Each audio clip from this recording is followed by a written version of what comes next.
hear myself. That's way better.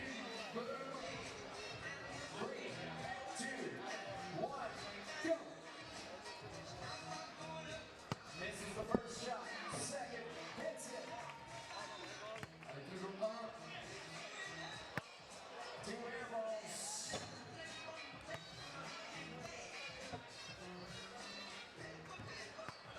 Allez, on encourage le 2 points.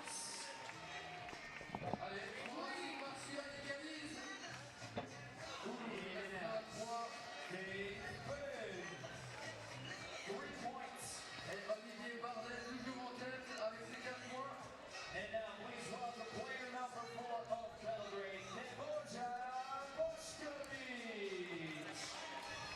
Et pour l'équipe de Belgrade, 3, Trbovlje, Yep. 2, 1, go. In and out. 1.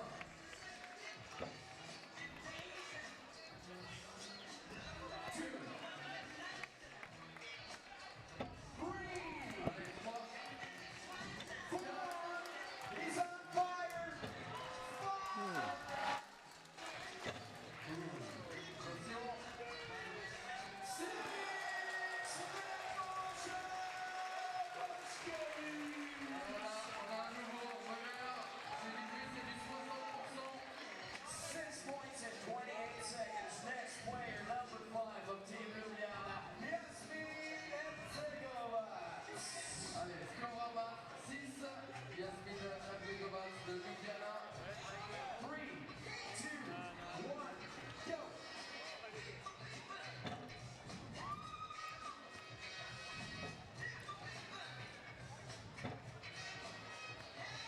1, 2, 3, 1, 2, 3. Can you hear me? Sound check, sound check. Because I cannot hear you. If you can hear me, that's okay, but I cannot hear you.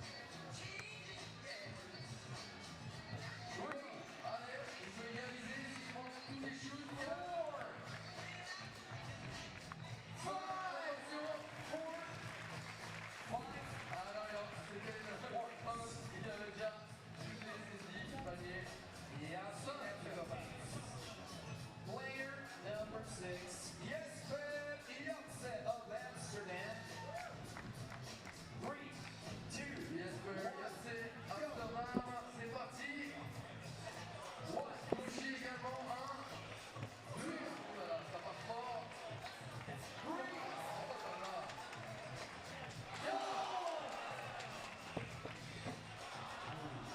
one is shooting for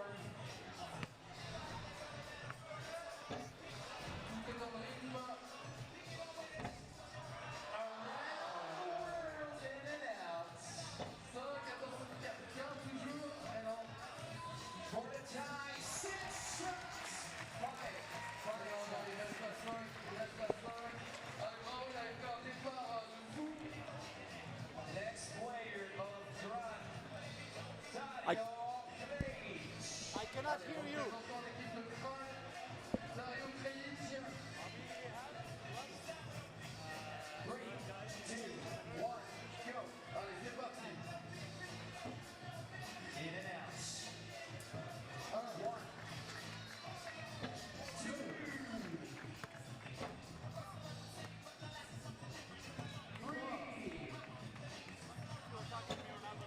I wasn't able to hear you at all. I mean, I can hear myself, everything is good, but I cannot hear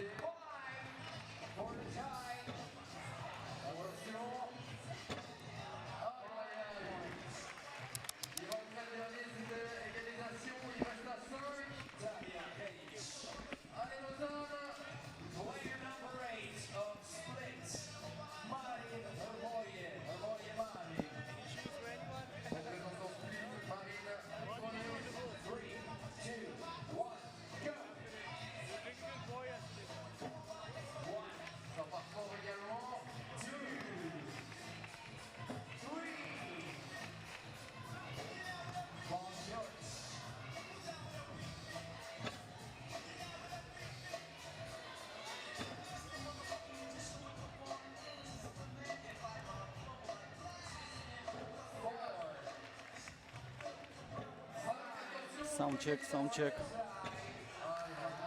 I still cannot hear anything. I mean, I don't hear the communication between me and you. I can hear myself, I can hear the ambience.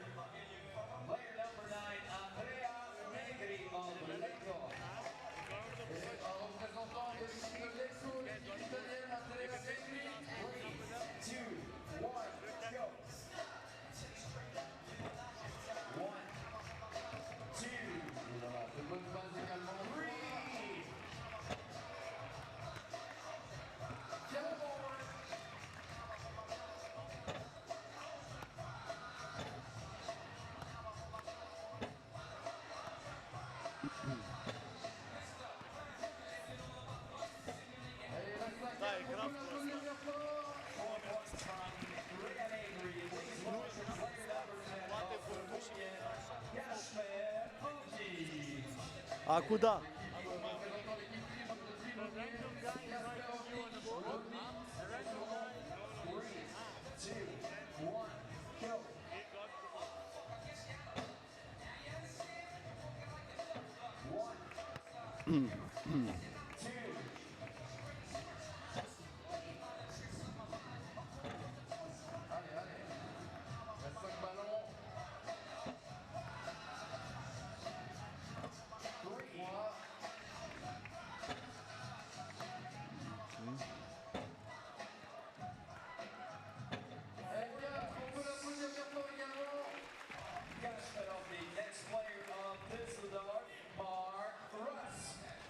Et le prochain participant, représentant du Düsseldorf, Marc, il a cicatrisé de sa blessure d'hier. Allez. 10 3, 2, 1, go!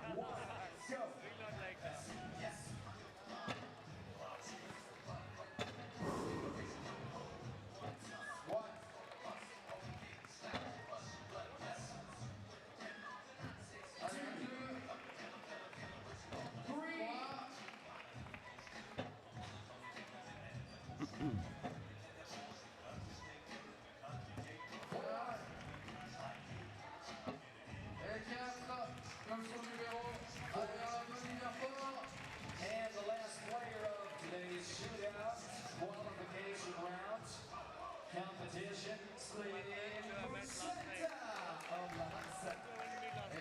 I still cannot hear anything. I don't even hear myself right now. I don't hear absolutely nothing.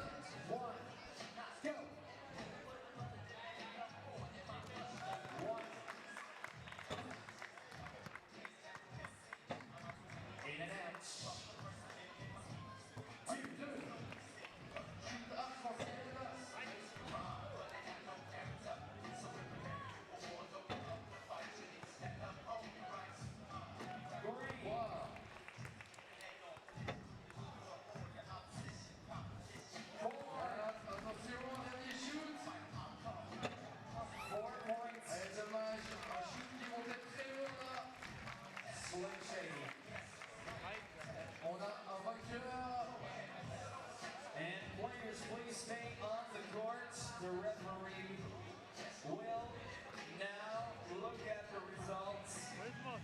Several players scored 5 points. Therefore, the time has to be taken into account. Au niveau du la victoire, c'est clair. Après, c'est au niveau des suivants. Plusieurs joueurs à 5, un joueur à 6. Et Lausanne, vous êtes là. Vous avez fait ce concours de shoot à 2 points. Allez, on compte sur vous. On vous réserve des surprises tout à l'heure. On va vous distribuer des cadeaux. Et là, c'est le concours de shoot Samsung.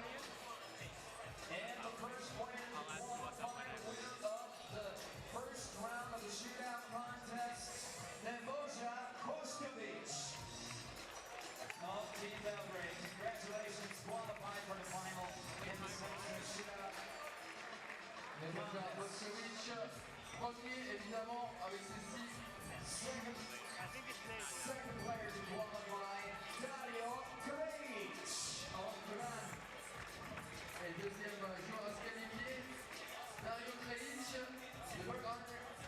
Third player to qualify of Team Split, Trbovlje.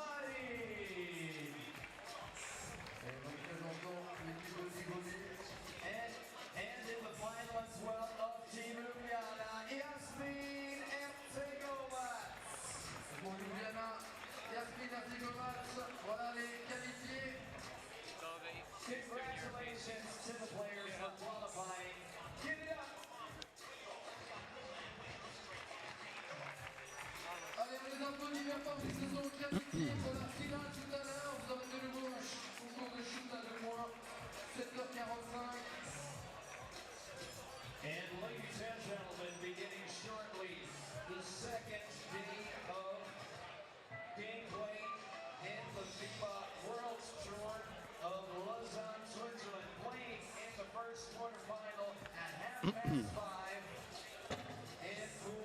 2, 3, 1, 2, 3, sound check, sound check. Ljubljana versus Team Amsterdam.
Players, please clear the courts. Thank you. Please clear the court for players' presentation. Et fin de l'échauffement, vous l'avez compris, on va pouvoir avoir le premier quart de finale.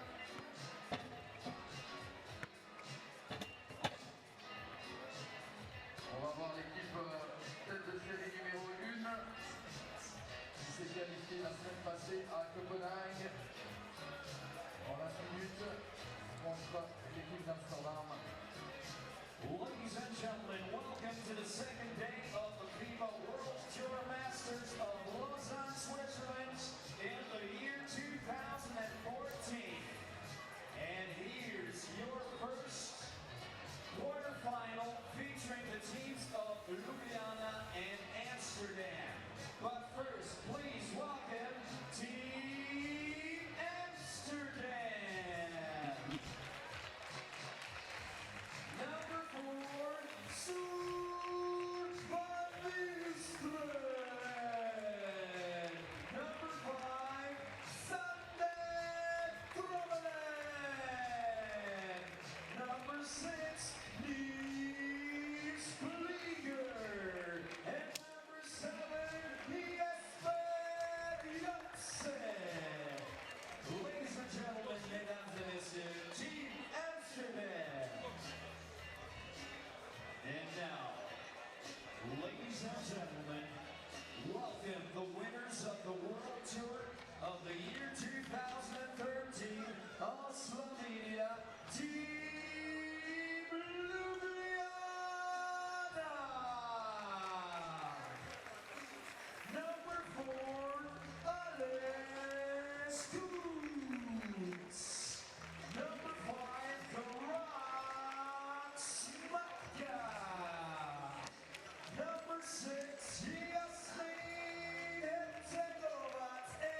exceptionnel. Et Lausanne, on a l'équipe qui a gagné le World Tour l'année passée. Sur le terrain, l'équipe de Ljubljana, ils ont gagné la finale d'Istanbul l'année passée. Dans la même équipe, le joueur le plus grand, l'ancien numéro 1 mondial au classement 3x3, Place Krasnar, le Birdman, 2m16, le joueur le plus grand. Et le joueur le plus ancien également, 41 ans, Hannes Kuhn, le numéro 4. Et face à eux, l'équipe d'Amsterdam en orange. Allez, Lausanne, on attend l'ambiance. Merci. Et tout à l'heure, après ce match, distribution de t-shirts, mais j'observe où ça va applaudir le plus, naturellement.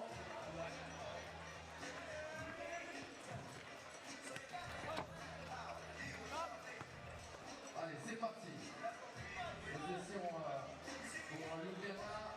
Jasmine Asegovac qui pénètre. Et la claquette à l'escousse pour course. Ça sort.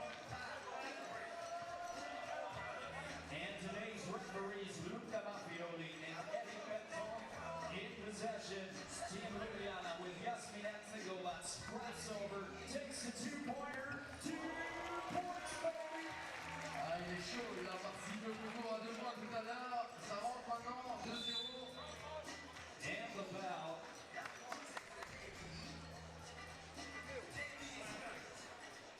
Allez, Ljubljana tout de suite devant 2-0. Ils sont qualifiés, je vous rappelle, la semaine passée à Trbovlje. À Lugano, ils ont fait le moins beau résultat. And Hannes Kuhn has the rebound, clears the ball, passes it to Jasmine Asegovac, the princess to the Birdman. Drives. Floater no good. Rebound Amsterdam. Yes, but Yeltsin into the paint, posting up, looking, turning, fade away, air ball. Allez, le rebond à l'escousse, sur ce rebond, ça travaille à l'intérieur, place Krasnar, Jasmine, the princess, surnommée par ses coéquipiers. Rebound by SJ Van Biespen. In the corner, passes it to JJ, back to SJ. Et côté Amsterdam, il y a le vainqueur du concours de dunk d'hier, qui va participer tout à l'heure, sur Van Biespen. The Birdman, right wing, finds the rock, and he gets fouled by Amsterdam. Et Rochmarka qui obtient la faute. Il y a de quoi dunker dans les deux équipes. Place Krasnar de l'autre côté ici. On va voir ce que ça donne. And the foul was called on number 5 of Amsterdam, the Candyman. The Birdman posted, throws it to the Princess, shot fake, takes it, in and out. Il était très loin sur ce shoot à 2. And Van Milstrom into the stands. Jasmine open, 2-pointer, baby! Switch, il n'a pas aimé le concours à 2 points tout à l'heure. Il veut se rattraper. Allez, 4-0.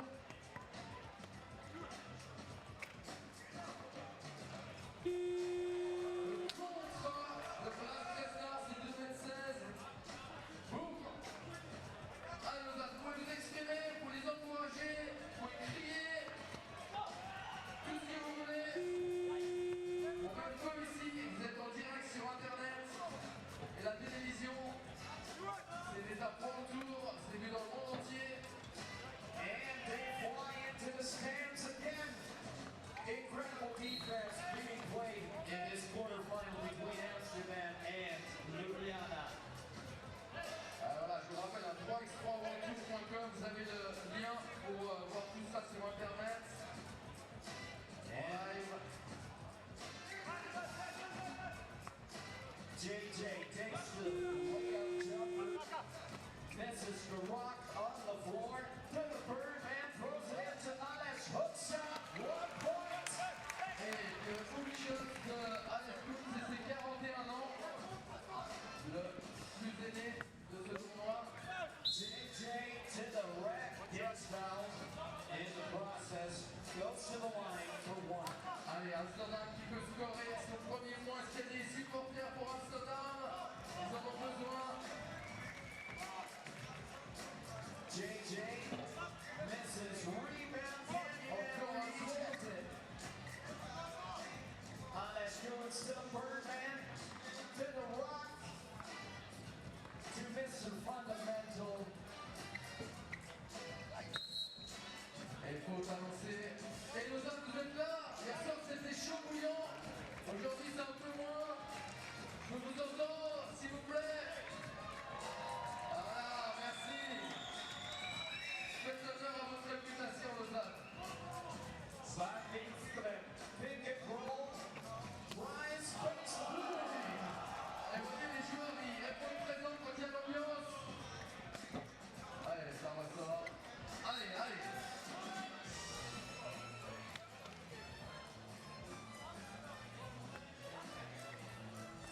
continues. Team Ljubljana 5, Team Amsterdam 0-6.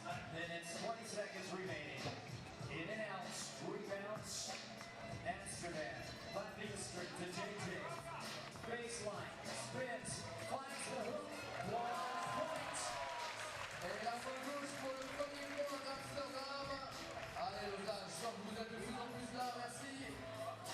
The Birdman for 2 points, baby. Nothing but the net. Allez, 7-1. The Princess gets the ball, passes it to the rock for 2. Rebound by Milstrip. Et les joueurs de Ljubljana, ils peuvent tous shooter à 2 points, c'est impressionnant. Ils sont tous à droite et tous physiques en même temps. 7-1. Allez, on attend la moitié du temps, en partie des 10 minutes. Est-ce qu'il y a des supporters pour Amsterdam en orange? Et est-ce qu'il y a des supporters slovènes? Rebound the Birdman. Alex saves the ball. Allez, Alex Coates, il est de retour, le quarantenaire, qui allait se reposer un peu. Rebound SJ Milstrip. JJ, Candyman to Van Milstrip looking. Rejected. C'était presque un smash de volet, ça. Ça sort. The Birdman passes it to the rock. Ça a poussé un peu pour récupérer ce ballon. L'arbitre il pose. Et de toute manière, c'est toujours lui qui a raison. Ljubljana leading 7-1, but they already have 4 fouls. They need to be careful. Et ouais, Ljubljana qui doit faire attention à ses fautes désormais avec la 4e. Posting up JJ to the rack, looking fade away versus the Birdman. 1 point.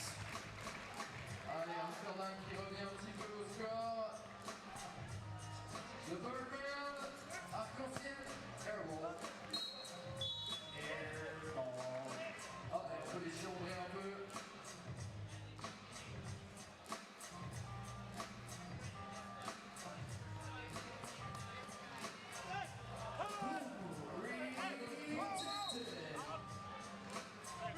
Et toute l'expérience de Alex Coates pour sauver cette balle.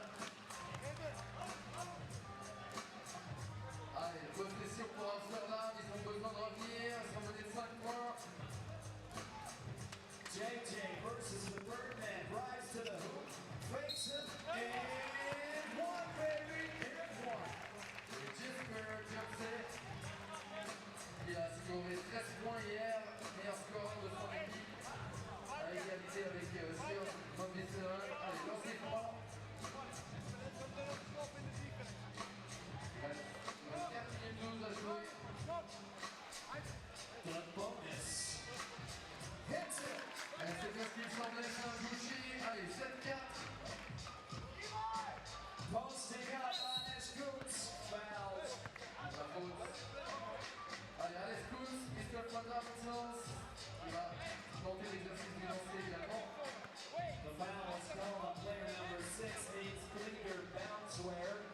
And going to the line, Mr. Fundamentals on his Scoots.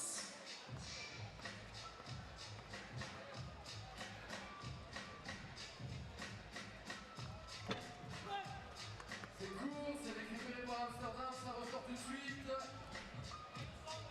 Bounce wear takes the 2-pointer. 2 points. Bon, bien foul. Allez, il revient à un point avec ce shoot incroyable. Comeback. Pushing foul called on bounce wear. Number 6 of Amsterdam. Et regardez les fautes. 5 pour Ljubljana, 4 pour Amsterdam. À partir de la 7e, c'est 2 lancers. Et on a vu, hein, Sion Van Listeren, c'est pas seulement un dunker, c'est un shooter. En contre, And the timeout by Amsterdam in the earlier stages of the game was a good decision. They're back in the game, 7-2.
fois le contrôle à 2 points. Allez, lancer franc. Sur la main de Listerman. Attention.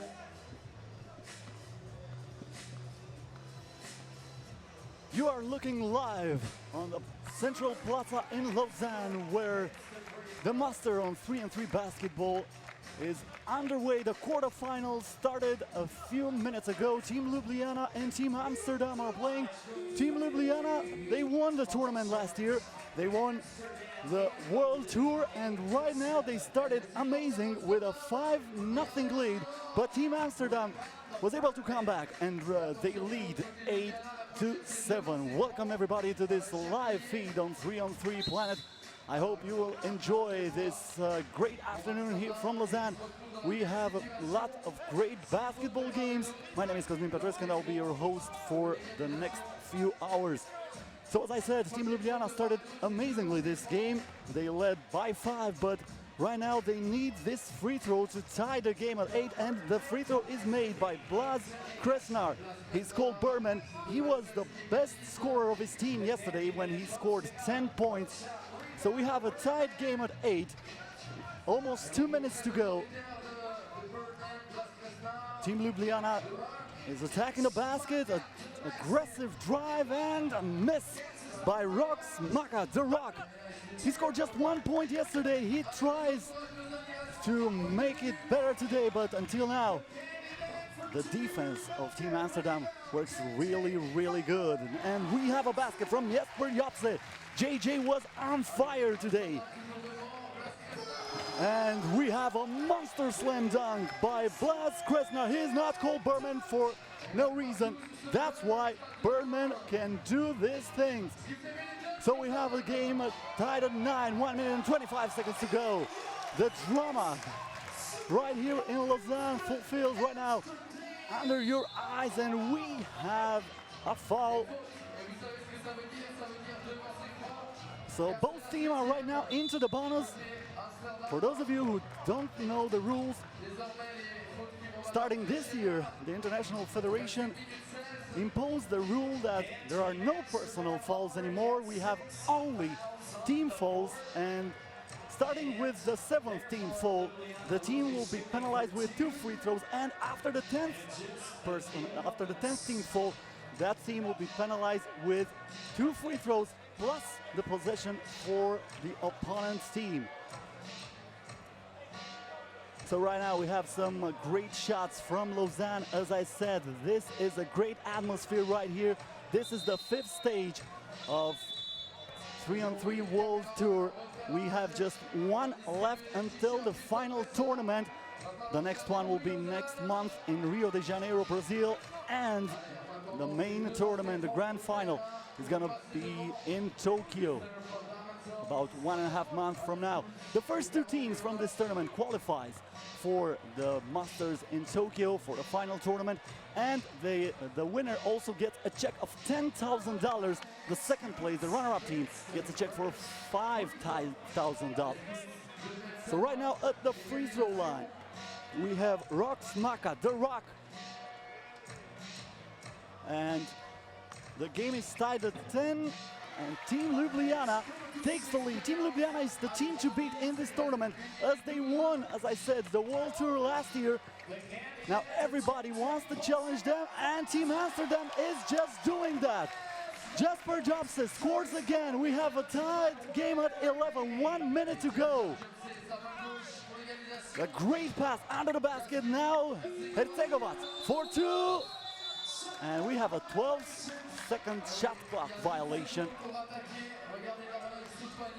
Team Amsterdam will have the ball with 51 seconds to go.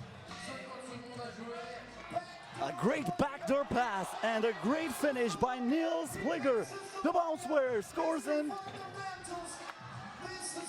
Oh my God, he missed that. I thought he's gonna make it, but he missed that. Unbelievable. And now we have Jesper Japse for 2. He misses the shot.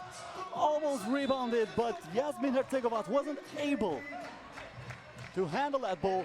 And Team Amsterdam has another possession with 28.7 seconds to go. A new shot clock. This is crucial.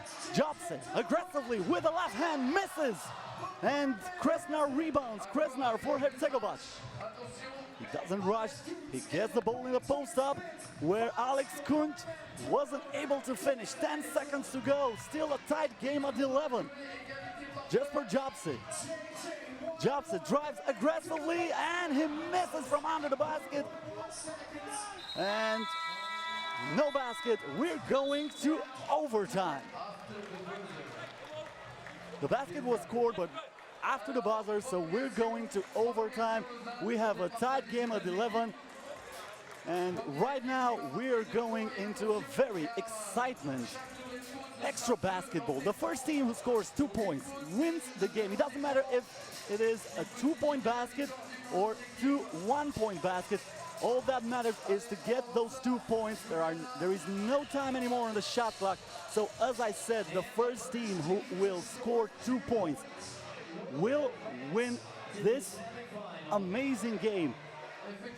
Once again, I'm telling you, Team Ljubljana started with a 5-0 lead. Looked like they're gonna win this game easily, but Team Amsterdam never stopped fighting.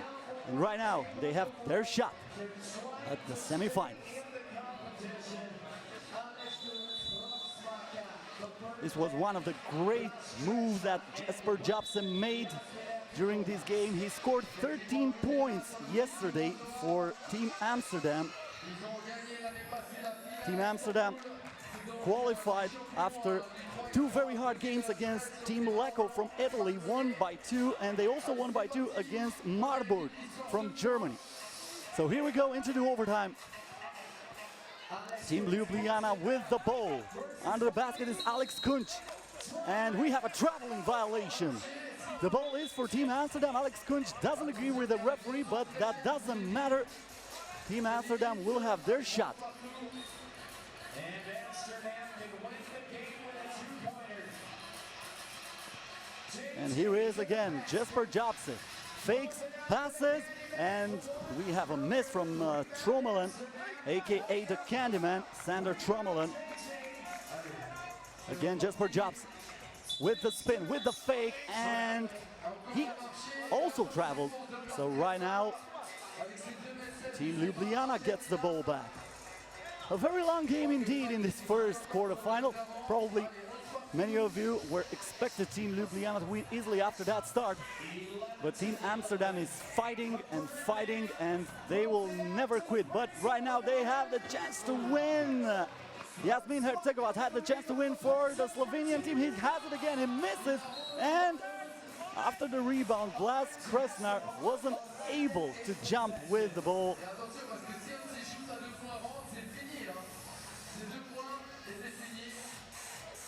So no basket in this overtime period. As I said, the first team to score 2 points wins the game. Both teams are in bonus. That means that every foul from now on will be penalized with 2 free throws for the opposing team. Jesper Jobson.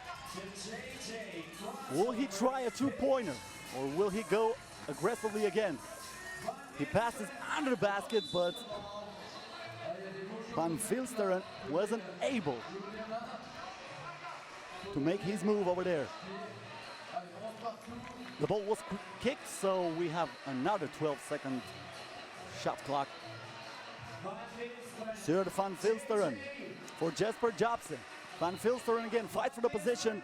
Very good defense by Kresnar. Van Vilsteren for the win. An air ball and a great box out by Alex Kunc.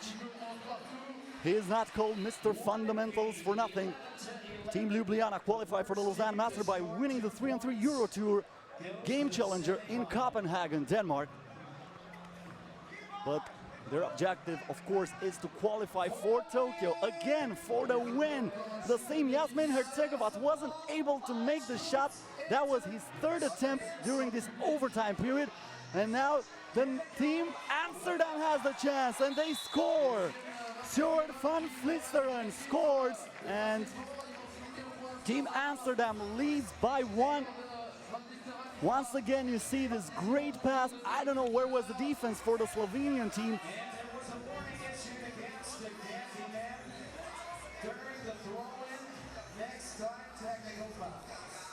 we had only a warning, not a technical foul, only a warning against the Netherlands player, the player from Netherlands, and another miss from Yasmin Hercegovat. And then we have a fall by Alex Kunc, and that means Team Amsterdam will have 2 free throws. One is enough for Team Amsterdam to shock the world of 3-on-3 basketball and win this game against Team Ljubljana. Sjoerd van Vilsteren, aka the Flying Dutchman, needs to split this pair of free throws and Team Amsterdam wins. And he makes it. He makes it. Can you believe it? Team Amsterdam provides a shocker in the first quarterfinal, and they qualify for the semifinals. Team Ljubljana, the winner of last year's 3-on-3 World Tour, is eliminated, and they cannot believe it. They had a 5-0 advantage in the start of this game, and right now it is very hard to express in words what they feel. But the crowd here in Lausanne is excited. After this first game we had a good one, and I hope all the next are gonna be as good as this one.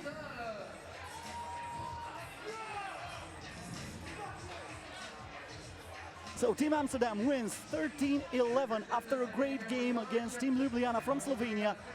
A game decided into the overtime by a free throw scored by Sjoerd van Vilsteren.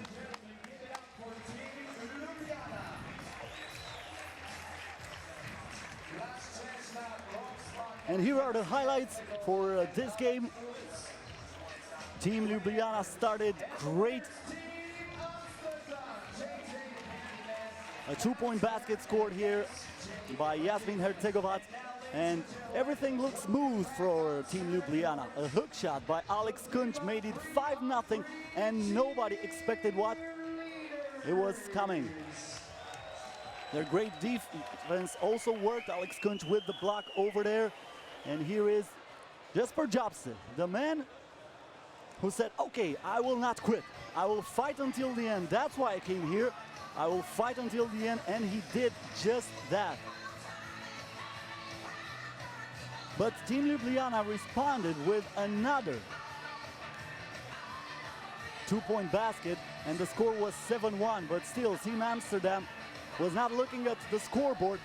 They were thinking, hey, we have a shot in this, and we're gonna make it. Here's another penetration move and some great fakes by Jesper Jobsen, who finally scores with the foul. Also Sander Trommelen, who scored just 3 points yesterday, was a very important player during this game. Team Amsterdam is not a team based on 2-point jumpers, so they tried to come back by driving aggressively to the basket, by shooting from near range. Here is a great slam dunk by Blas Kresnar, a dunk that gave the Team Ljubljana the lead again, but Team Amsterdam had all the momentum.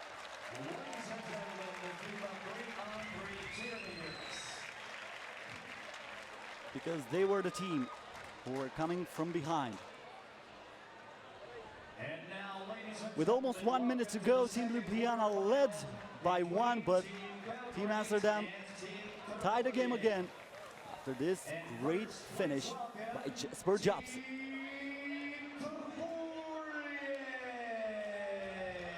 After that, the last minute was dramatic, but none of the teams were able to score, and we went into the overtime where we had some missed opportunities by both teams, but in the end, this man, Sjoerd van Vilsteren, was the one who made the free throw and qualified Team Amsterdam to the next stage, into the semi-finals. Ladies and gentlemen, mesdames et messieurs, Team Trbovlje. And now, please advantage on Monastir court, their competitors of Serbia, Team. The next game here in Lausanne is between Team Belgrade from Serbia and Team Trbovlje from Slovenia. After the first Slovenian team was eliminated, Team Trbovlje, I think they can feel the pressure right now, but they also have a chance to prove everybody that they are an amazing team. Team Belgrade qualified for the Lausanne Master by winning the Lugano Challenger right here in Switzerland on 9 August. Belgrade finished third at the Lausanne Master last year, beating Dusseldorf in the pool stage and losing to Ljubljana in the semifinals. On the other hand, Team Trbovlje qualified for the Lausanne Master through the Lugano Challenger. So another team qualified from Switzerland from the same tournament.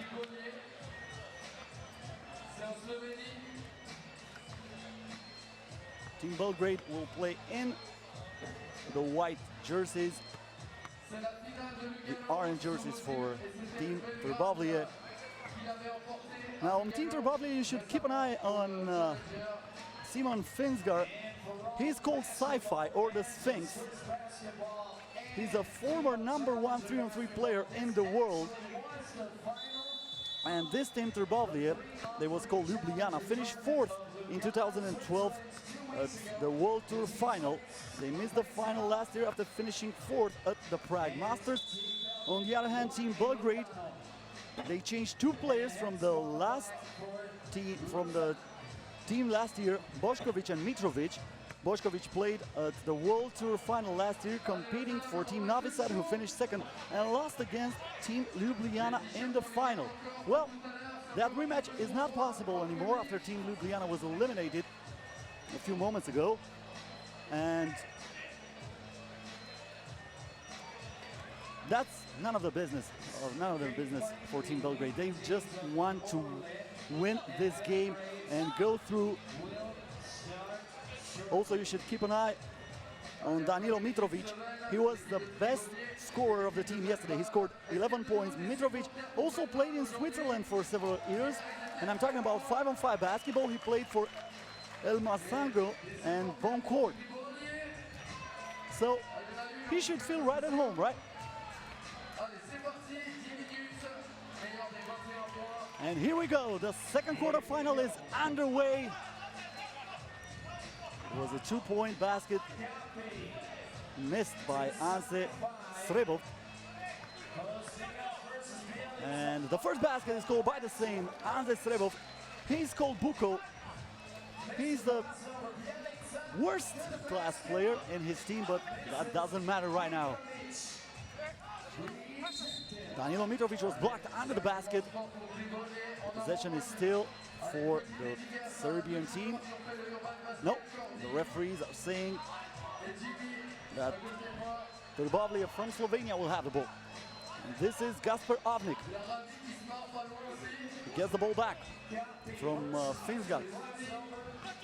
With the spin, the shot, and he scores. Gaspar Avnik tries to dominate his opponent.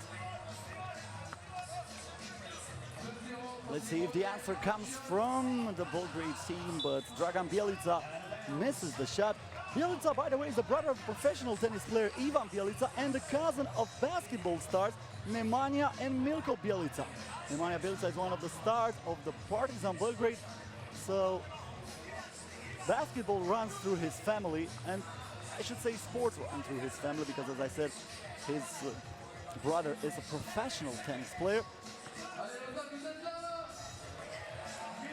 This is Danilo Mitrović with an air ball from really close to the basket. Simon Finsgar. Finsgar for Avnik. Avnik with a fake, with a shot, and he puts it in. Another basket for Team Trbovlje. Dragan Bjelica gets the ball back from Mitrović. And now Bošković goes aggressively to the basket. He misses the shot. Mitrović rebounds it. And he is able to put it in and score the first basket for Team Belgrade. 3-1 for Trbovlje. But we have a long way to go until the end of this game. Danilo Mitrović is fouled. Hard contact over there. This is the first foul in this game. As I said, starting this year, the International Federation imposed new rules. There are no more personal fouls. We have only team fouls, and after the 6th team foul from the 7th team foul, the team is penalized with 2 free throws instead of 1, as Dragan Bjelica drives to the basket and scores. And after the 9th team foul from the 10th team foul, you are penalized not only with 2 free throws, but also with the ball for the opponents. 8 minutes remaining. Trbovlje 3, Belgrade. 8 minutes to go, the ball for Team Trbovlje. Simon Finsgar is the one who's gonna check it. He waits for the pick and roll, but it was a fake one. He plays one-on-one, he goes to the basket, and with the backboard, Adin Kavcic is able to finish. Let's see if Bošković can answer. He puts the ball under the basket, and Aleksandar Solović scores from there. Solović scored 10 points yesterday. He was very efficient for the Belgrade team. He's ranked 21st in the world.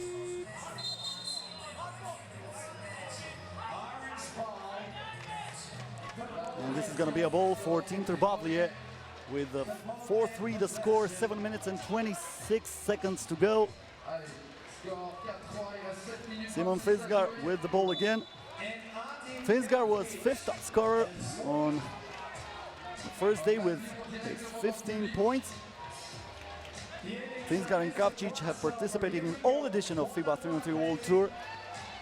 They started in 2012, but right now he lost the possession after Danilo Mitrovic played a very aggressive and good defense. This is how you fall. Aleksandar Solović was really determined not to let his player to shoot. Trbovlje will have the ball, but they will have it from outside the arc. Simon Finsgar again. Kavcic. Kavcic posts it up. Great pass for Finsgar, and he is fouled. Let's see if the referee is going to give him 1 free throw. No, he doesn't.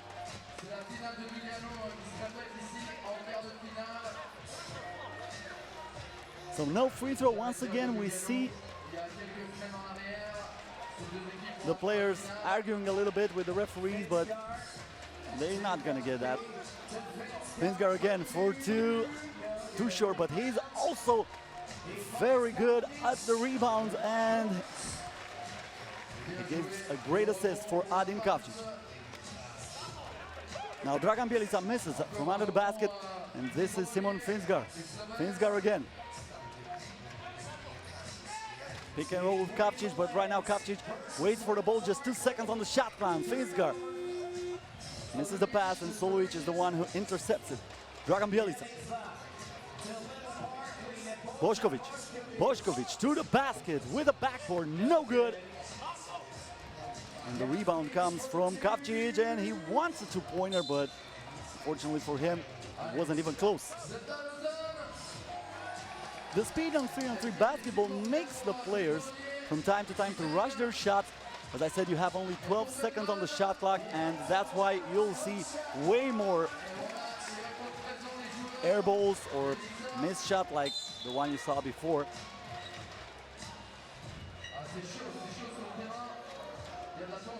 Less than 6 minutes into this game, Team Trbovlje leads by 1.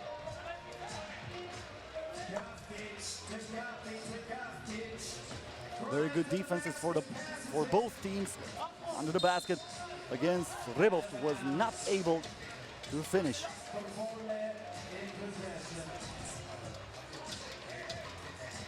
That was a great pass, but Adin Kavcic wasn't able to connect with his teammate, and now he needs to rest a little bit. Simon Finsgar comes back into the game here, and he is defending Nebojša Bošković. Bošković with a crossover. Bošković for Aleksandar Solović with a fake, with a drive, with a shot, and with the score. A great play by Alexander Solovic. The solution, that's how his nickname, as I said, ranked 21st in the world.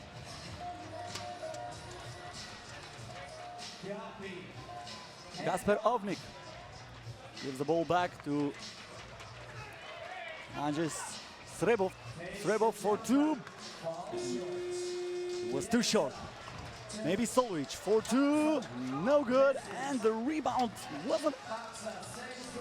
wasn't able to grab that ball. Kasper Ovnik was under the basket, but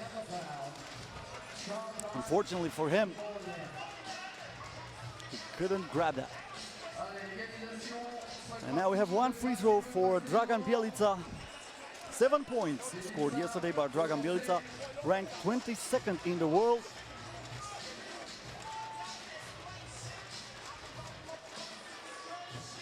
He makes that. And Team Belgrade leads 6-5. A very, very complicated basketball. The degree of difficulty of that shot from Simon Finsgar was somewhere on the top of the roof. And now a miss from Nebojša Bošković. Andrzej Srebov.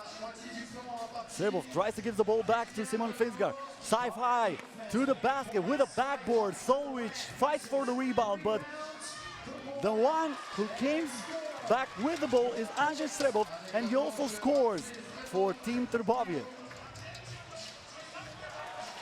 Dragan Bjelica ties the game again. 7-7, 4 minutes and 20 seconds to go. Now 4-2, a missed shot by Andrzej Srebov. And we have another substitution. Adin Kavčić comes back into the game. The ball is for Team Belgrade. And we also have a timeout. So the score is tied at 7. I promise you a great basketball afternoon right here in Lausanne. We will also gonna have a great slam dunk contest. Porter Maybury and Justin Darlington, two of the best dunkers in the world, are gonna be on the main court a little bit later. So stay with us. We have all the reasons to be along us today. The crowd looks really excited, and the players are loving it.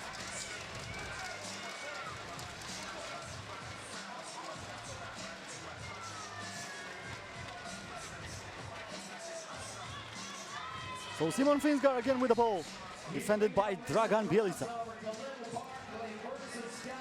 He gives it up to Nebojša Bošković.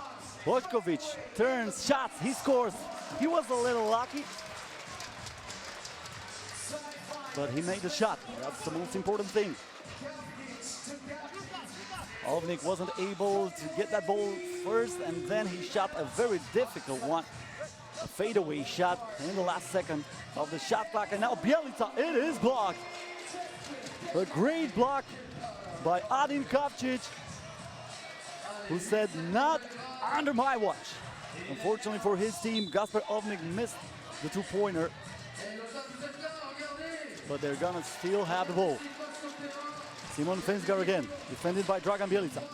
Gets the ball back, Bjelica is right with him. Kasper Ovnik.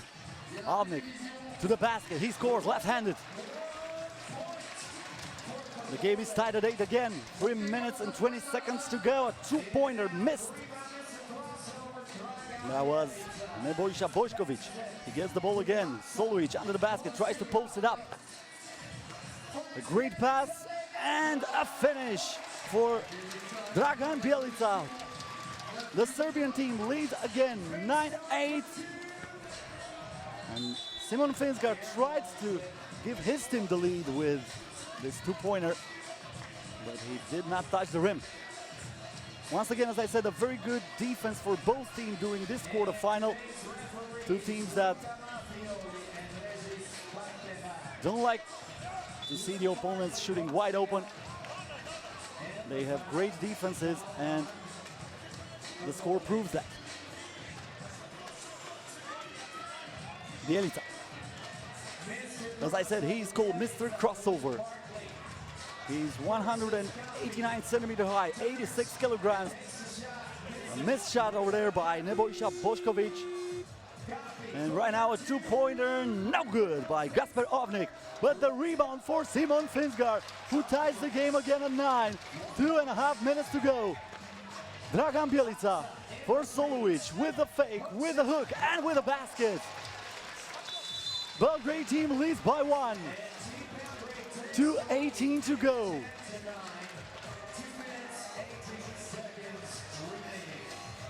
Finsgaard tries to get the ball back, and he does.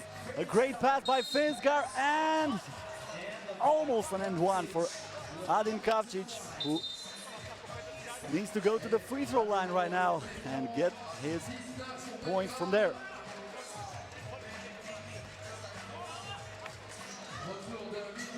Back into the game, Danilo Mitrovic for Team Belgrade. He had his rest. Adin Kavcic at the free throw line with a chance to tie the game at 10, and he misses that shot. Dragan Bjelica with the rebound. Mitrovic. A few fakes by Mitrovic, a spin and a basket. Team Belgrade leads by 2, but that's still a one-possession game. Team Trbovlje can tie it with a 2. Finsgaard drives.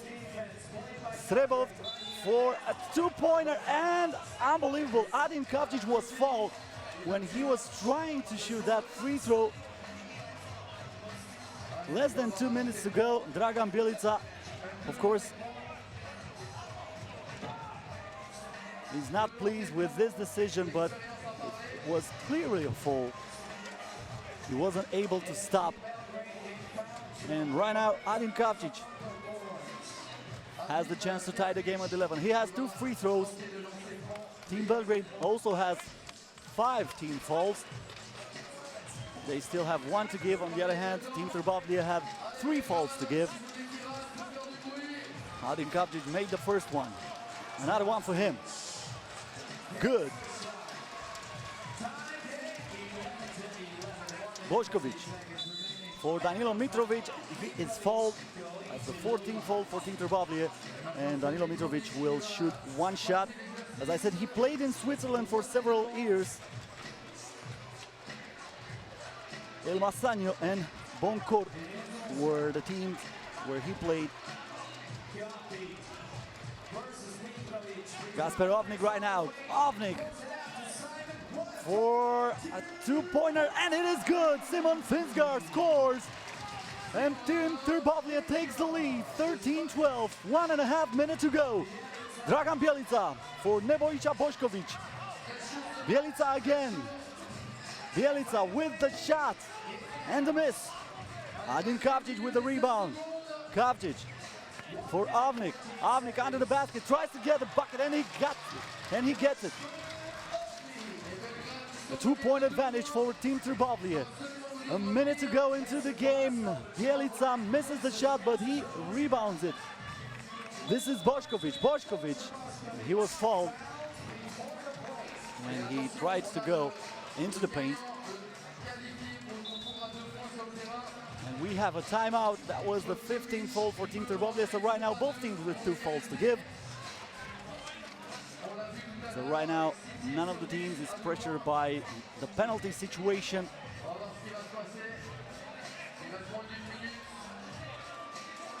As I said, this is the 5th stage of FIBA 3x3 World Tour. The last one will be held in Rio de Janeiro 1 month from now. And after that, we will have the grand final in Tokyo, Japan. The first 2 teams from this tournament qualifies for the Tokyo tournament. And as I said, the winner gets a check of $10,000. The runner-up gets a check of $5,000.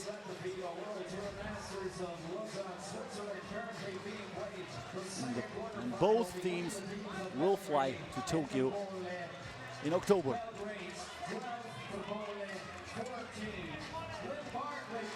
52 seconds to go.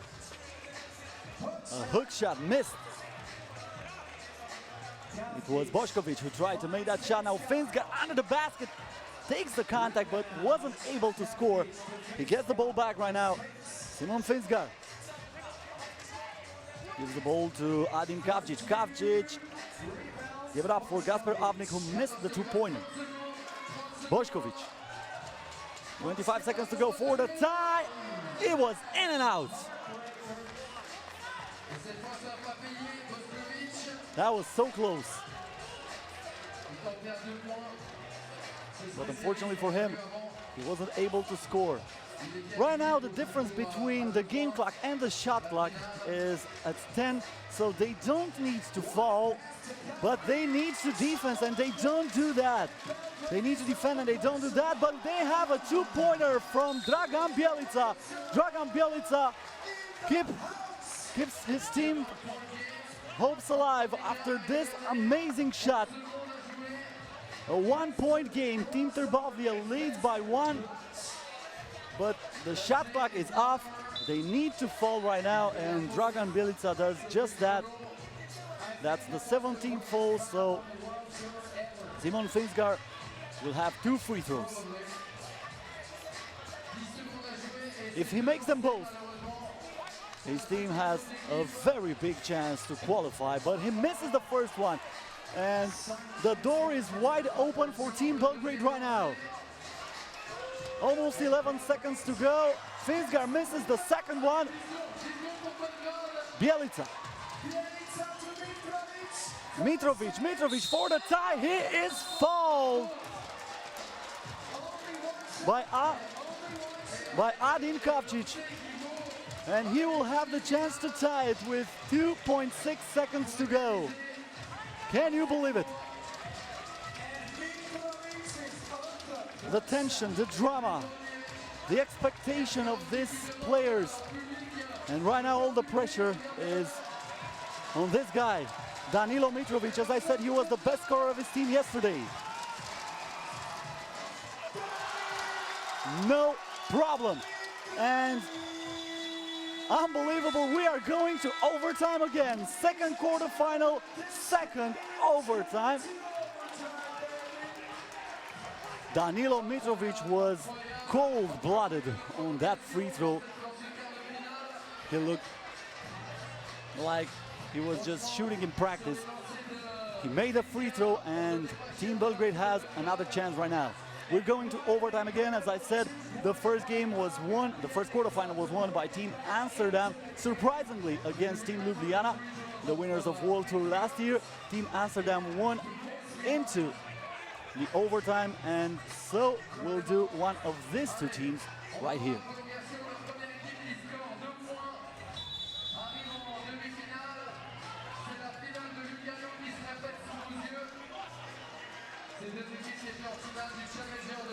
So once again, the rules are simple for the overtime. No time. The first team who scores 2 points, it doesn't matter.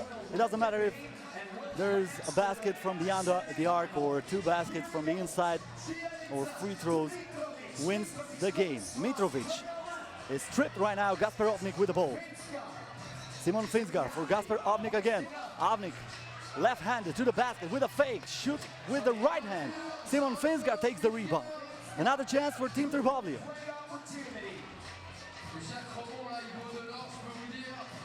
Avnik for the win. He's got it!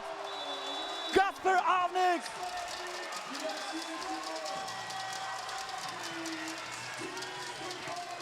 He had one opportunity and he nailed it.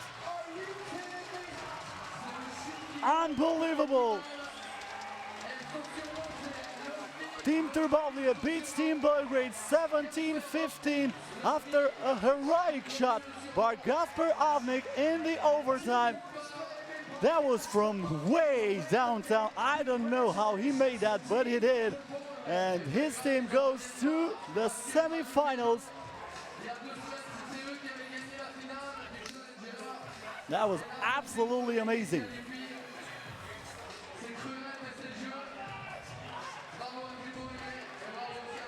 So Team Trbovlje wins 17-15 against Team Belgrade into the overtime after an amazing basket scored by Gasper Avnik.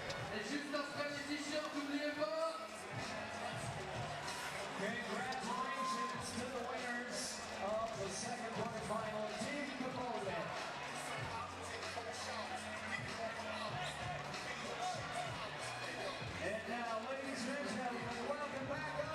In a few moments, we'll have the highlights for this amazing quarterfinals. Right now on the center court, the cheerleaders are trying to make the crowd even hotter.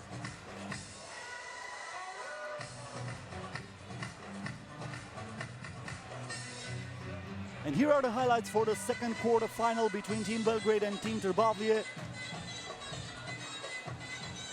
Team Trbovlje started the game better with a basket scored by Gasper Avnik.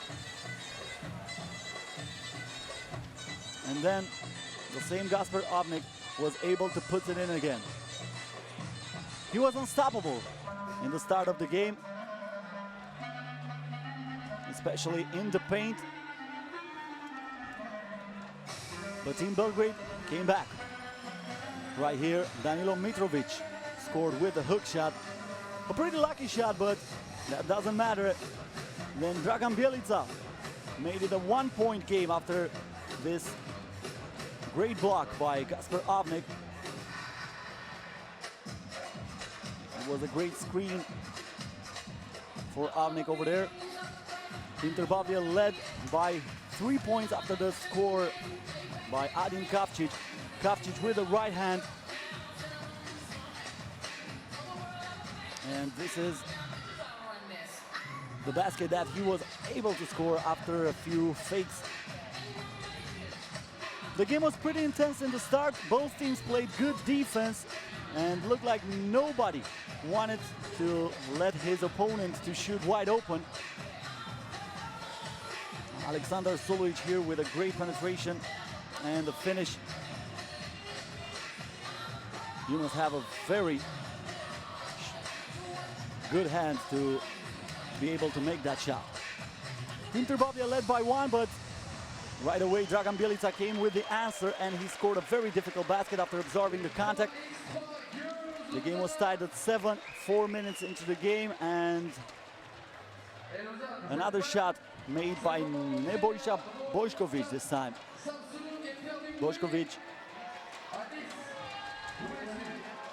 gave his team the lead, but not for long. Simon Finsgaard, or Sci-Fi, how he is called, was able to tie it at 8. And then Team Belgrade came back with Dragan Bjelica scoring from under the basket, even though he is the shortest player of his team, only 189 centimeters. Danilo Mitrovic had the chance to put his team up by 2, and he did just that after Andrzej Šrebov had no chance of defending him, but Gasper Avnik got a great pass and Simon Finsgaard scored a very important two-pointer in a critical moment of the game.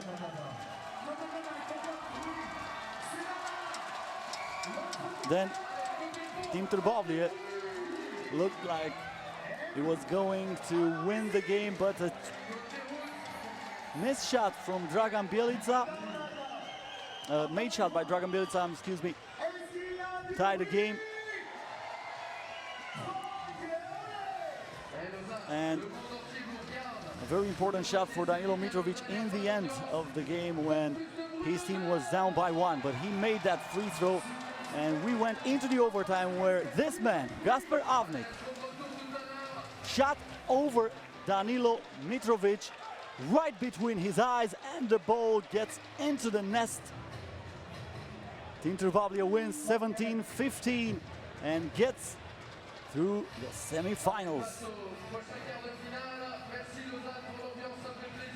Great celebration for Team Trbovlje, agony for Dragan Bjelica and Team Belgrade.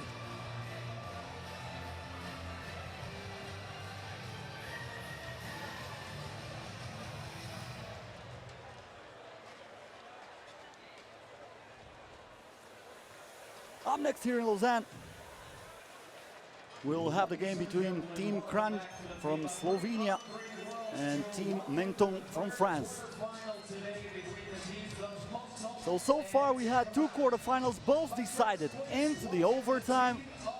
Team Amsterdam provided a shocker here, when they defeated the World Tour champions, Team Ljubljana, and after that, Team Trbovlje eliminated Team Belgrade. This is Team Menton. Clavier Deslier with number 4, with number 5, Thomas Laurent, number 6, Anthony Christophe, and number 7, Olivier Bardet. Thomas Laurent was the best scorer yesterday with 13 points. Olivier Bardet scored 12 points. And now we will meet another Slovenian team.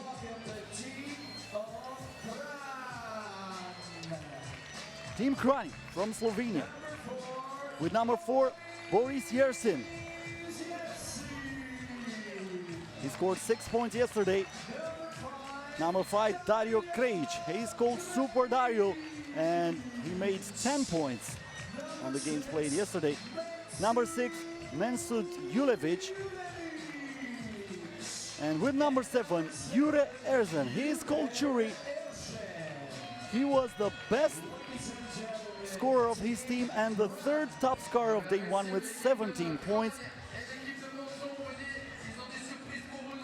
Team Kranj qualified for Lausanne Master by winning the national championship in Slovenia in July. Is the biggest team of the event, and I'm talking about weight. They weigh on average 102 kilograms, so it will be pretty hard to box them out. On the other hand, Team Menton from France qualified for the Lausanne Master by winning the Open France and is the shortest team of the event with an average of just 191 centimeters. How will that play for this team? We will see. Anyway, Team Menton was a big surprise for a lot of people here. They were considered the 11th favorite out of 12 teams, and they managed to qualify, but that's another story because also the 12th favorite, the last favorite team, Monastir from Tunis, was also able to qualify.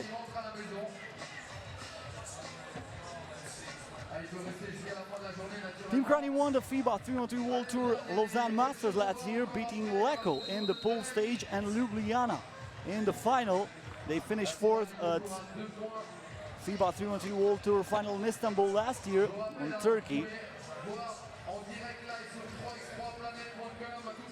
On the other hand, for Team Menton, keep an eye on Thomas Laurent. He played at the Lausanne Master last year with a team niece, but lost all of his 3 games. But right now he came here with a great thirst of revenge. Olivier Bardet, number 7, who, as I said, scored 12 points yesterday, played alongside Tony Parker, yes, in the under-18 French national team. By the way, Tony Parker will not participate in this year's FIBA World Cup that starts tomorrow in Spain. Now a 2-point shot missed by Team Kranj, who plays in the white jersey. On the orange jerseys we have Team Menton from France. We had an air ball from Olivier Bardet, a player who, as I said, played alongside Tony Parker in the French national team, under-18 national team. And Bardet and Christophe played together in Monaco. Yersin. And right now a missed shot by Mensud Julevic. The rebound by Thomas Laurent. Thomas Laurent, he misses the shot, rebounded by Jure Erzen. And we have the 4th point of the game for Team Kranj.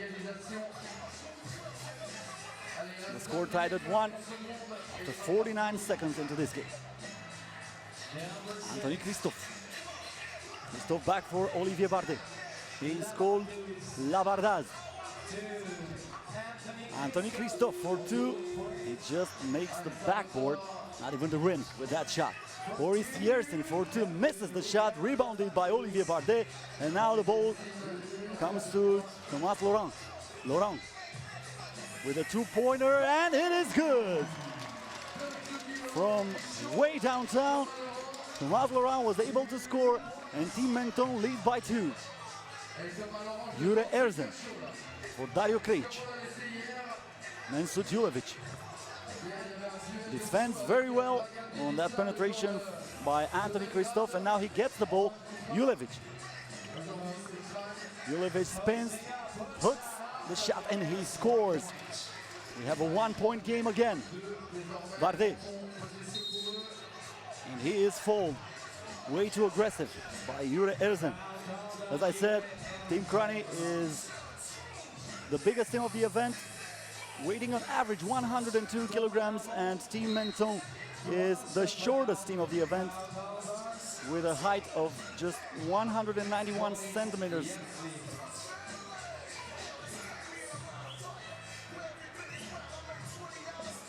This is Thomas Laurent. He is the #1 3-on-3 player in France. Passes it to Anthony Christophe. Christophe misses the shot. Rebounded by Jure Erzen. Erzen for Boris Yersin for 2. No. Another air ball.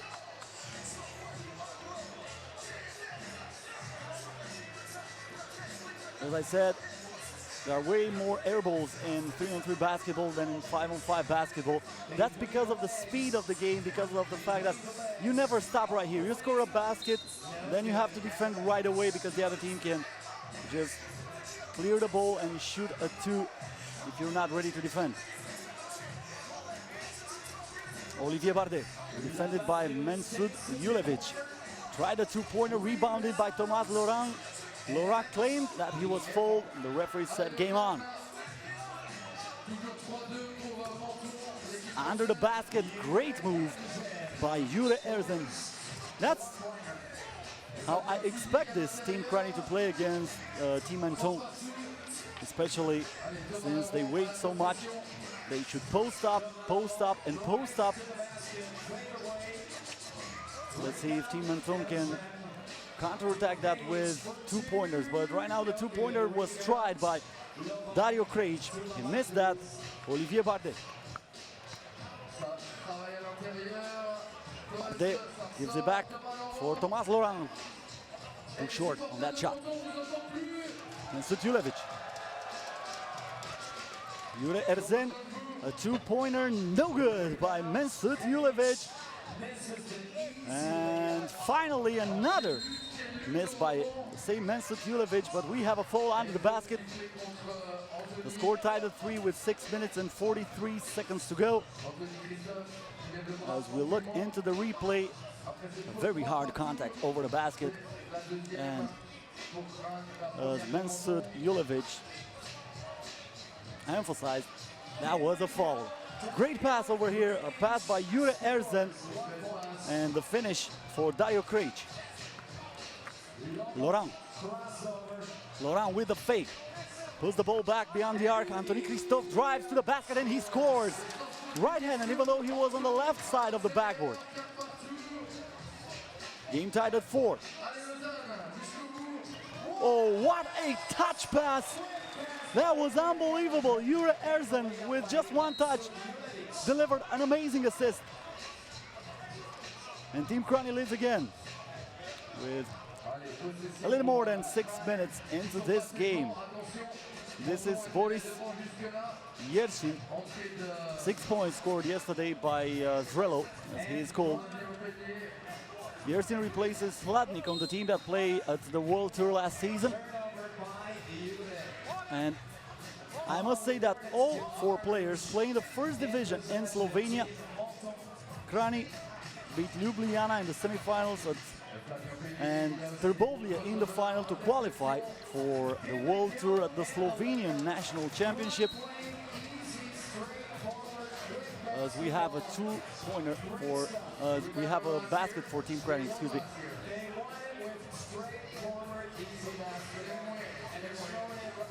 Flavien Pestier. Shot missed by him. The rebound by Dario Krejci. Krejci with the fake. He shoots for 2 and he scores. Dario Krejci. Way too short this time. And again, Dario Krejci. Krejci tries to get the ball, but finally, under the basket is Jure Erzen, who misses the shot. Krejci tried to shot, I think. I don't believe that was a pass. Once again, we see that miss for Jure Erzen. Jury, as I said, scored 17 points yesterday. He was the third top scorer on day one. And now we have a rebound for Olivier Bardet. Olivier Bardet scored the basket. And we have one possession game. Not for long, says Mensut Julevic, who scores from beyond the arc. And Team Kranj leads by 4. Oh, what a pass by Flavien Peslier. And a simple formality by Olivier Bardet. But what a pass between the legs of his opponent. Another two-pointer and another one made by Mensut Julevic. Let's see if this works. No, that was Thomas Laurent. They tried to get the ball up for him. Well, it is pretty hard to win this kind of duels when, as I said, you are the shortest team in the tournament. And now we have a timeout at the score 11-6 for Team Kranj.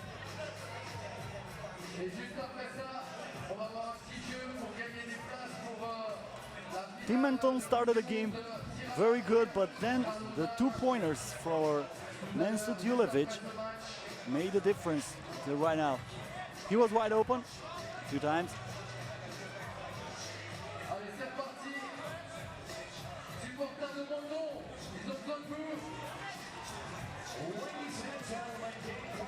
This is Anthony Christophe. Christophe with a pick and roll with Bardet. Christophe for 2, way too short. But Peslier is there and rebounds the ball. Peslier with a jump shot. He had a pretty wide open lane to the basket, but he wanted the jump shot. This is Dario Krejci. Krejci for 2. Too short for him too. And the tip-in is no good. Missed by Flavien Peslier under the basket with a great rebound is Mensut Julevic. Bardet misses the shot.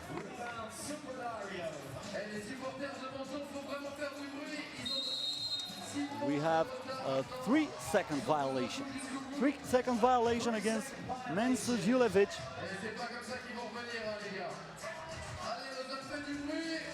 12-6 for Team Kranj.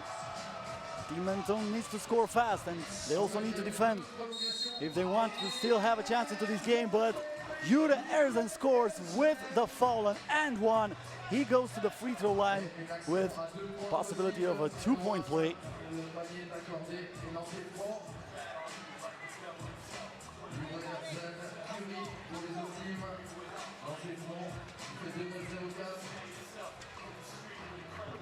He misses the free throw. Menton rebounds the ball and a missed shot by Thomas Laurent. For 2, Dario Krejci misses the shot. Laurent with the rebound. Laurent face to face with Krejci, plays the one-on-one. He breaks his ankle and he scores. A great move by Thomas Laurent. Dario Krejci. And he was fouled. That's the 3rd team foul for Team Menton. Both teams are still with 3 fouls to give. As I said, you need to get to 7 team fouls to be penalized with 2 free throws. And after the 10th team foul, you are penalized with 2 free throws plus the ball for the opponents.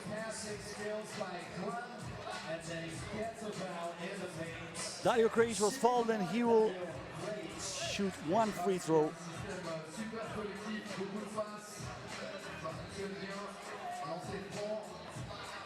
Krejci alongside Erzen and Julevic have participated in all editions of the FIBA 3x3 World Tour.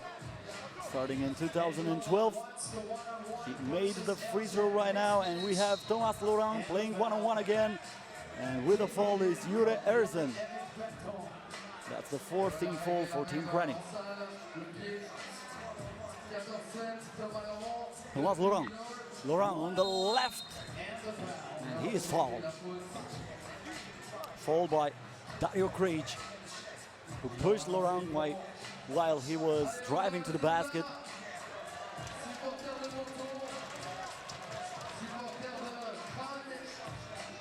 Thomas Laurent is nicknamed Dougie Lord.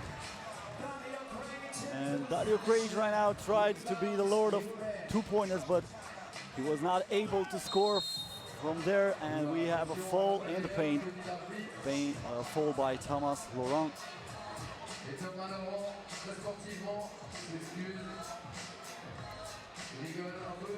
This is Dario Craig.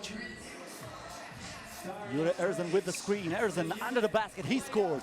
As I said, when they pull stop, they are very hard to defend, especially because they're very powerful. Dario Craig steals the ball, tries the two-pointer, misses the shot. Super Dario tried to make it all.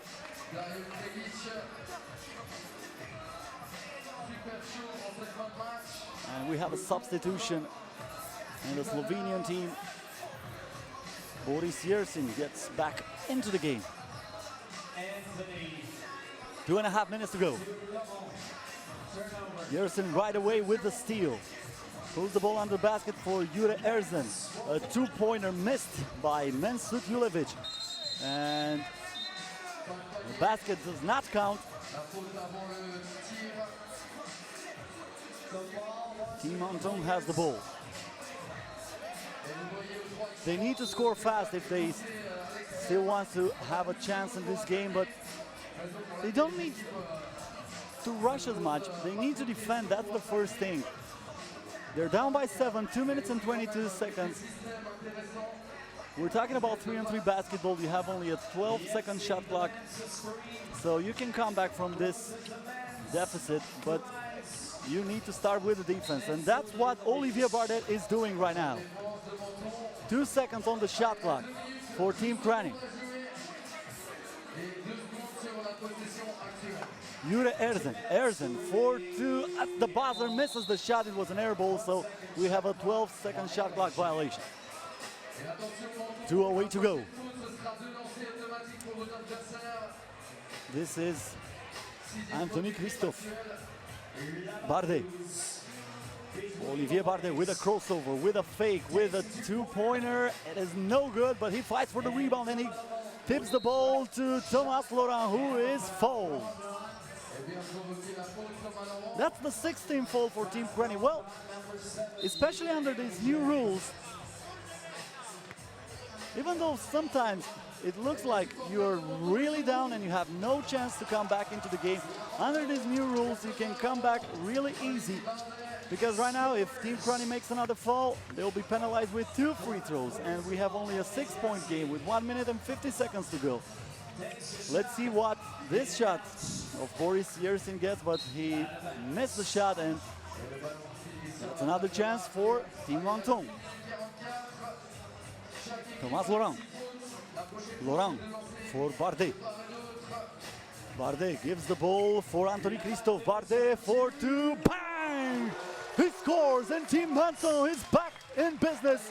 15-11, 1.5 minutes to go.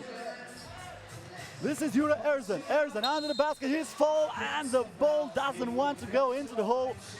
He needs to get that point from the free throw line. And Team Menton is now into penalty. He will have 2 free throws. First one missed. He rushed it. Still has another one. Missed them both. Rebounded by Olivier Bardet. Bardet gives the ball up to Anthony Christophe. Christophe tries to play one-on-one. Christophe for 2. Was almost an air ball.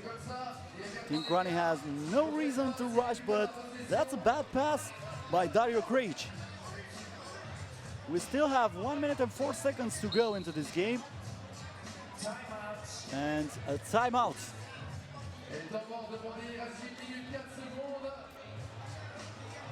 Team Menton will have the ball.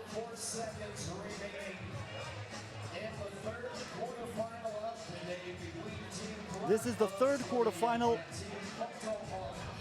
It would be amazing if this one goes into the overtime too, but Team Menton has a long way to come back and tie it. We had 2 amazing quarterfinals. The first 2 quarterfinals both decided into the overtime. Let's see if this one will be as dramatic as the first two. This is Anthony Christoph. Christoph under the basket with a fake. The rebound by Dario Krejci. He gets the ball back from Mensut Julevic. Julevic for Krejci. Krejci for two. And let's see who has the ball. The referee is saying orange ball. So Team Menton has another chance. Laurent drives to the basket and he scores. We have a three-point game. This is Julevic. Julevic with Olivier Bardet in his face. Gives the ball up to Erzen under the basket. He misses the shot. Thomas Laurent rebounded. Laurent for Bardet. Bardet with a fake. Bardet with a shot. And with an air ball. He rushed it again. And under the basket, Jure Erzen scores. Team Kranj leads by 4. A two-pointer made by Thomas Laurent. And Team Menton still have a pulse. 2 free throws for Dario Krejci. Team Menton needs to see Dario Krejci missing both of his free throws, and if he misses both, they will still have a chance. But Krejci scores the first one, and Team Kranj is almost qualified to the semifinals. Team Menton will need a miracle. Right here, Krejci misses the second one, rebounded by Mensut Julevic, and Team Kranj is the second Slovenian team who qualifies to the semifinals after Team Trbovlje. Amazing or not, the main favorites, Team Ljubljana, also from Slovenia, is the only Slovenian team who did not make the semifinals. Team Kranj joins Team Trbovlje and Team Amsterdam into the last 4 of this competition in Lausanne. The final score, Team Menton 14, Team Kranj 17. Slovenian team goes into the last 4.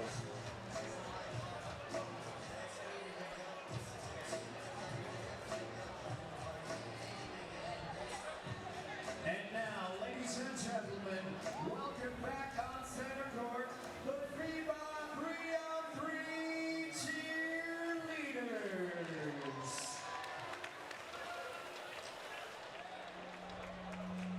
And here are the highlights for the third quarterfinal between Team Kranj and Team Menton. Team Kranj the favorites for this game, as they were listed #2 favorite before the start of the competition. Team Menton, a very big surprise as they qualified, even though they were the first from last.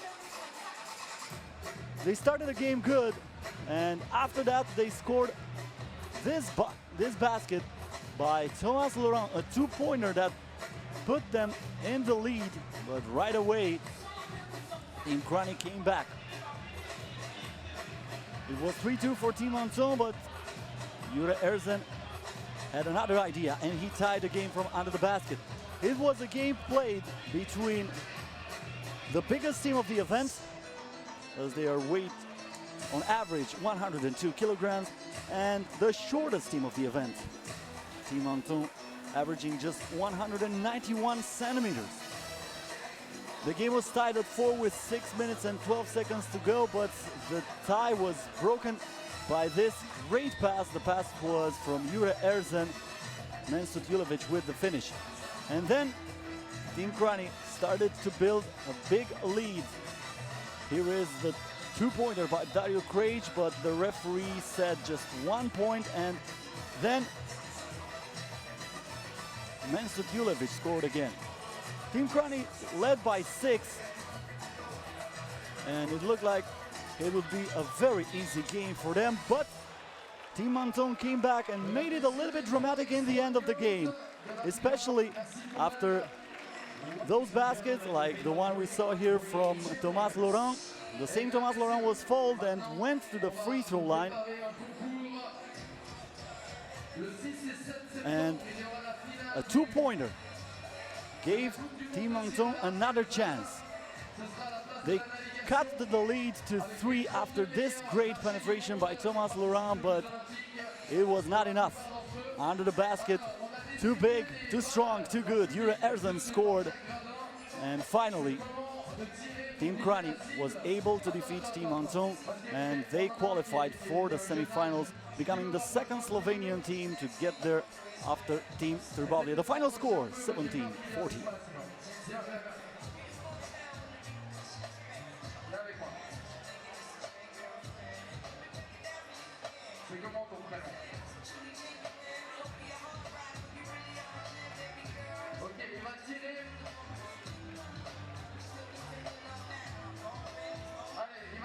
Pour viser le centre de la cible.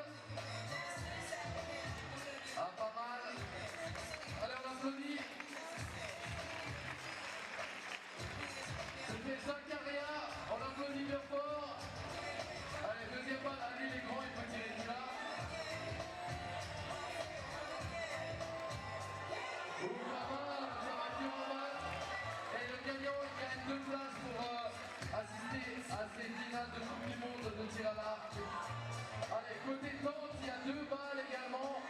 Ah, il y a un jeune aussi. Allez, jusqu'au haut des escaliers. C'est un peu plus grand. Robin, il va tenter depuis là. Attention. Oh, oh, oh, oh. Pas mal, pas mal, pas mal. Allez, il y a un deuxième. Ah, il est jeune aussi. Viens un peu plus près, viens un peu plus près.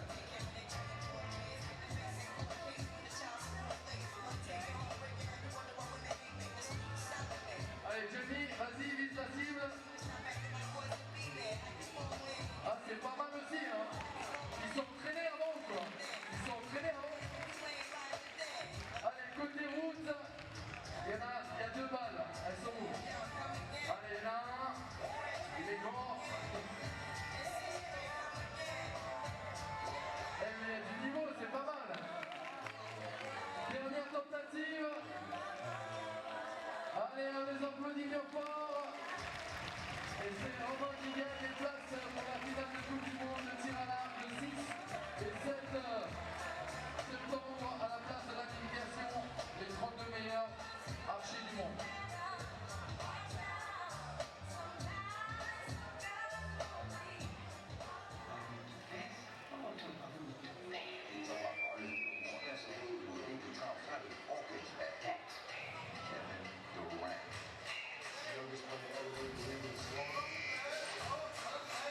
So for the next game, the last quarterfinal on the 3-on-3 World Tour here in Lausanne. We have probably the team that shocked everybody. That's Team Monastir from Tunisia and Team Marburg from Germany.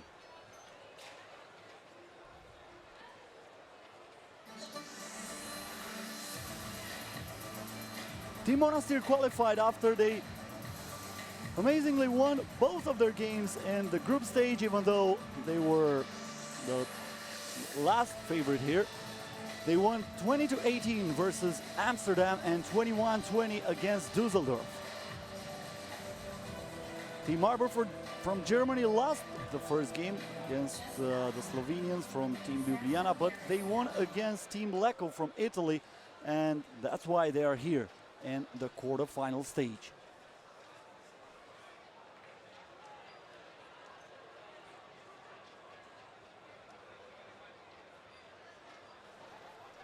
So by now we know the first 3 teams qualified for the semifinals. Team Trbovlje from Slovenia is the first one. Team Amsterdam also qualified, and a few minutes ago we have seen Team Kranj, also from Slovenia, qualifying for the semifinals. We need just one more team to complete the last 4. Who will be? Team Monastir from Tunisia or Team Marburg from Germany?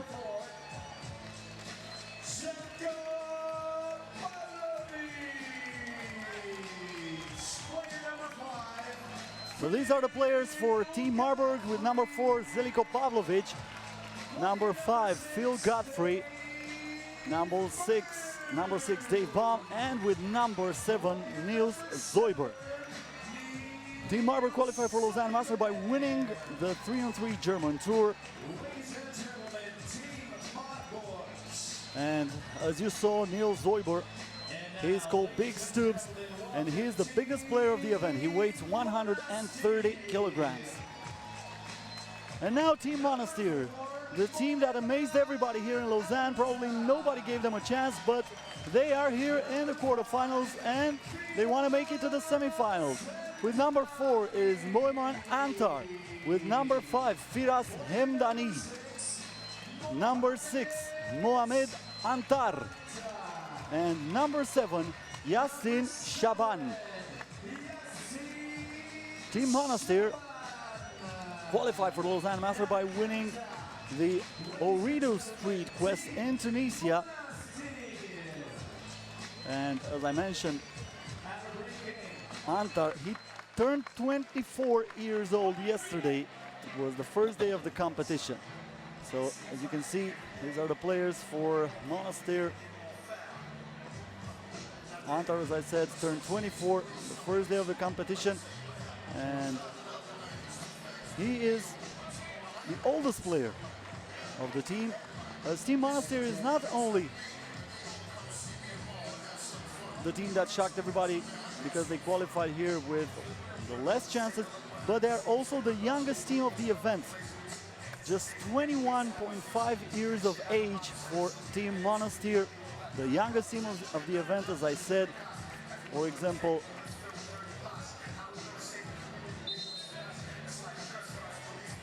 Moeman Antar was the top scorer of day 1. He scored 28 points. The second had only 18, so keep an eye on this Moeman Antar.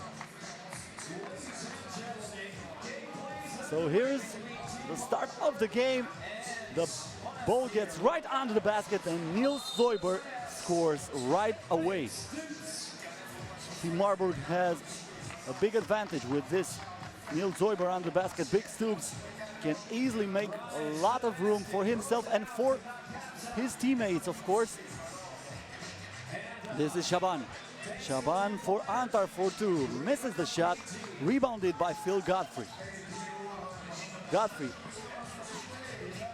for Pavlovic. Pavlovic for Zoiber. Zoiber on the basket. He scores. The second basket by Niels Zoiber. As I said, he weighs 130 kilograms. Now, Moeman Antar missed the shot. He gets the ball back. Antar. Antar gives the ball to Shaban for 2. Way too short, and Phil Godfrey gets the ball. Godfrey from the mid-range. He misses the shot, and under the basket, Zeljko Pavlovic comes right away, and he is fouled. Zeljko Pavlovic was born in Bosnia, and as you probably noticed, Phil Godfrey doesn't sound German. Also, Godfrey is American, and Baum, by the way, has an Indonesian mother. So, a very interesting German team, this Team Marburg. Godfrey and Baum have played for Düsseldorf in the past. Düsseldorf was eliminated yesterday from the competition, being one of the 4 teams who left the tournament after the group stage. Pavlovic for Niels Zoiber. Zoiber against for Pavlovic from beyond the arc. Pavlovic fights for the ball. Here is Godfrey for Zoiber. Zoiber is pushed. It doesn't matter, but he misses the shot in the end. Zeljko Pavlovic for 2. Zoiber rebounds the ball, and he is fouled right away by Firas Hemdani. I think that was an intelligent foul because Niels Zoiber was almost ready to get up with the ball, and it's pretty much impossible to stop him when he does that, especially in the paint. Pavlovic for Godfrey. Godfrey for 2. Shaban. Shaban for 2. way too short, but he gets his own rebound. He misses from under the basket, and he is fouled. Yasin Shaban called Nakata by his teammate. He has the chance right now to put the first point on the scoreboard for Team Monastir.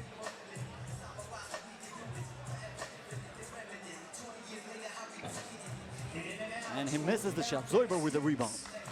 Zoiber fights for the ball. And he is fouled.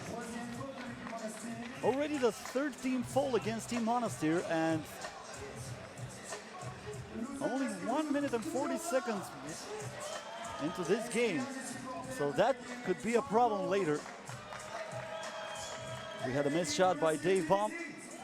This is Yasin Shaban. Shaban with a crossover. 3 seconds on the shot clock. Shaban for two. Way too long. Nothing but air on that shot for Yasin Shaban, and the ball gets back to Team Marburg. Zeljko Pavlovic.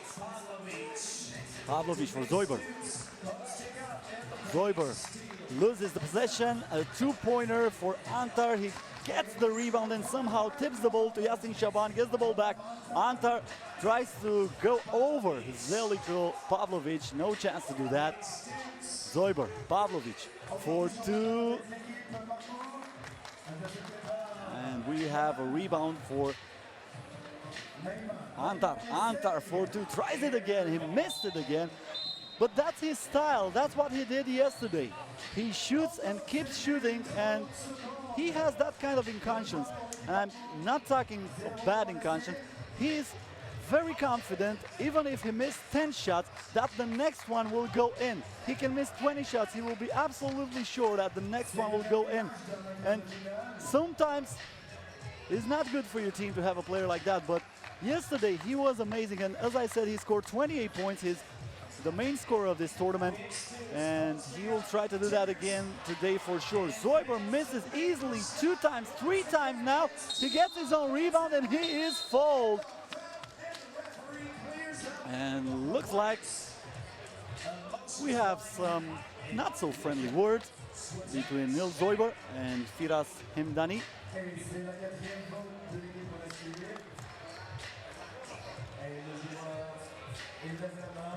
Nils Zoiber with 1 free throw. That was the 4th team foul for Team Monastir. It was clearly a foul. We saw the replay. Zoiber connects. Antar. Antar for two again. Zoiber rebounds, gives the ball to PG. Phil Godfrey. Godfrey with a bad pass over there, and it is white ball as the referee announces. White ball, so Roman Antar will have it. Antar drives to the basket. It was a wild shot.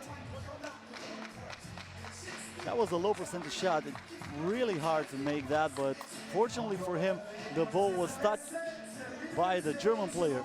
Antar again, defended by Godfrey, who doesn't give him space to breathe. And now we have a two-pointer miss by Firas Hemdani. He was wide open. There was nobody in the same neighborhood with him. I don't think it was somebody in the next neighborhood, but he was still not able to make that shot. Not the start that Team Monastir hoped for, but they still have a lot of time into this game, and they're down just by 3. That's a good thing. Nils Zoiber rebounds the ball, and he scores. That's an unsportsmanlike conduct, so that's a big problem for Team Monastir.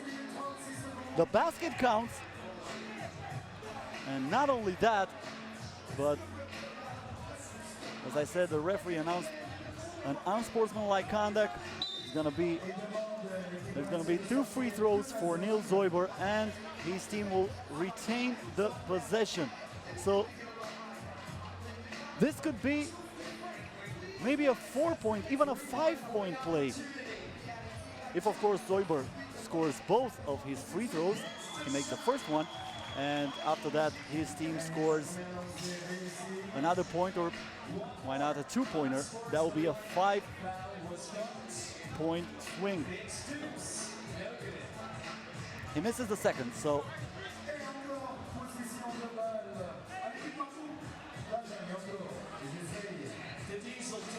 Godfrey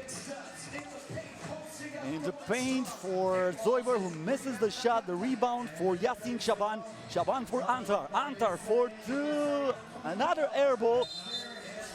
And even though Mohamed Antar fought for the rebound, he was not able to get that ball for his team. Phil Godfrey gets the ball back. Neil Zoiber. Zoiber under the basket with a fake and with the basket again. Impossible to stop. Big Stoops is way too big for this Monastir team. And we have a blocked shot on this two-point attempt for Mohamed Antar. Phil Godfrey. Godfrey, good if it goes. No. And Mohamed Antar rebounds the ball. 5 minutes and 53 seconds to go. Team Monastir from Tunisia still without a point in this game. But as I said, we have a long way to go in 3-on-3 basketball. It is very unpredictable. Everything is possible right here. I have seen teams coming back from deficits way bigger than this one. No basket. 12 seconds shot clock violation, so no basket. They finally put the ball in, but unfortunately for Yassin Shaban, the referee said no good. It was way too late. Zoiber.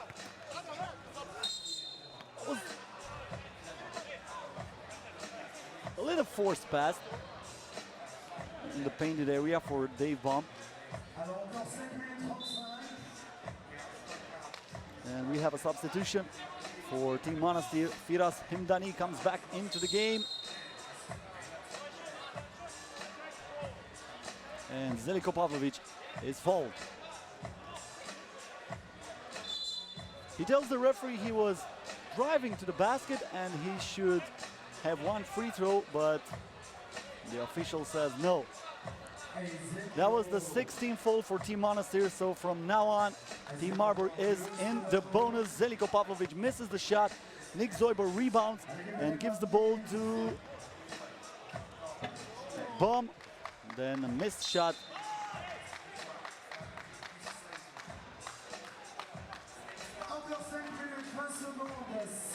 Five minutes and 20 seconds to go into the game. And we have Mohamed Antar. Shaban, way too short again. Nils Zoiber with the rebound. Zoiber again under the basket. Zoiber with a left hand puts it in. And we have a 7-0 lead for Team Marburg. Shaban goes aggressively to the basket, and the rebound for Dave Baum, who is fouled. That's not a bright move for Team Monastir, because right now they will be penalized and Dave Baum will shoot 2 free throws. As I said, Baum alongside Godfrey played for Team Düsseldorf last year. They switched to Team Marburg. Team Düsseldorf eliminated yesterday from the competition.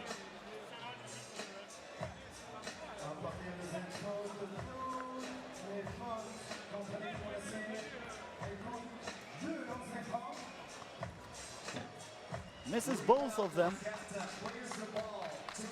A two-pointer missed by Mohamed Antar. Yesterday he was the hot hand, but right now it looks like he doesn't have the same precision from beyond the arc. Nothing went in for him. He forced a lot of shots.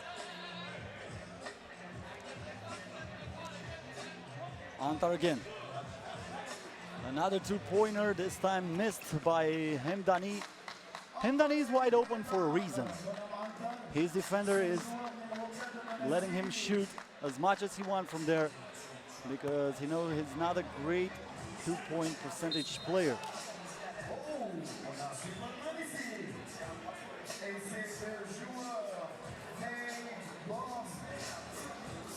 Phil Godfrey comes back into the game.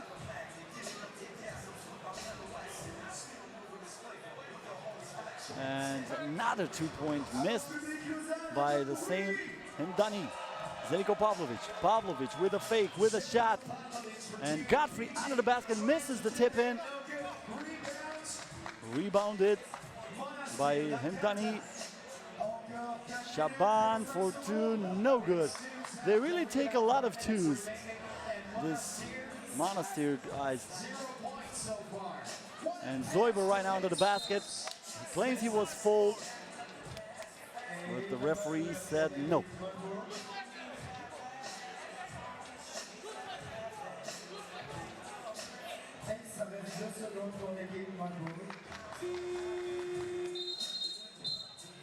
No basket again. 12-second shot clock violation.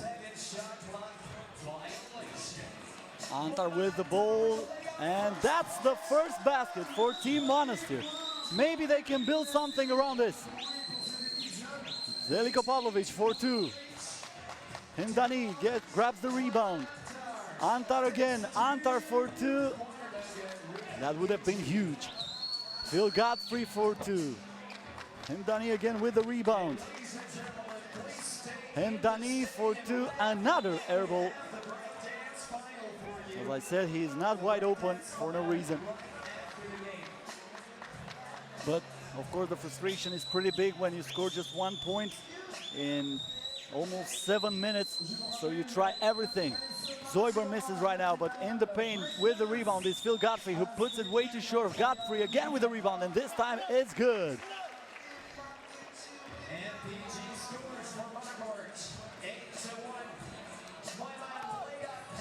Missed shot, but finally Antar scores, but there's no defense over there for Team Monastir. Shaban misses the shot. Zeljko Pavlovic. Pavlovic with the right hand. There is Shaban. Shaban blocked by Godfrey. Godfrey said, not this time. I'm gonna lower the sky for you. And here is Zeljko Pavlovic for two. That's 11-2 for Team Marburg. Shaban scores for Team Monastir. Hemdani with a steal. Moiman Antar. Antar for two. Another miss for Antar. Zoiber with the rebound. Pavlovic for Godfrey. Godfrey for two. Rebounded by Antar. Antar almost lost the ball. It is pretty hard to get through the big player. As I said, Zoiber, really a big one. And Antar with another forced shot.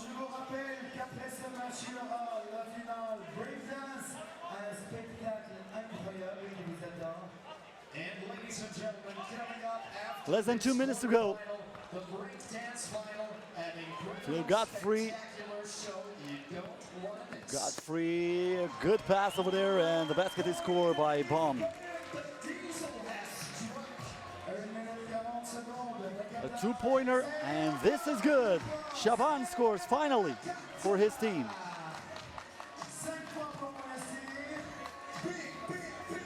Nick Zoiber again. And Shaban from under the basket. We have the score of 13-6 for Marburg. They should not relax right now because, as I said, you can come back really quick in 3-on-3 basketball, but Phil Godfrey has the killer instinct. Cold-blooded from beyond the arc. He scored the two-pointer, and Marburg leads by 9.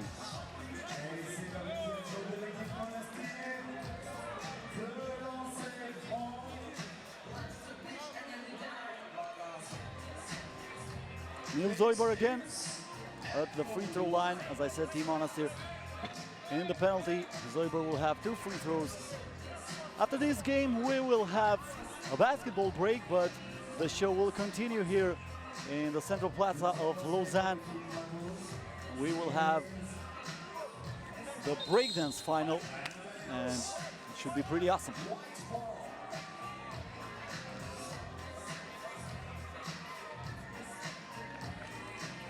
Moiman Antar. for Shaban. Yasin Shaban with a fake, gives the ball to Firas Hemdani. Hemdani again with a 2. Rebounded by Phil Godfrey. Phil Godfrey for bomb for 2. And Yasin Shaban is there to grab the rebound. 40 seconds to go into the last quarterfinal. Not a miss for Antar. He did not score once from beyond the arc into this game. He came with high energy, with high hopes, and with lots and lots of confidence. But unfortunately for him, it was not his day today. Phil Godfrey for 2. Rebounded by Moiman Antar. Antar with a crossover. Antar drives to the basket. Antar with a teardrop. Hemdani for 2. Not a miss for the Tunisian team. Shaban. And that's it. That will do it. Team Marburg wins. Team Marburg wins and they go to the semifinals. So we have 1 team from Netherlands, 2 teams from Slovenia, and a team from Germany that completes the final 4 of this amazing tournament here in Lausanne. Team Marburg wins with no drama this time against Team Monastir. It was not the day of these players, but as I said, this is the youngest team in the tournament. So they deserve all the applauses from this great crowd here in Switzerland. And I'm pretty sure that over a few years, with more experience, they will be a really tougher team to beat. Much more tougher team to beat. The final score, Marburg 15, Monastir 5.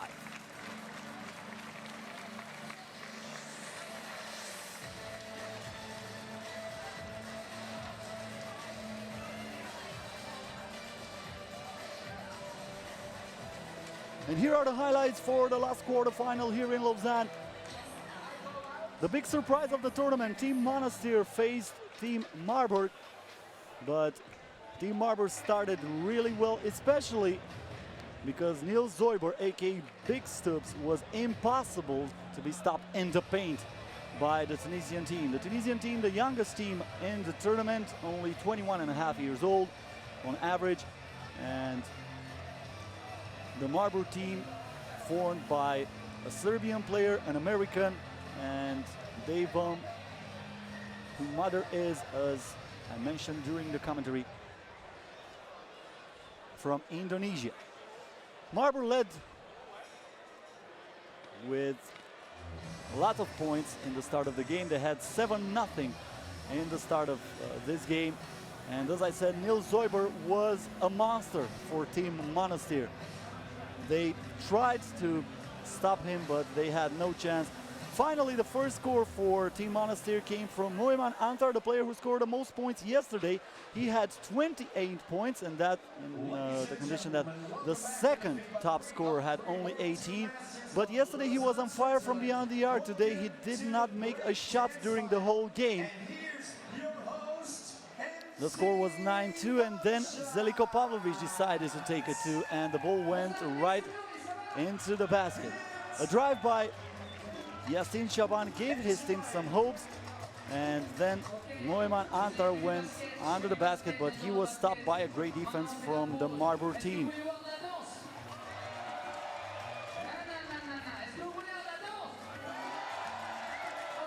That was a 2-pointer for Yasin Shaban. The score was 13-5. And the same Yasin Shaban came with the rebound, but Phil Godfrey was determined not to give the other team any chance. So Team Marburg is the last one who qualifies for the semifinals of this competition. The final score, 15-6.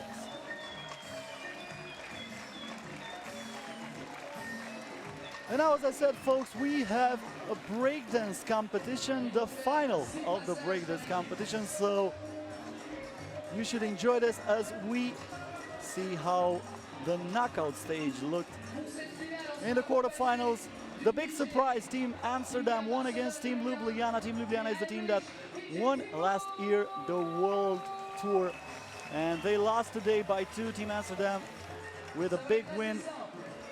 Team Trbovlje won against Team Belgrade from Serbia. Both of the first quarterfinals were decided into the overtime.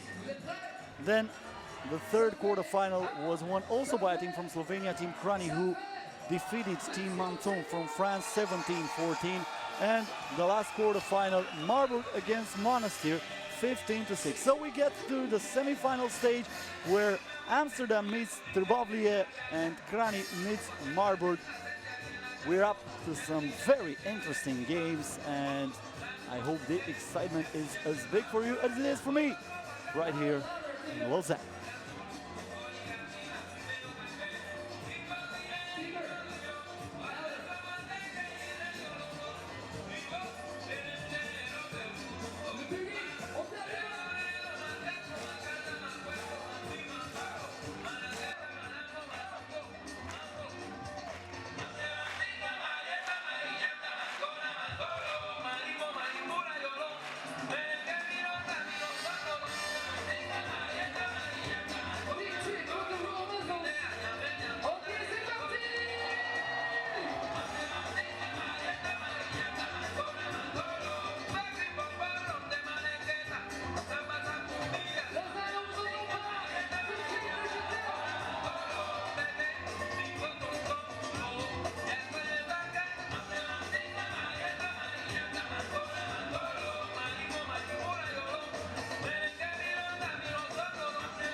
Neuchâtel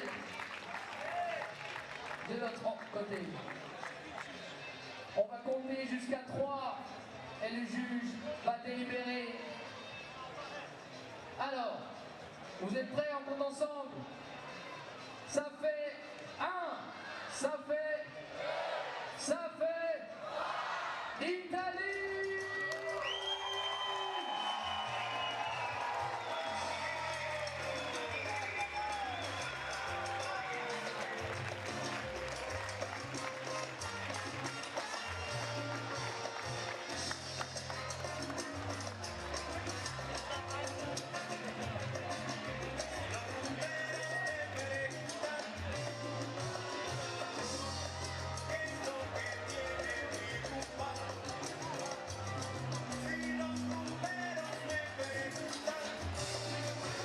So the next event right here in Lausanne will be the Samsung Shootout Final, a very interesting competition.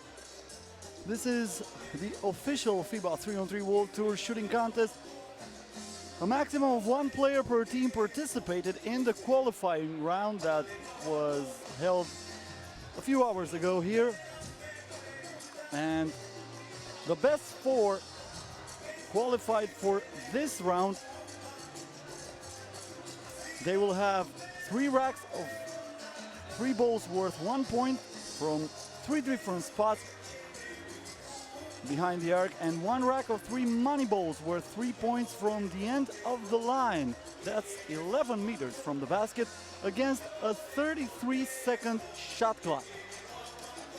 The players who qualified for this competition are Nebojša Bošković from Team Belgrade, Jasmin Hercegovac from Team Ljubljana, Dario Krajic for Team Kranj, and Trbovlje Marin from Team Split. So, we are getting ready for a very interesting competition. I hope you will enjoy it, as I remember to all of you that we achieved the semi-finals of the competition.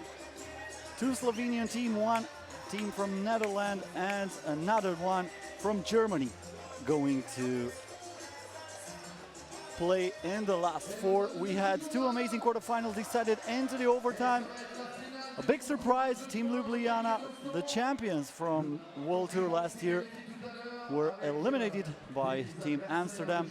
So I can't expect to see what's in store for us for the next few hours here in Lausanne.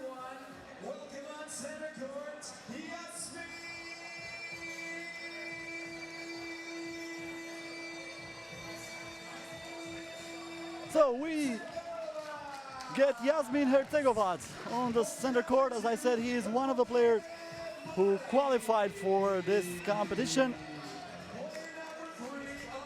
From Split is Trbovlje Marin. From Kranj, we have Dario Krajic and Nebojša Bošković for Team Belgrade completes the 4 finalists for this competition.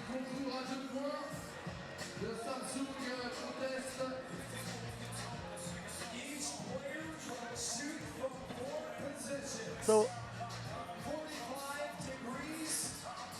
as I said, there are racks of 3 balls worth 1 point, 3 racks of 3 balls worth 1 point from 3 different spots behind the arc, and 1 rack of 3 money balls worth 3 points from the end of the line from 11 meters.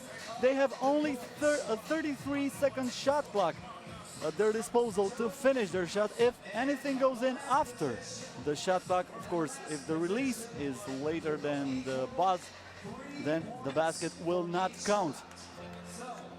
3 points, 6 points, 9 points, and an additional 9 points for a total of 18 possible points. So as the official announcer of the competition says to the public, you can get a maximum of 18 points if you score all the 9 balls that worth 1 point and all the 3 money balls. But It is really hard to score those money balls. I'm not kidding you. You're really far from the basket. Remember that the three-point line is at 6 meters and 75 centimeters, so they will basically shooting from 11 meters. So this is, as I said, a very complicated shot, but that's why it's worth 3 points.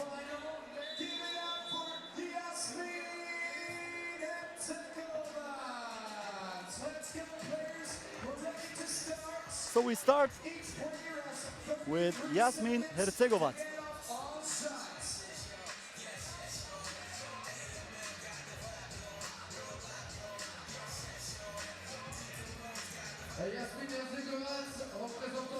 Jasmin Hercegovac, as I said, is from Team Ljubljana. Probably he's not the happiest man in here, especially after his team was eliminated, but he now has to concentrate on this contest. You have 33 seconds to shoot all the balls. 9 balls worth 1 point and 3 balls worth 3 points. So let's go. Jasmin Hercegovac from Team Ljubljana is first. 2 points already for him. 2 out of 3.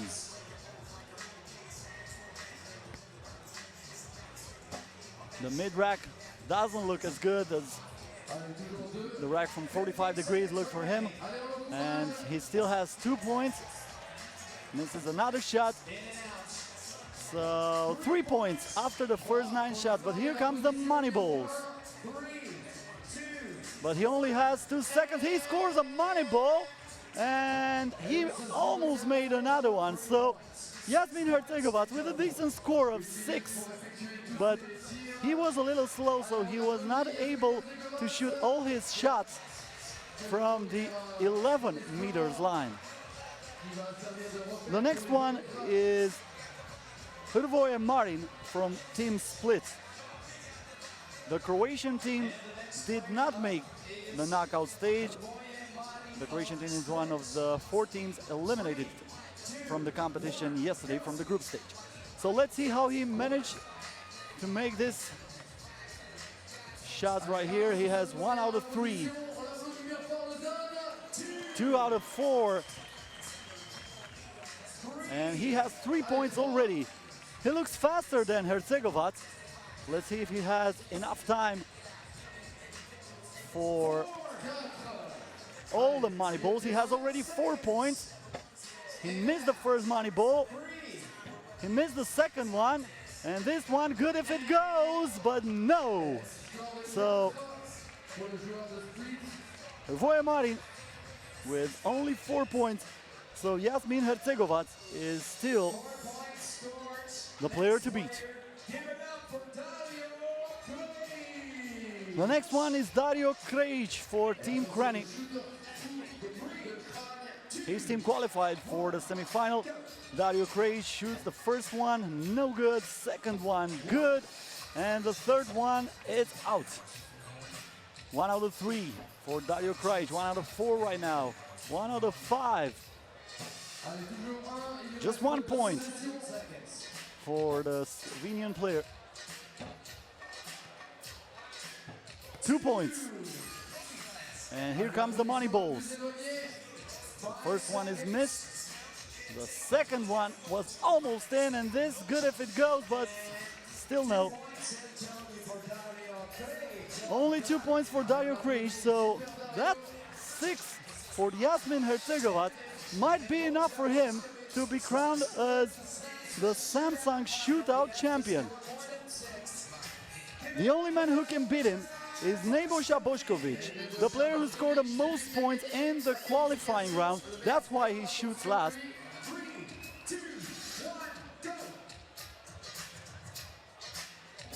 First one is missed.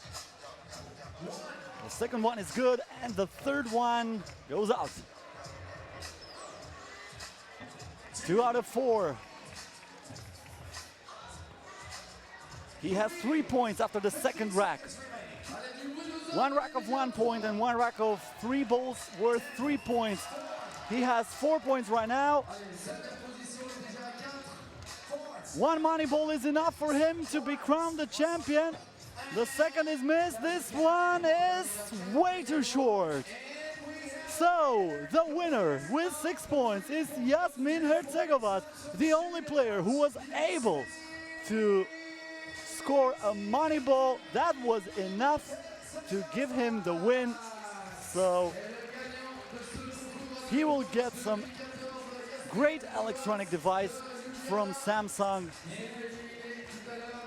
Jasmin Hercegovac, even though his team lost into the quarterfinals, must be a little bit happier right now after this contest. So Jasmin Hercegovac with the score of 6 is the new Samsung Shootout champion.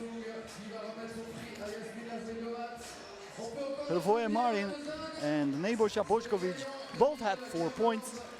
Dario Krejci had 2 points. Those were the finalists for this competition.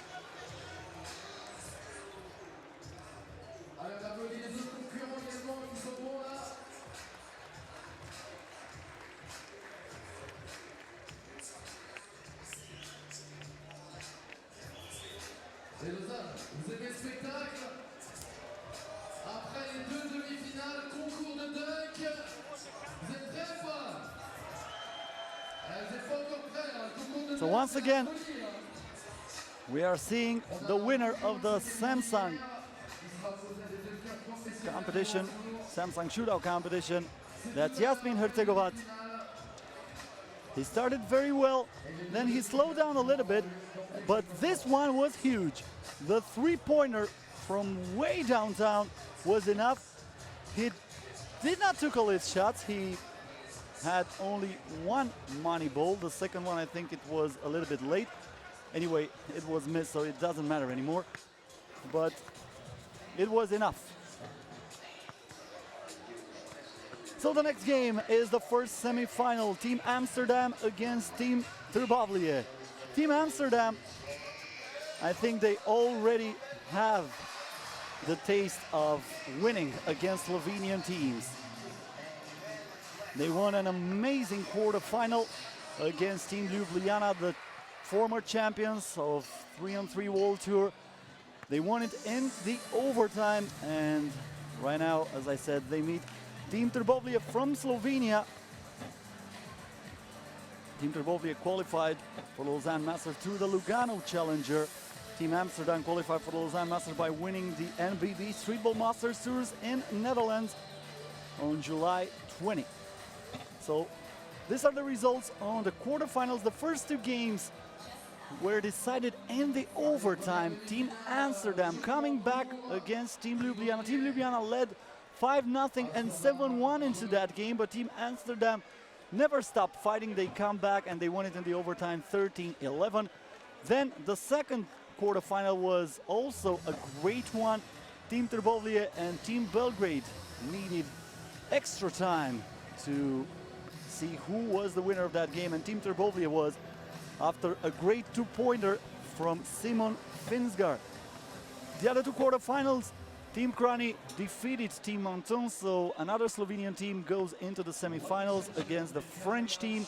And the last quarterfinals was between Team Marburg and the youngest team from the tournament, Team Monastir. The big surprise yesterday was not able to live up their expectation today. So the stage is set, the players are on the court. We are getting ready for this great semi-final. Team Amsterdam against Team Trbovlje. Should be a good one, folks.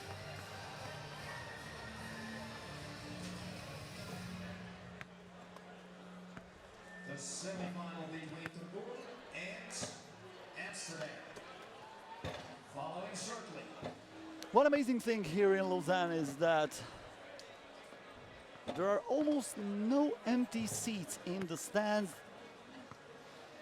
There are hundreds and hundreds of people who are walking by, and they stop and then they are fascinated of what they are watching here. The 3-on-3 basketball is getting more and more fans around the world. By the way, next week, the first edition of European Championship will be held in Bucharest. So that's a first on 3-on-3 basketball. We will have an European Championship.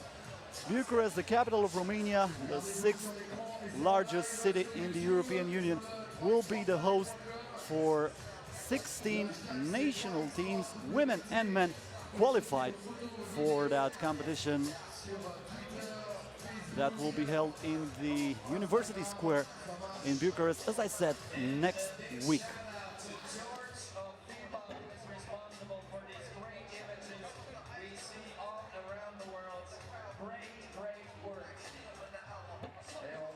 On passe à la télévision dans des chaînes du monde entier. Montrer que Lausanne est à la hauteur de l'événement. Deuxième année consécutive. Merci à la ville de Lausanne également de nous accueillir.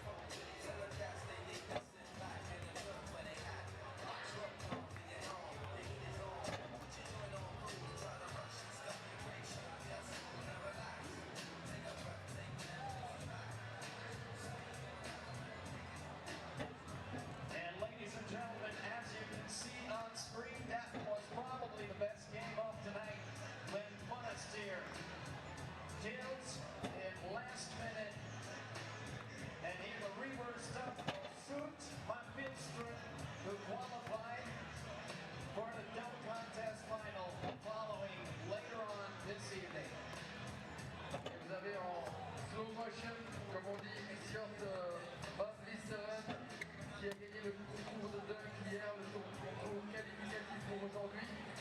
Il est sur le terrain pour le match qui vient avec les Lions d'Amsterdam. Et il sera là après la deuxième demi-finale pour le concours de dunk final.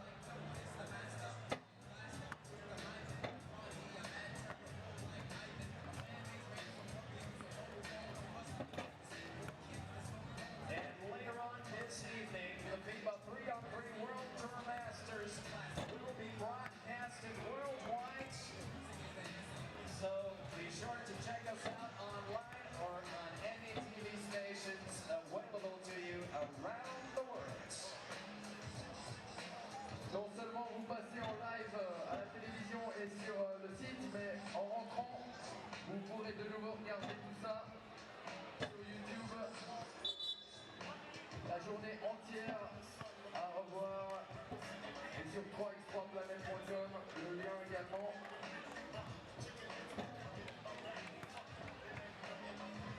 Et Lausanne, vous êtes toujours là?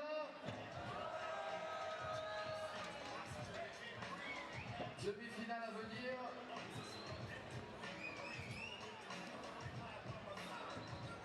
Est-ce qu'il y a des Hollandais dans le public pour soutenir Amsterdam? Les Slovènes, il y en avait quelques-uns avant pour Trbovlje.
district turned into a trendy commercial and leisure area in the heart of the city. But right here, a 3-on-3 court is built to the stone arches of the imposing bridge known as Le Grand Pont, with a Gothic cathedral of Notre Dame blooming in the horizon. In the central plaza of Lausanne, Switzerland, 12 teams from around Europe are divided into 4 pools. And you are looking live right now at the main court, where we are getting ready for the first semi-final of this competition, and this should be a great one, folks. We're having in the orange jerseys the team from Netherlands, and in the white jerseys the team from Slovenia, Team Amsterdam and Team Trbovlje. Team Amsterdam, a team that shocked the audience, being able to eliminate the main favorite of this competition. Just a correction, Team Amsterdam plays in white this time. They were able to eliminate the main favorite, the champions, the former champions from the World Tour last year. And you see on the screen the team with Niels Plieger, Søren Vilsteren, Sander Trommelen and Jesper Jobse. Jesper Jobse was the hero during their amazing comeback into the quarterfinals. On the other hand, Team Trbovlje from Slovenia with Adin Kavčić, Simon Finsgar, Anže Srebov and Gasper Ovnik. Both teams needed overtime, so Team Trbovlje won also in a dramatic fashion their quarterfinals against Team Belgrade with a 2-pointer by Simon Finsgar. So those two teams right now are fighting for the place in the final and a place at the World Tour final in Tokyo, Japan. The both teams qualified in the finals will get in Tokyo, Japan, so the stakes are really high. Also, the team who gets to the finals guarantees a check of $5,000 and have the chance to play for the big prize of $10,000, the check that the winner will get. So, as I said, Team Amsterdam in white this time. Team Trbovlje in orange. We have the first shot, but it is a missed one. And another missed shot by Gasper Ovniak for Team Trbovlje. A 2-pointer by Simon Finsgar, the hero from the quarterfinals.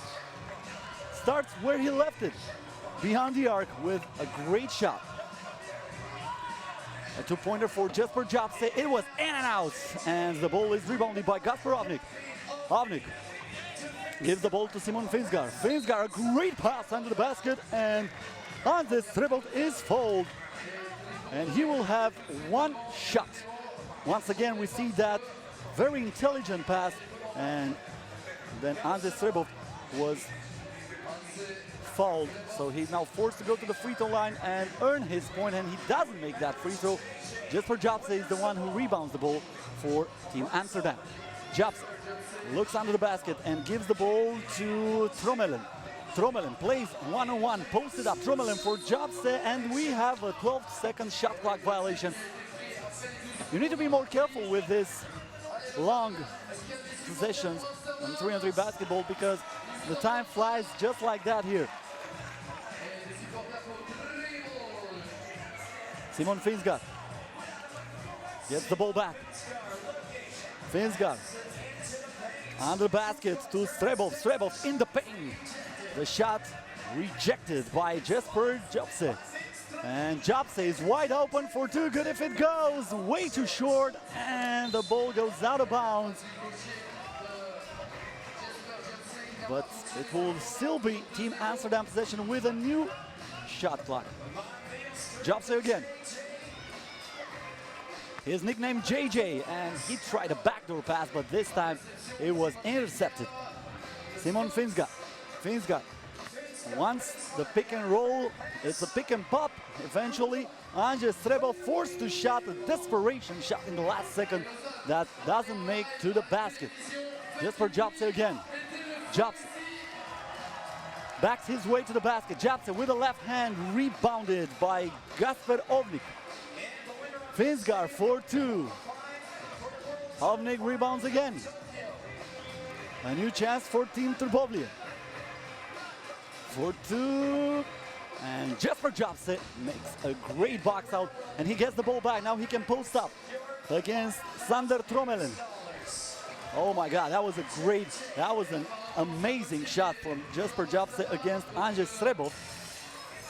Simon Finsgaard. Finsgaard for Gasper Ovnik. Ovnik tries to get the ball back to Simon Finsgaard, who looks like went out of bounds. Once again, we see that play, and it was maybe not the best image, but I think it was out of bounds. Jesper Jobse scored, meanwhile, for the Amsterdam team, and the Amsterdam team now with a chance to take the lead. Van Filsteren with the ball. And we have a foul against Sander Trommelen. A foul by Adin Kavcic, and a substitution in Team Trbovlje.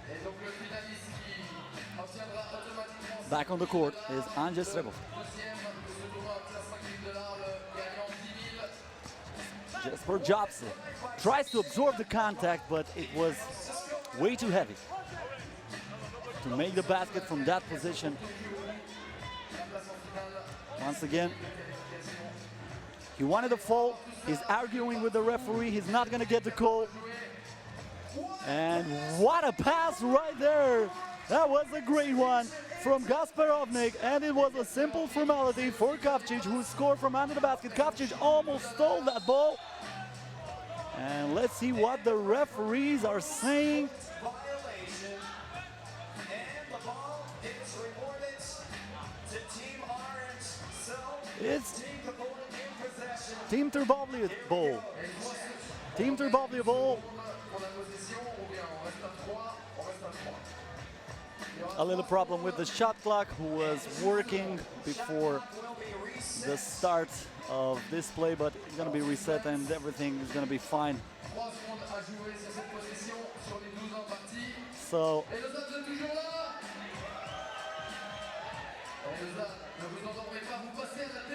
well, the Trbovlje team is saying that they should have a new attack. And I think they're right. Yeah, they're right, because the ball was for Team Amsterdam, and Team Trbovlje basically intercepted the ball, so that's a new possession. So, of course, they have a new attack. The referees got it right, and it was really close of a basket and a foul, but this time, Adin Kavcic will have to earn his point from the free throw line. That was the second team foul for Team Amsterdam. Adin Kavcic makes the free throw, and Team Trbovlje leads for two. Jesper Jobse tries to get the ball in a very difficult position to Niels Vlieger, who claims he was fouled, but the ball is for Team Trbovlje. The Slovenian team again. From way downtown, Gasper Ovnik, it's good! Oh my! He was in another neighborhood when he took that shot, but Jesper Jobse comes with the answer very fast. It's a one-pointer, but it's very important because his team stays into the game. 6-3. This is Gavnik. A great pass out of the basket and a great block by Niels Vlieger, who said, if you don't come aggressive, don't come at all. If you're afraid, go buy yourself a dog. And Trommelen gives a good pass over there for Niels Vlieger. Vlieger misses the baseline jumper. Missed opportunities for Team Amsterdam. Once again, we see that missed jump shot. But that's a very difficult position in basketball because the pressure is very big. If you miss that, a lot of people will say, oh no, how could you miss that? If you make it, everybody will say, well, it will be absolutely normal. But it's absolutely normal for Gasper Ovnik to score from beyond the arc, and he did it again. Another two-pointer for Ovnik. And an interception for Adin Kavcic. Kavcic to Ovnik. Gasper Ovnik for two, not this time. Niels Vlieger with a rebound. And Stuart van Vliesteren was fouled. And we have the first timeout of this game with 5 minutes and 38 seconds to go. A very entertaining first semi-final here in Lausanne. The 5th stage of FIBA 3x3 World Tour. The last one will be in a month in Rio de Janeiro, as we see some of the highlights of this game. It was a very good start for Team Trbovlje, but then Jesper Jobse scored that basket and his team built into that momentum. Looks like Team Amsterdam really knows how to come from behind. They are a very good team from coming from behind. As I said, they came from behind in the quarterfinals. They were down by 5, down by 6 against Team Ljubljana, the former champion, the team to beat in this tournament, and they were able to force the overtime and then win the game. Right now, the Slovenian team has the ball. This is Finsgar. That's an offensive foul, says the referee. So an offensive foul against Simon Finsgar.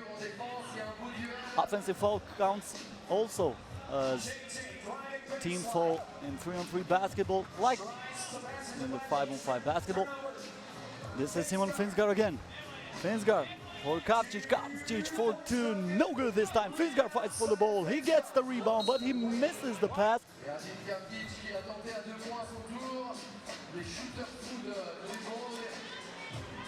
So the possession goes for Team Amsterdam with Sander Trommelen ready to check the ball with Adin Kavcic.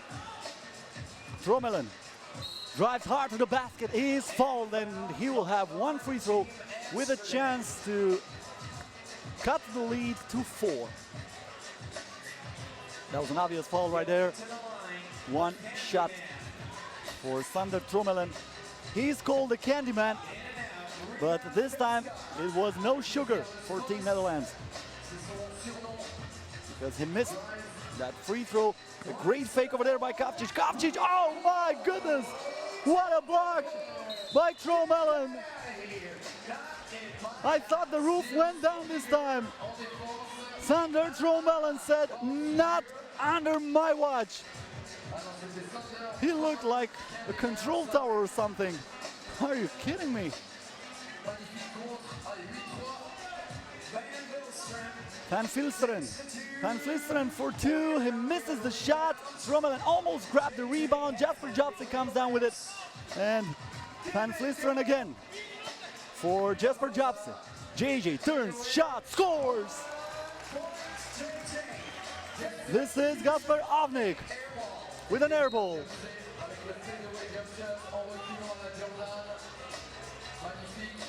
And Team Amsterdam has another chance again. 4 minutes and 24 seconds to go. Team Trbovlje leads by 4. Jesper Jobse drives to the basket. Gets the ball to Sir Van Vlisteren, and a great fadeaway. And Team Amsterdam comes behind only by 3. Now a 2-pointer, no good by Simon Finsgar. Another rebound by Sir Van Vlisteren.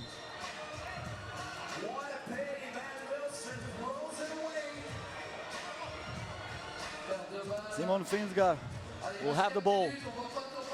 3-point advantage for Team Trbovlje. And Andrzej Strebov was fouled when he was going up to the basket.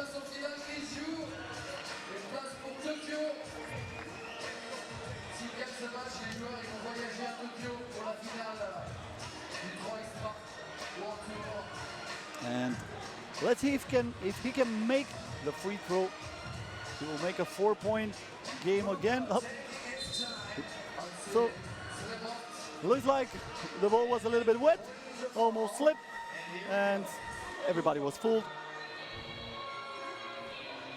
This time he takes the free throw, but he misses the shot. Trommelen with the rebound. Trommelen for Jesper Jobse. Jobse with the pass, and it was a foul. It was a foul. Looks like Niels Plieger was holded over there. Trbovlje drives to the basket.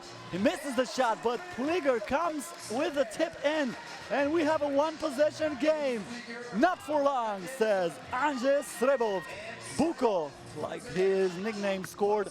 Trbovlje again. Trbovlje, a wild shot over there. A very low percentage shot, very hard to make that one, but he tried it. He had to. And a two-pointer again. The third for Gasper Avnik, who is on fire during this semi-final. Gasper Avnik just scored another one from way downtown. As I said, he scored 3 two-pointers. So basically, more than half of his team points came from downtown by the precision of this sniper, Gasper Avnik. Gapi, or the UFO, like he is called. Jesper Jobs scored another one for Team Amsterdam, but that's another two-pointer for Gasper Avnik. Are you kidding me? That's the fourth for him. Under the basket, missed by Niels Pliger. Finsgaard gets the ball to Avnik again. No. It would have been maybe way too much for Team Amsterdam if Avnik would have scored again. But right now they still have a chance, especially because Team Trbovlje went into the penalty after this fall. They have 16 falls, so after the 16th fall, every fall is penalized with 2 free throws, and starting with the 10th team fall, every fall is penalized with 2 free throws plus the possession for the opposing team. So the game is far from over because Team Trbovlje is in the penalty. Sander Trbovlje with one shot here, misses the shot, rebounded by Andrzej Trbovlje. Trbovlje for Simon Finsgaard. Trbovlje again tried to put the ball right there into Finsgaard's hand, but it was really, really hard to do that. Trbovlje. Oh, it was almost in, but the ball went off the rim. Another two-pointer attempt, this time by Adin Kavcic, but it was nowhere close to the basket. Just for Jobs. Jobs from way downtown, rebounded by Trbovlje. Jobs again. Jobs under the basket, and he misses the shot, rebounded by Adin Kavcic. Less than 2 minutes to go. Kavcic to Finsgaard. Finsgaard gives the ball under the basket to Andrzej Trbovlje, who is fouled, and he will go to the free throw line for one shot.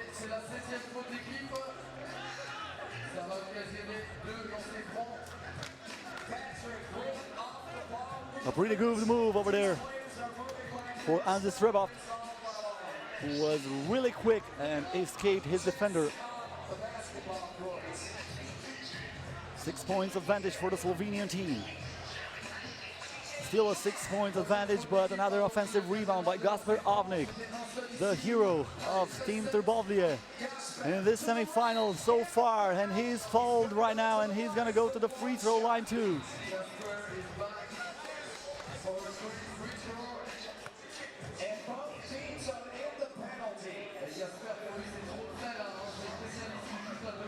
So that was the 15th foul for Team Amsterdam. They still have one more foul to give. Avnik can't miss the free throw. A very good pass over there, but looks like the referee said it was a carried ball. Sjoerd van Filsteren cannot believe it. Let's see that again.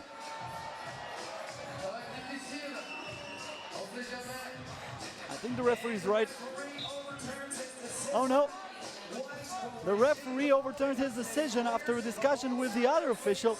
So it is still Team Amsterdam's ball. They really need this one. They really need a score to build up on the momentum. And they can have it right there. Yes, they do. Sjoerd van Filsteren scores from under the basket. And now they need to defend. But Kasper Avnik was on fire, but this time he tried to deliver the ball to Simon Finsgaard, who did not connect with the basket. For two, Jesper Jobsen scores! And Team Amsterdam comes down by 4. 1 minute and 10 seconds to go. Avnik drives to the basket, a great pass, a fake, and a foul for Sjoerd van Vilsteren. The intelligence of this Kasper Avnik is amazing. He really waited to the perfect moment to deliver that pass, and it was a special one.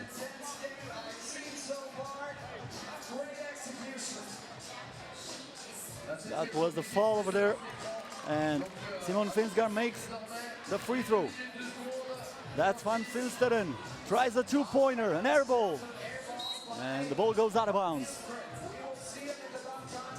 58 seconds to go into the game, a 5-point game. Both teams in the penalty. This one is far from over. Team Trbovlje has to pay a lot of attention to this finish because they're not winners yet.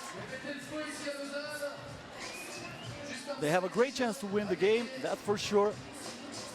And one of the reasons is this Avnik. Avnik with a pass and a two-pointer! Simon Finsgaard. He scored again from beyond the arc, just like he did in the quarterfinal.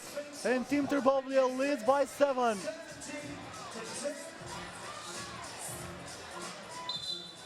The chances are narrowing down for the Amsterdam team. Jesper Jobsen will try to do something, maybe a two-pointer. That's what he tries to do, but Avnik plays a very good defense. A one-pointer is not a big problem for the Slovenian team. Avnik again, beyond the arc, way too short for Adin Kavčić. And that was a not so good pass by Sander Trommelen. Trommelen and Jobsen, by the way, represent the Netherlands. It's the FIBA 3x3 World Championship. This year, the World Championship was held in Moscow, Russia. Excellent backdoor pass, and there it is. Simple finish for Simon Finsgaard. Trommelen misses from under the basket. Finsgaard gives the ball to Avnik. Avnik is down, but I don't think that's something really painful for him. It was a foul, for sure. He was stripped. He got up, and right now he's gonna go to the free throw line for 2 shots.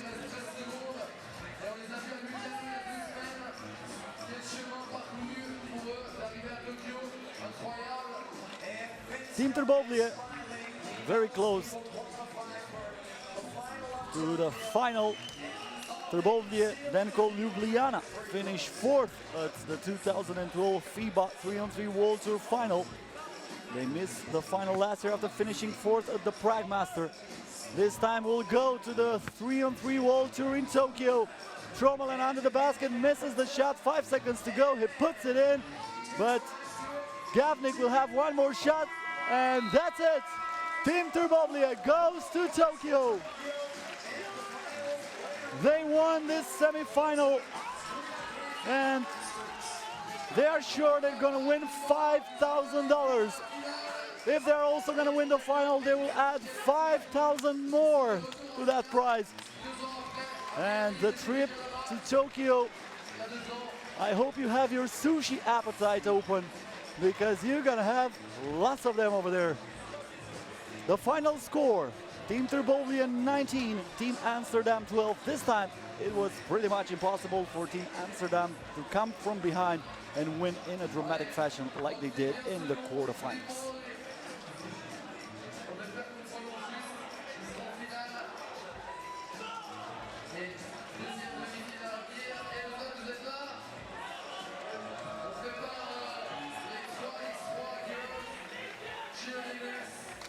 Et juste après les t-shirts, je veux vous voir tous debout. Si vous n'avez pas de t-shirt.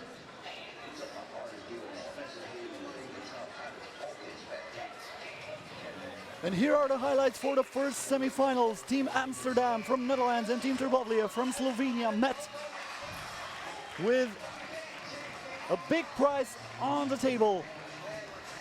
The winner qualifies for the grand final tour in Tokyo and also wins a $5,000 prize with a possibility of winning $10,000 if they win the final two.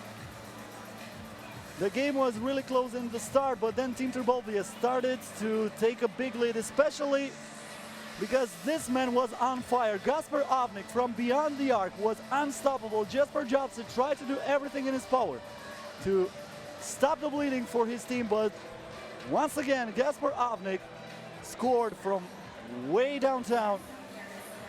Gapi was the hot hand into this game. Nevertheless, Team Amsterdam fought until the end like they did in the previous game. In the first quarterfinal played, we saw a basket by Jesper Jobson over there. And here it is, another important basket for the Amsterdam team, a basket scored by Stuart van Vilsteren. But once again, Team Trbovlje with Adin Kavdzic on that time tried to keep the distance between them and the opponents. They played very good under the basket. Here Anze Srebov with a basket, and they also played very good from beyond the arc, especially, as I said, Gasper Avnik, who made 3 very important two-pointers, scoring 6 out of his first 11 team points from beyond the arc and making a very difficult situation for Team Amsterdam to come back from that deficit. They tried, and they almost did it when this Jesper Jobson two-pointer went in. It was nothing but net for him. And everybody was thinking, hey, it's gonna be that quarterfinal again, but no, this time Simon Finsgaard said, well, remember my quarterfinal. I scored in the overtime. I can do it again right here. I don't want to live that drama again. It was enough for me. So he put the ball into the basket again from way downtown. Jesper Jobson scored, and in the final seconds, Trommelen scored the last point of this game. And with the final score of 19-12, Team Trbovlje from Slovenia qualifies to the big final of Lausanne World Tour 3-on-3 Master against Team Amsterdam. 19-12, the final score, and Team Trbovlje is now with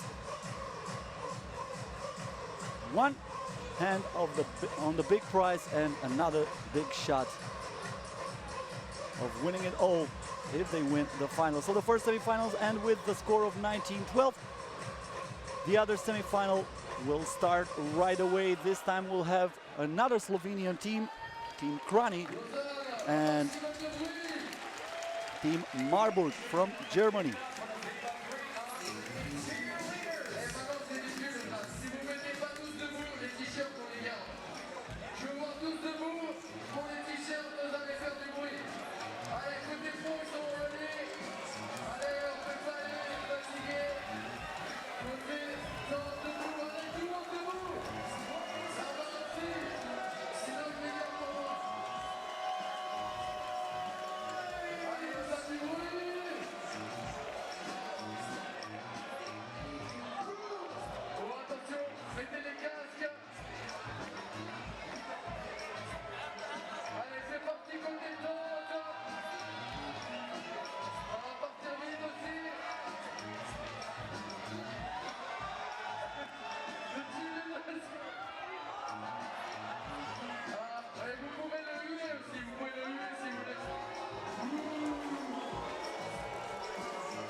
So before the start of the second semifinal, we have some funny games in the court, especially for the public who will try to get some free gifts from the organizers here in Lausanne. So Kranj from Slovenia and Marburg from Germany coming up. We already know the first team qualified for the big final. Who will be the second one? Will we have a 100% Slovenian final right here in Switzerland? or the Germans will be able to win it and will assure their tickets to Tokyo.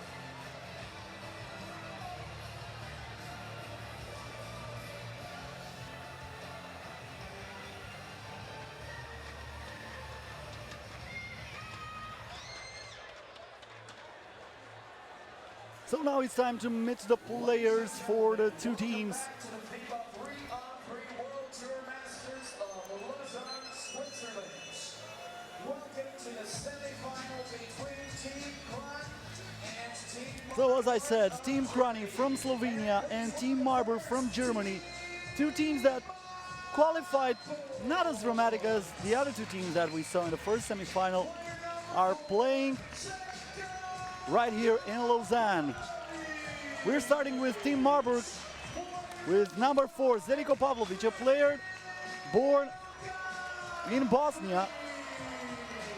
Phil Godfrey was born in the United States of America. Here comes Dave Baum. His mother is from Indonesia. And big Stubs, Niels Zoiber, the big giant. He weighs 130 kilograms and he is the king of the paint, or at least he was until now. Let's see what will happen in this semi-final. On the other hand, we have Team Kranj from Slovenia, the second favorite before the start of this competition.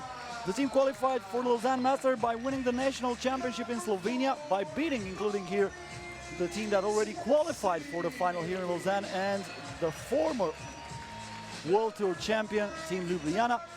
With number 4, we have Boris Yersin.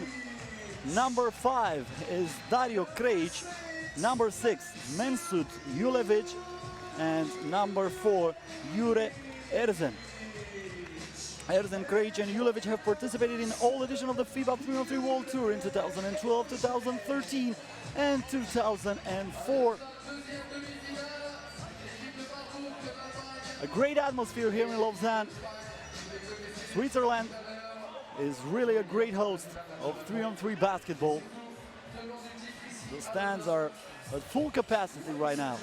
So here is the Kranj team from Slovenia. As I said, Mensut Julevic, Boris Yersin, Dario Krejc and Jure Erzen, the 4 players for the Slovenian team. And for the German team, Team Marburg, Dave Baum, Zeljko Pavlovic, Phil Godfrey and Niels Zoiber.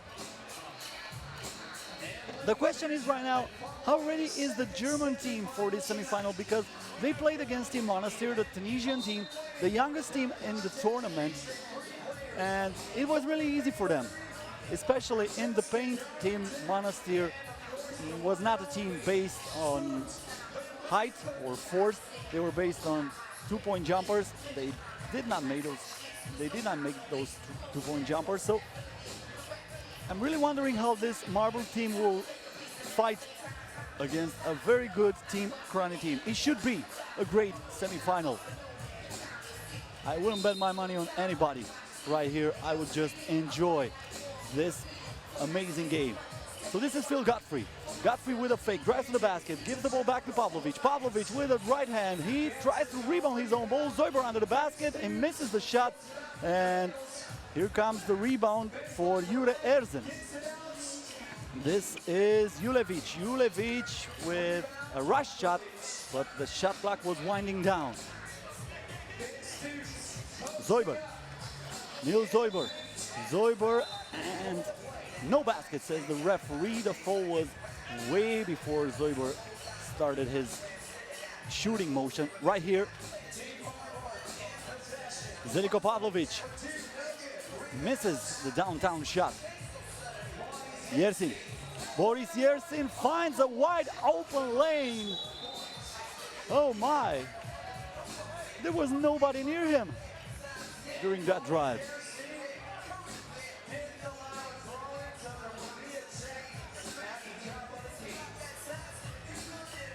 Pavlovic for Godfrey. PG with a great pass for Zoiber, a great fake, but he misses from under the basket. Unbelievable. Everything went right except the most simple thing. Zoiber comes back and wins the ball for his team. PG PG with a drive and the basket counts. The lucky bounce there for the American player. Zoiber is, I think, the last one who touched that ball.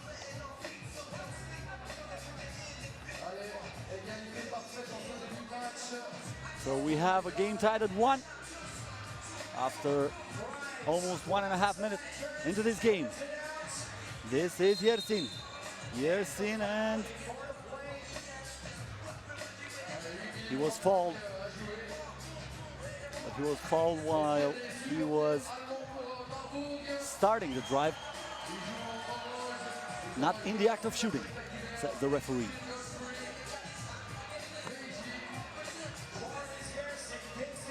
A two-pointer missed by Julevic. Godfrey for Zoiber. Zoiber spins again. Zoiber almost traveled, but he had the open mind to give the ball to Phil Godfrey, who did not look at the shot clock, and we have another violation. Team Kranj will get the ball.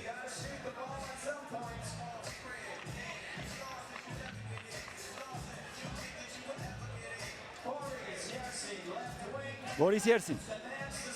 Yersin and his fault.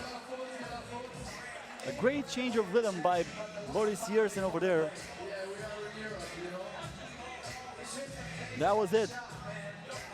He faked it. And right now, Jure Erzen misses the shot. Zeljko Pavlovic. Pavlovic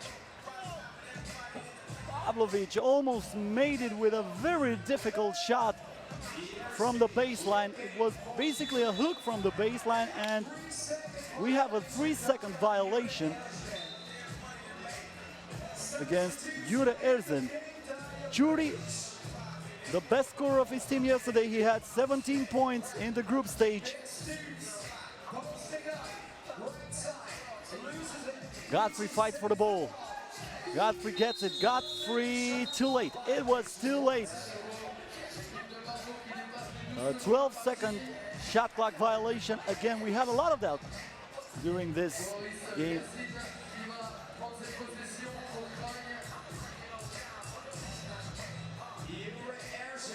Erzen gives it back to Kranj for 2. Dario Kranj scores from beyond the arc, and Team Kranj leads 3-1. Phil Godfrey comes back and makes the basket. He cuts the lead in half.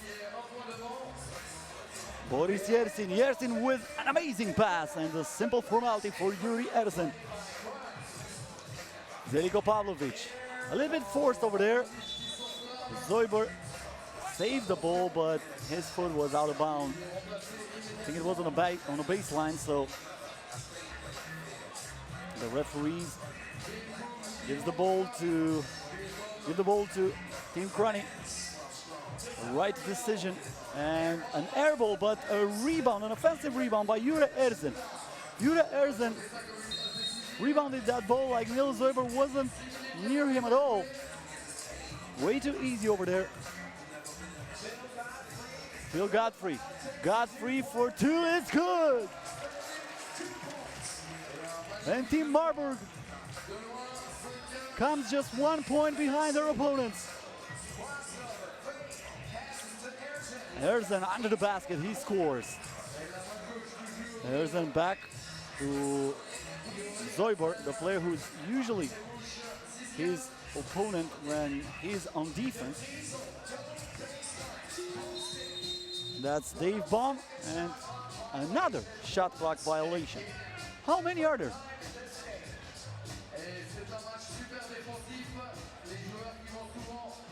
So another shot clock violation, another possession for the Slovenian team, and a two-pointer for Team Kranj. Mensut Julevic is the one who scores from beyond the arc.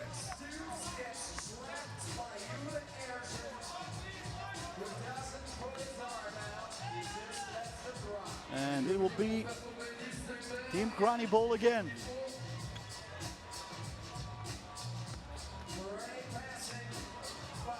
And Great fight under the basket, nobody grabs the ball, and again we have a 12-second shot clock violation. This time it was too late for Mensut Julevic to shoot it.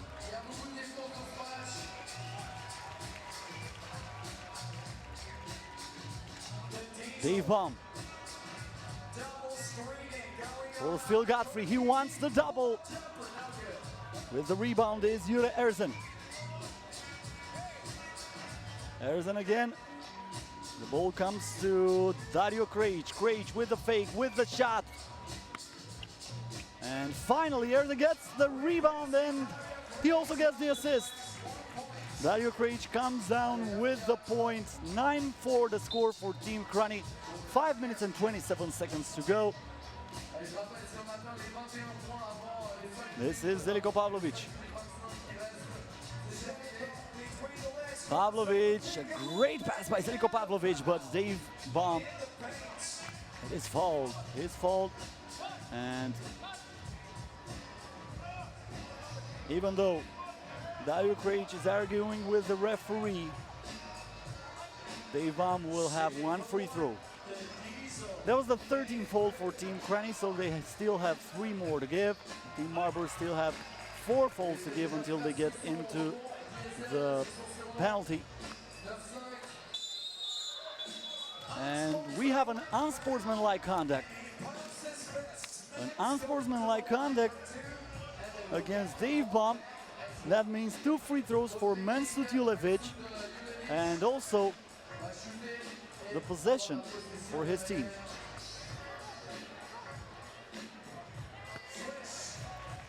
No problem for Mensut Julevic. Very hard to stop those guys. Very hard. Team Kranj, the biggest team on the event. They average 102 kilograms as a team. And they won the World Tour Lausanne Master, beating Lecco in the pool stage and Ljubljana in the final last year. So they really know how to do it here in Lausanne.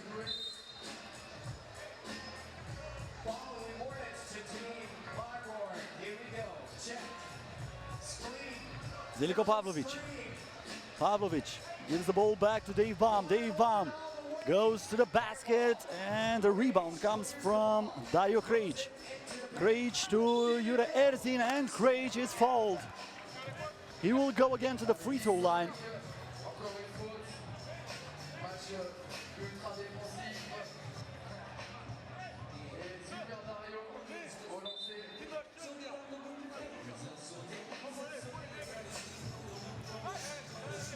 That was the that was the 3rd team foul. No, the 4th team foul for Team Marburg, I was right. Team Kranj has only 3 team fouls. And Zeljko Pavlovic has the ball right now for Team Marburg.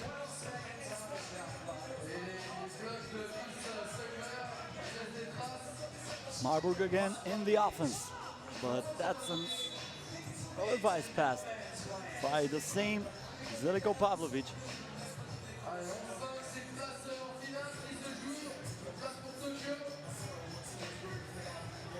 Julevic gives the ball to Jure Erzen. Julevic back for Dario Krejci. Krejci puts the ball into the hands of Mensut Julevic, but he misses the shot over there. Phil Godfrey, 4-2. Rebounded by Dario Krejci.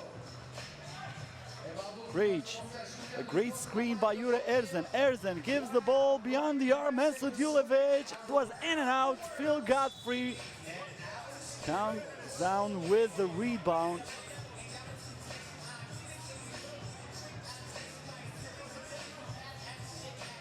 Pavlovic and Zoiber with the rebound puts the ball in, but is wide open. Dario Krejci for 2. He misses the shot. Godfrey,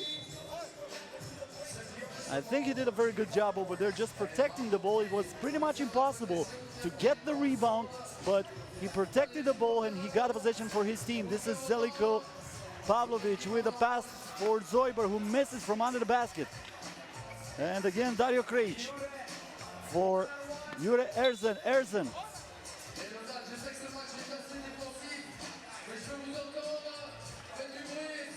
Marburg has the ball now. Pavlovic again.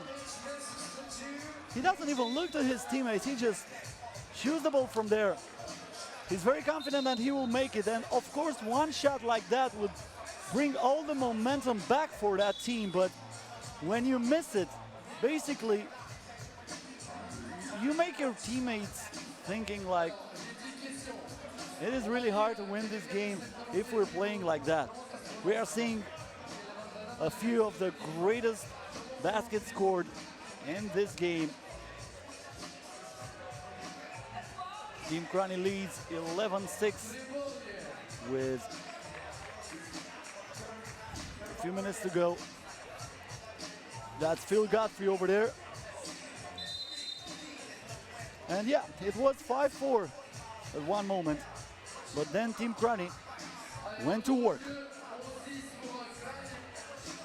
3 minutes and 45 seconds to go. Dario Krejci. Krejci for Julevic for two. Zoiber with the rebound. Zoiber back for Phil Godfrey. PJ. No, not this time. Posting up, a great pass and a two-pointer for Mensut Julevic. He was wide open and he made him pay. If you're gonna let me wide open, I'm gonna punish you every single time. Looks like the message from Mensut Julevic.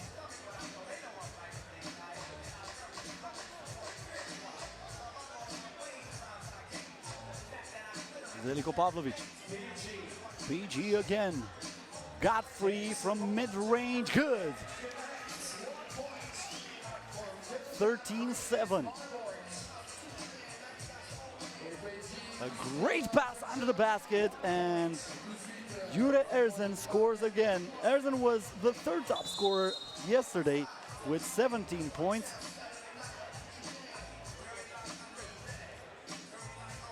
Phil Godfrey helped to get up, and this is why. But it was his fault over Mensut Julevic.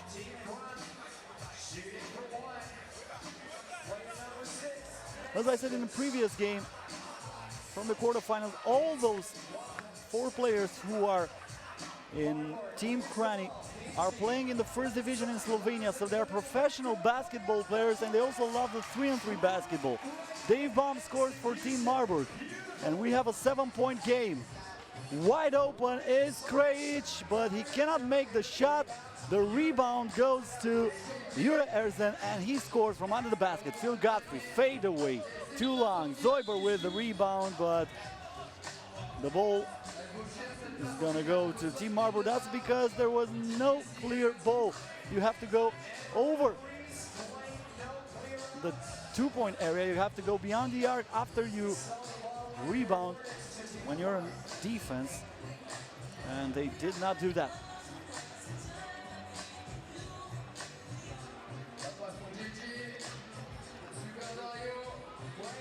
Another two-pointer, and it's good again. Mensut Julevic, nothing but net. How can you stop that? A 10-point lead for Team Kranj, who is really, really close to go to Tokyo 2 and really close to a 100% Slovenian final.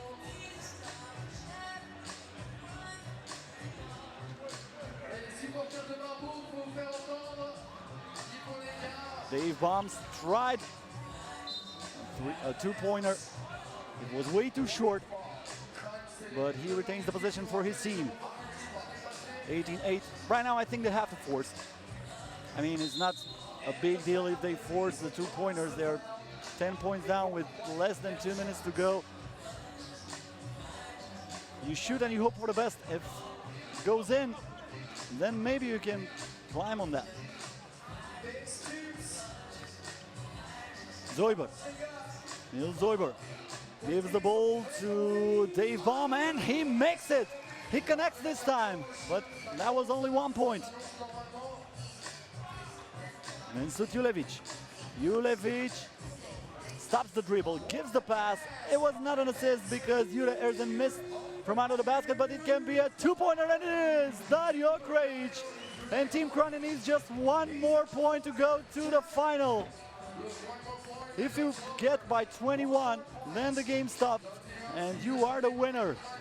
Oh, what a pass over there by the same Jure Erzen, and Mehmet Julevic is fouled. This is the 16th foul for Marburg, who gets into the penalty. So as I said, just 1 point needed for this Team Kranj to go to the final. And here it is. Jure Erzen scores, and Team Kranj with a final score of 21-9 qualifies for the final 3-on-3 World Tour tournament in Tokyo, and they will have the chance to play for a $10,000 check. It was not even close. Team Kranj defeated Team Marburg 21-9. A very good defensive game and also a very altruistic and a very good team game for this Team Kranj. The final score, 21-9. So here are the highlights for the second semifinal. Team Kranj and Team Marburg met. Team Kranj, of course, the heavy favorites for this one. They were actually the second favorites in this competition, and after the elimination of Team Ljubljana, they remained the first favorite. For Team Marburg, the start was pretty good, but then came this two-pointer for Jure Erzen, and then another one from Dario Krejci. Everything went smooth for Team Kranj, who dominated this game from the start, and they were building up into the lead point by point. Phil Godfrey was the one who tried to keep his team into the game in the early stages of this semi-final, and he managed to do that, but it was pretty much impossible for the German team to defend this giants. As I said, Team Kranj has the biggest average weight in the tournament, 102 kilograms. They are really powerful, they dominate in the paint, and they are a nightmare for any defense. And when they are also scoring from beyond the arc, like they did in this semi-final, it is pretty much impossible to win. Here is Phil Godfrey with a mid-range jumper that went in, and Team Marburg was hoping that they will have a miraculous comeback, especially after this. Another great pass by Godfrey.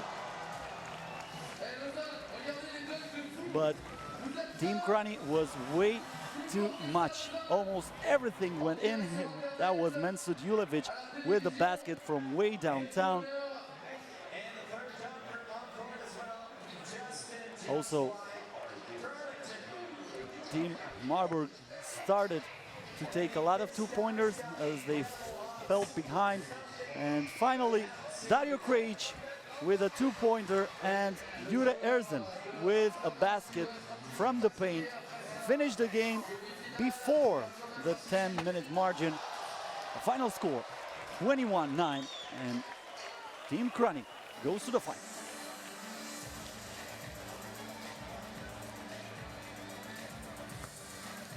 And right now, ladies and gentlemen, we are preparing for one of the most anticipated events here in Lausanne. Is the slam dunk competition.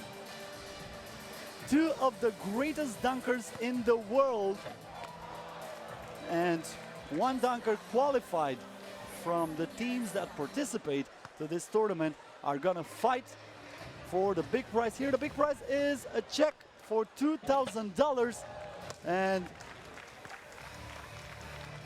the player from the competition comes from Team Amsterdam.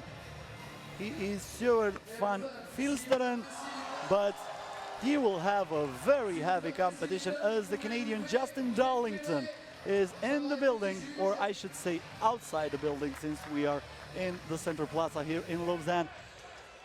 Justin Darlington, one of the best dunkers in the world. He can jump over things so high that you cannot imagine. And another great dunker is Porter Maybury. He might be really small, he might be really short, but he jumps so high that you will be amazed. Trust me, you have all the reasons to stay with us here on Lausanne, because we're gonna have a great dunk contest. The rules for the competition is pretty simple. Every dunker will have 2 attempts in the first round. The first 2 qualified for the last round, for the final round, where they will have 2 more attempts. The heavy favorite is, of course, Justin Darlington, a dunker who have won a lot of dunking competition during this summer all over Europe. And he would like to own this check too and write his name here in Lausanne Center Plaza. But Porter Maybury may be really, really dangerous.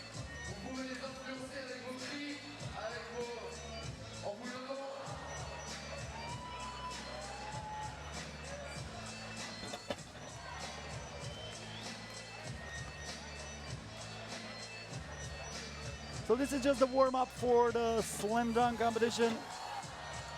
As you can see, Porter Maybury is jumping really, really high. For Sir van Filsteren, it's very hard to do something against this professional dunkers, because this is what they do, and especially Justin Darlington, who you can see what he can do. I mean, that's no gravity right there, or I don't know. He's probably from the moon or something. I don't know how he can jump that high. And of course, for each dunk, there will be 3 attempts.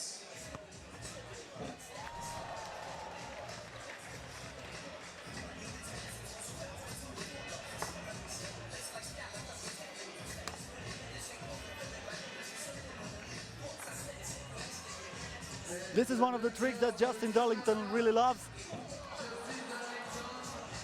The only problem for Justin Darlington, in my opinion, is that he went to so many dunk contests this summer that he might be a little bit tired. I'm not sure of that, but I mean, you are not human if you're not tired after traveling from Paris to Prague, from Prague to Frankfurt, from Frankfurt to Moscow, from Moscow to Bucharest, from Bucharest to Lausanne, and I did not name all the cities where Justin Darlington went.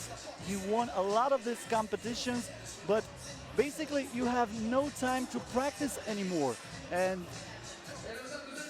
sometimes your muscles get sore, and I don't think it's really, really easy for Justin Darlington to keep his shape while traveling so much.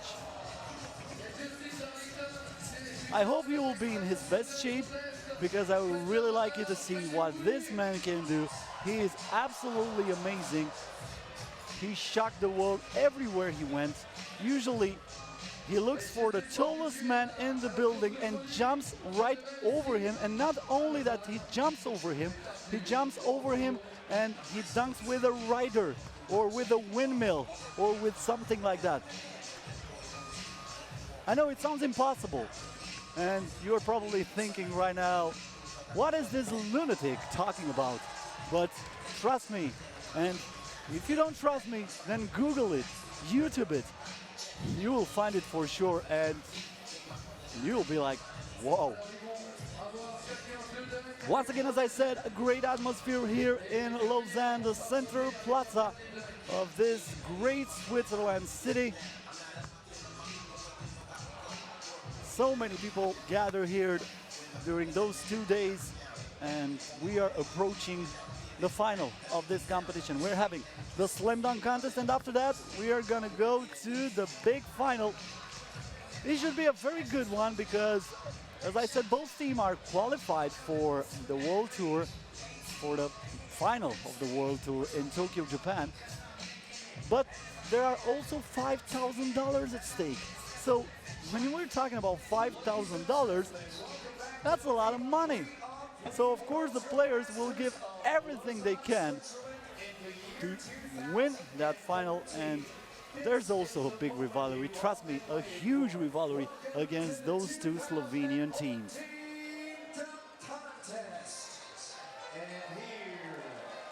So, it's time to meet the contestants for the slam dunk contest. I've already told you about them from this tournament.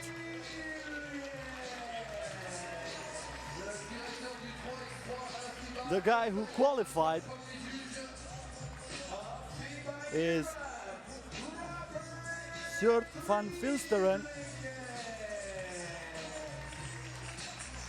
Kosta Iliev and Robert Rieblinger, two of the guys in the jury, because somebody needs to give those players the marks.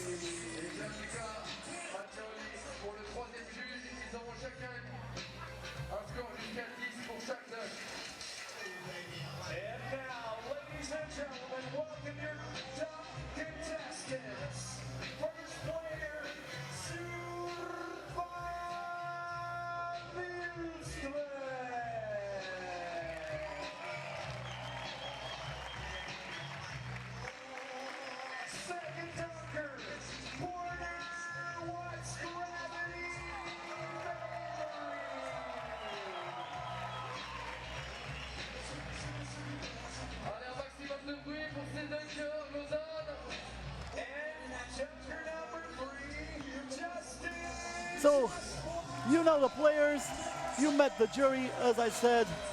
We have Kosta Iliev, Robert Rieblinger and Gianluca Nattioli.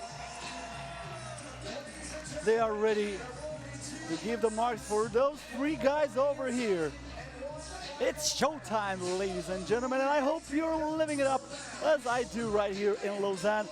Even though if you are in front of the TV or in front of your computer,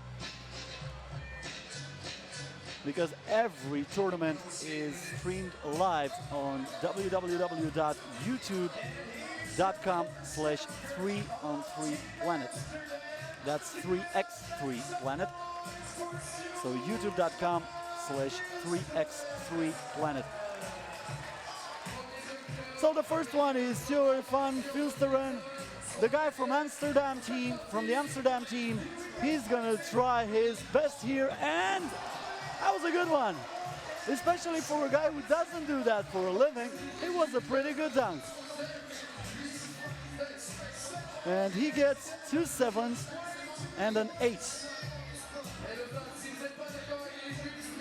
That's 22 points for him, if my math is correct. And don't count on me on that. I was never good at math. And let's go to Porter Maybury. Porter Maybury, oh my! Are you kidding me? Are you kidding me? Porter Maybury. He's gonna try a 360 like that. That will not count because he did not try to put the ball into the basket, and now the crowd is really living it. That's what I'm talking about. They are living it right here. Oh, he was really close, really, really close. He will defy gravity if he will make that dunk. But since his last attempt, because you have only 3 attempts per round, I think he will try something a little bit more simpler so he'll not get a low mark. An attempt is considered when you really go for the dunk, not when you just throw your ball and then you realize you did not throw it well. Okay, that was a pretty good one from Porter Maybury. And he gets 2 9s and an 8. That's 26 for Porter Maybury. And this time I'm sure of the calculation because the official announcer of the tournament also announced 26.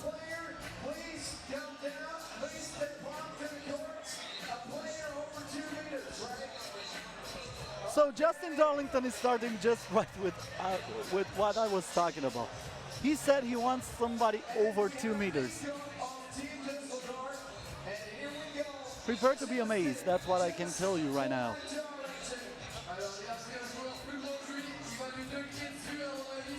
Yes, ladies and gentlemen, he will jump over him like that.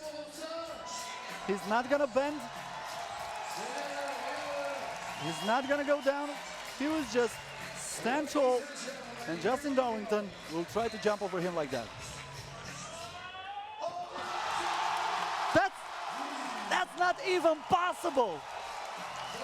Let's go home right now. That's not even possible. He didn't even touch him. Oh my. He didn't even touch him. He's not human.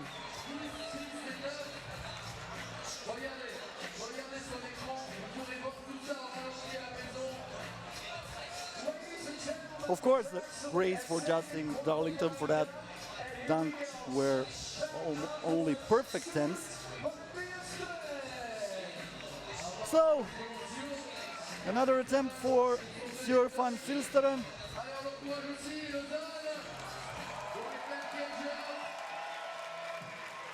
Here it is. It's a pretty difficult one. He's trying a difficult one. He tries to involve the crowd too.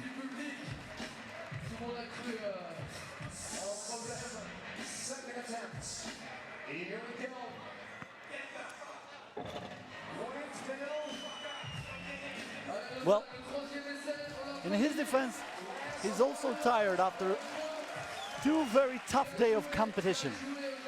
It's not easy to play and also participate in the slam dunk contest. One more chance for him, and this time he makes it. Sjur van Filsteren. And he gets 2 8s and a 7. So this time he gets a 23.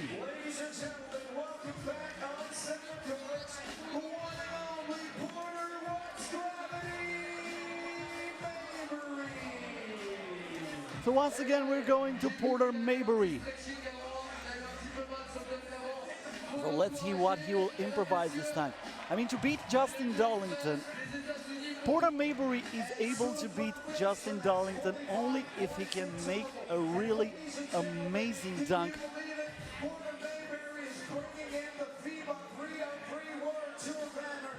Justin Darlington, I think he has in his bag of tricks many more amazing dunks. Porter Maybury has some dunks that probably you have never seen before.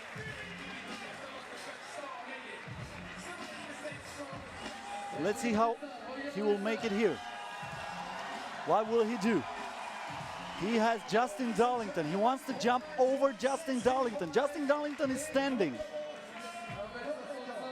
Porter Maybury over Justin Darlington. He jumped over him, but he was not able to put a ball into the basket.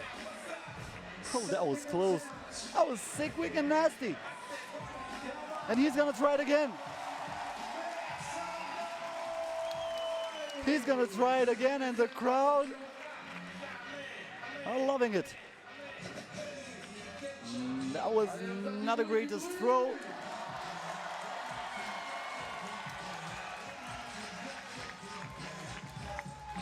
Here he goes. Oh my! Porter Maybury. There is nobody in the jury shorter than him. And he just did that over Justin Darlington. He gets 29 points.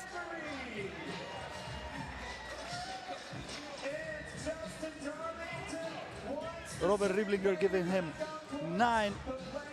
Kosta Iliev and Gianluca Natioli giving him the perfect mark, the 10. So up next is Justin Darlington. His bag of tricks thing never finishes. This time, he's gonna try something different for sure. Already qualified for the final with a total of 55 points. And Justin Darlington. So let's see what he has right here. Justin Darlington with his second attempt. Oh my! Told you we should go home right here. I don't even understand why is this a contest anymore. There's no contest. He's in his best shape. He's not tired. I was wrong. I was a little bit afraid that maybe all those flights and all of those cities are making him tired, but no. So I guess it's pretty obvious for everybody that the players who are going to qualify for the last round are going to be Porter Maybury and Justin Darlington, since Stuart van Vilsteren had the biggest score as 23.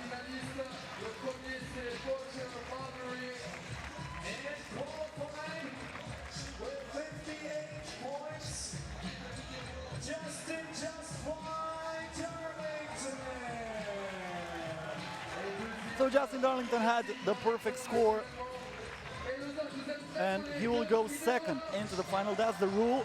The player with the highest score goes second. But I'm really wondering what those guys can show us in the next few minutes.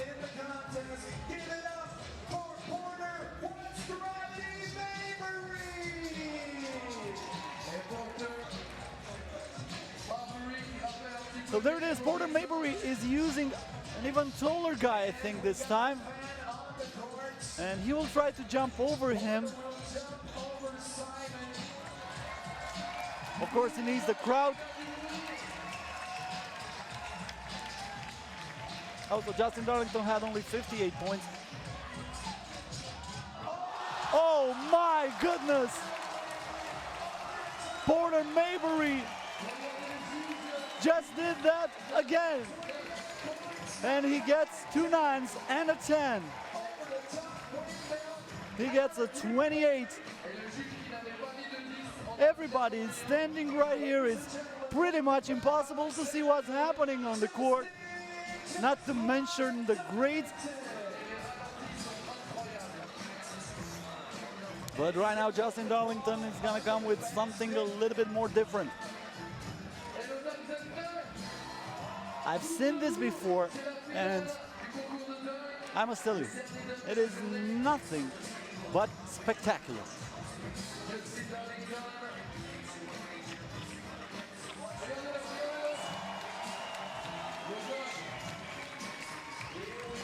And if he can make it from the first time, it'll be absolutely amazing for this crowd. So let's check it out. Justin Darlington.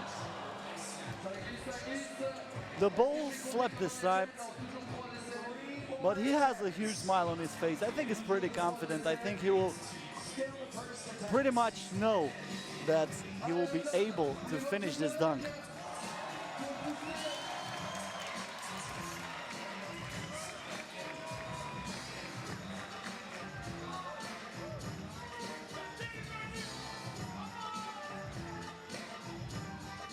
So there it goes, Justin Darlington. Oh!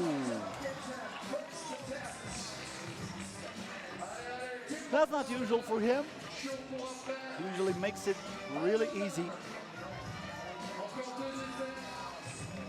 Well, now he has a little pressure on his shoulders, especially after that amazing dunk by Porter Maybury.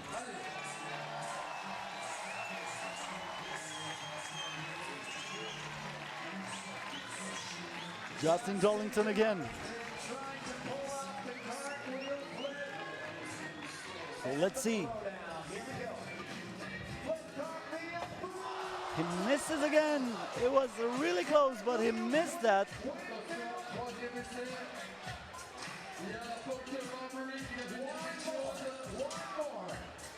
So what will he do?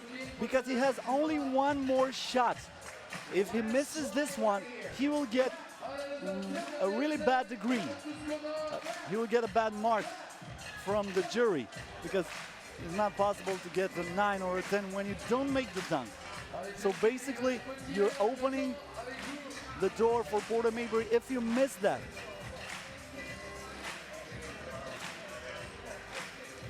So let's see. Justin Darlington with his last attempt in this final round, and he makes it! He makes it! He is cold-blooded.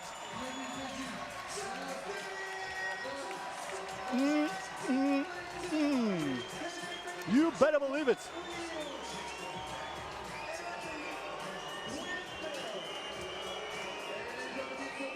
Are you kidding me? Look at that elevation. Look at that hang time. It looks like he is flying.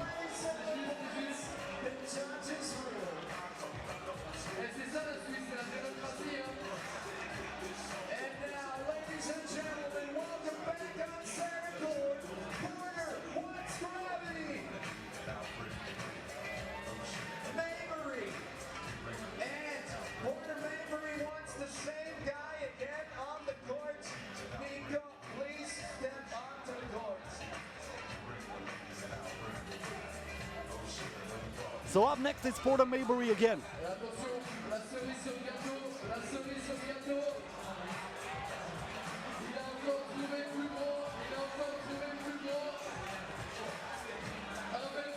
Porter Maybury right now is trying something that if he would make that, I think he will go into the history of slam dunk. That's for sure. He has a total of 82 points right now.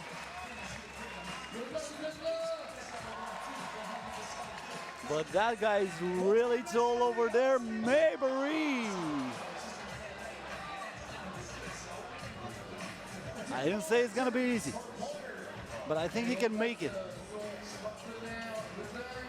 $2,000 in stake for those two dunkers, those two professional dunkers. Whoever wins the competition gets the $2,000 prize and the recognition of Lausanne. Perfect timing needed.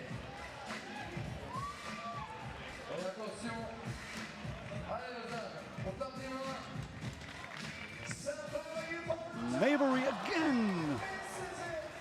He was really close again this time. And he has one more attempt, so right now he's just in Justin Darlington's situation a little bit early. He needs to make it, otherwise he will get a really poor mark. The crowd is loving this.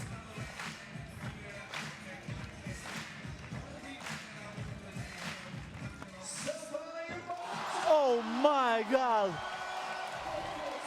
Porter Maybury just wrote another page of slam dunk history, and he gets 29. He gets 29 for that. Porter Maybury again. Look at him. Look at him go. I mean, how high can you jump?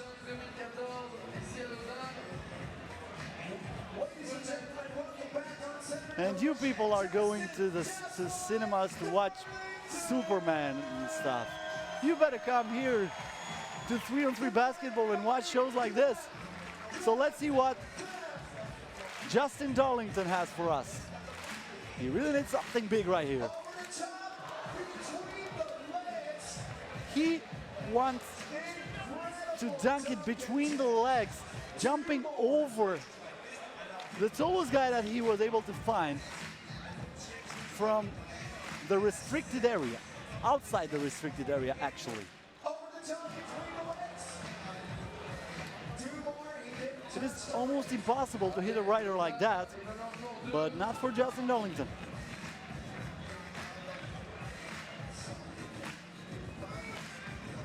So once again, Darlington trying to defy gravity. Will he make it?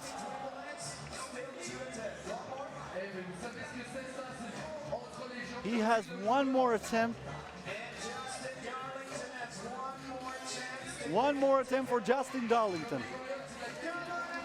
I think that should be the moment when the crowd should really, really help him. And that's why they are doing it right here. His nickname, Just Fly. Will he just fly right here? Darlington misses the attempt.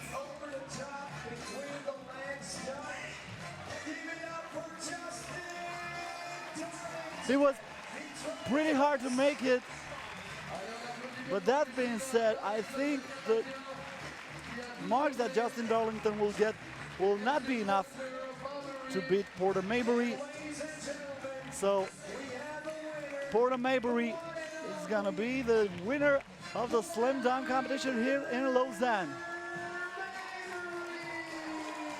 Porter Maybury had the nerves of steel. He had that attempt when he was forced to make it or lose it. And he did it over a really, really huge guy. So it was a very, very close competition. Unfortunately for us, Justin Darlington did not make that last shot. And if Justin Darlington would have made it, he would probably win it. But that's none of Porter Maybury business. He came here, he amazed the crowd.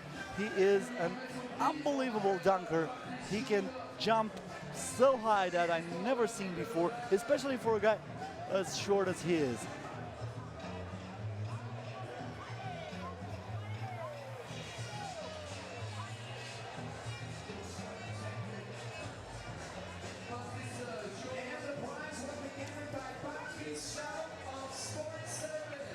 So Porter Maybury is the new slam dunk contest winner, and he gets a check of $2,000 and the recognition of Lausanne basketball fans, as well as Justin Darlington, of course, and let's not forget Stuart van Vilsteren.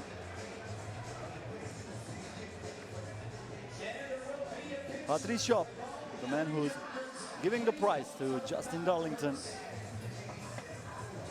So as I said, we are getting ready for the final. It should be a great one. A big rivalry as we see the highlights for the dunk. So the slam dunk competition, 3 players, one from the World Tournament and 2 professional dunkers. Porter Maybury and Justin Darlington went to the final, and they really amazed the crowd with their dunks. That's how it all started. Justin Darlington started with an amazing dunk over a guy who is way taller than he is. He was not even close touching him.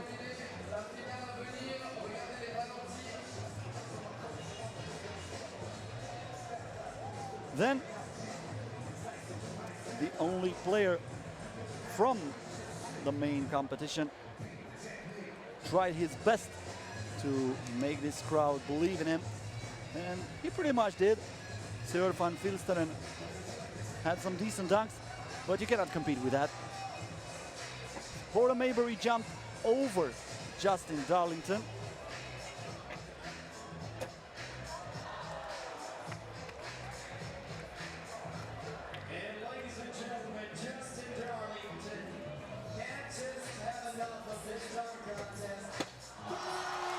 And then Justin Darlington said, okay, if you jump over me, I jump over this guy and I do this.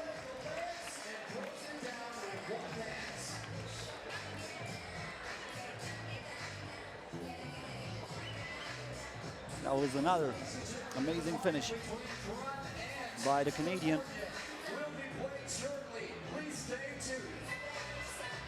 Then Porter Maybury tried it too over a tall guy, and he did it too. Justin Darlington went up next with a very difficult dunk. He missed the first two attempts and he was under a lot of pressure, but he made the last one amazingly. This is very difficult. You need a lot of coordination, a lot of hang time, and you have to really sense where the rim is every single time.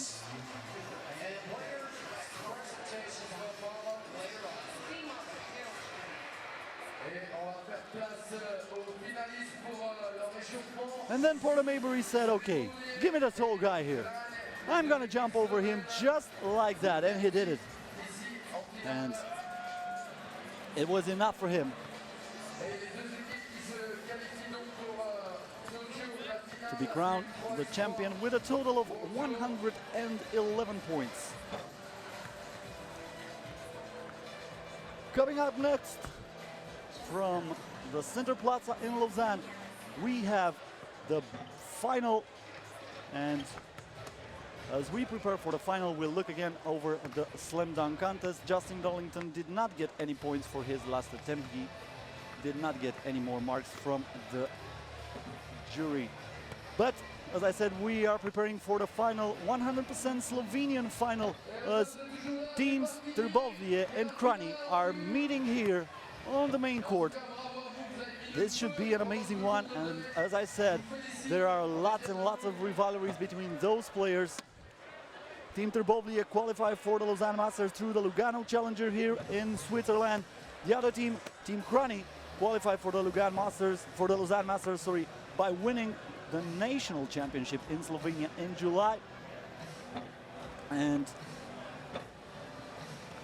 Team Kranj won the FIBA 3x3 World Tour Lausanne Master last year, beating Lecco in the pool stage and Ljubljana in the final. They finished fourth at the 2013 FIBA 3x3 World Tour final in Istanbul. And right now, they want to win it again. Looks like Lausanne Masters is really a competition made for them, but it would be pretty difficult against Team Trbovlje.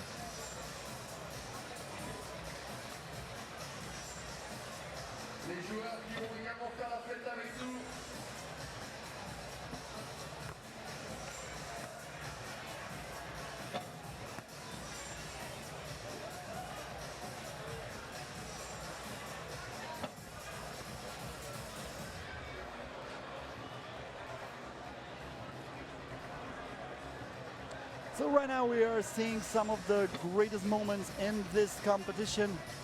We're seeing what happens during the semi-finals. Team Trbovlje have beaten Team Amsterdam in that semi-finals. After Team Amsterdam defeated another Slovenian team, they won amazingly after overtime against the main favorites, Team Ljubljana, here in Lausanne. But for the Dutch team, it was pretty much impossible to do anything against this Trbovlje team, who really defended well, and they scored a lot beyond the three-point line. I mean, everybody just scored.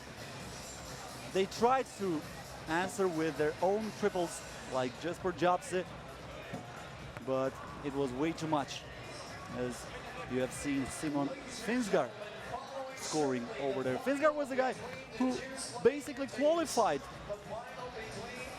Trbovlje team against Belgrade in the quarterfinals in overtime, because he was the one who scored a basket when those two teams went into the overtime. Team Kranj are the defending champions of the Lausanne World Tour Masters. They won the tournament in the year 2013. So coming up next, Trbovlje and Kranj, the big final here, as we look on the highlights for the other semifinals, where Team Kranj had a very unexpected, easy mission against the Marburg team from Germany. What many people expected to be a very intense competition and the very tight game transformed suddenly into a one-sided game, except for the start when the German team really hung on. But that was it for them.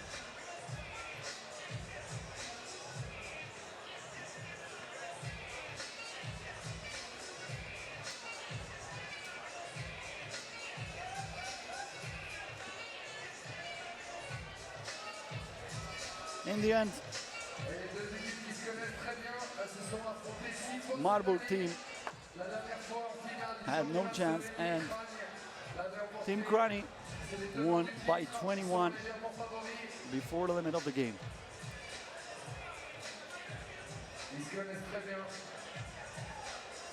Ladies and gentlemen, welcome back to the FIBA 3x3 World Tour Masters of Lausanne, Switzerland of the year 2014. Welcome to the final. Featuring Team Trbovlje of Slovenia and Team Kranj of Slovenia. But first, So that was another basket for the Slovenian team, and with that last shot by Jure Erzen, Team Kranj won that game.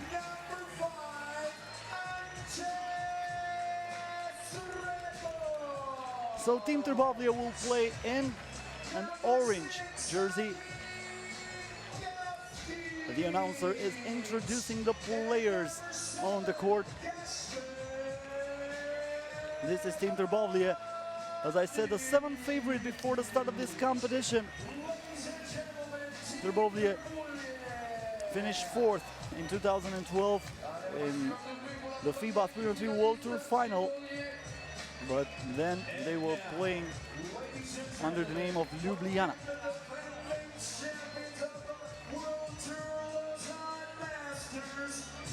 And right now, the announcer will introduce the former champions, because, as I said, Team Kranj is the team who won last year here in Lausanne, and they want to do it again.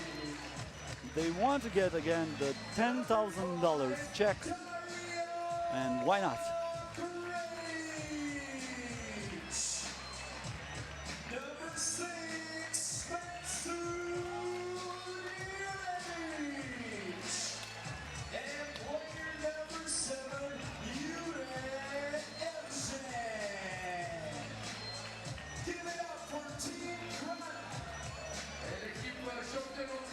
So the teams are ready to go, so are the fans, everything is in set. We are ready for the big final. Let's hope it's gonna be a tight one.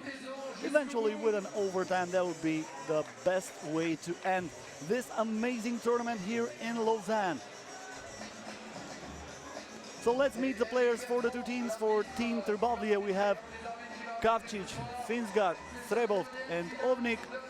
And on the other side, for Team Kranj, we have Julevic, Jersin, Krejic and Erzen.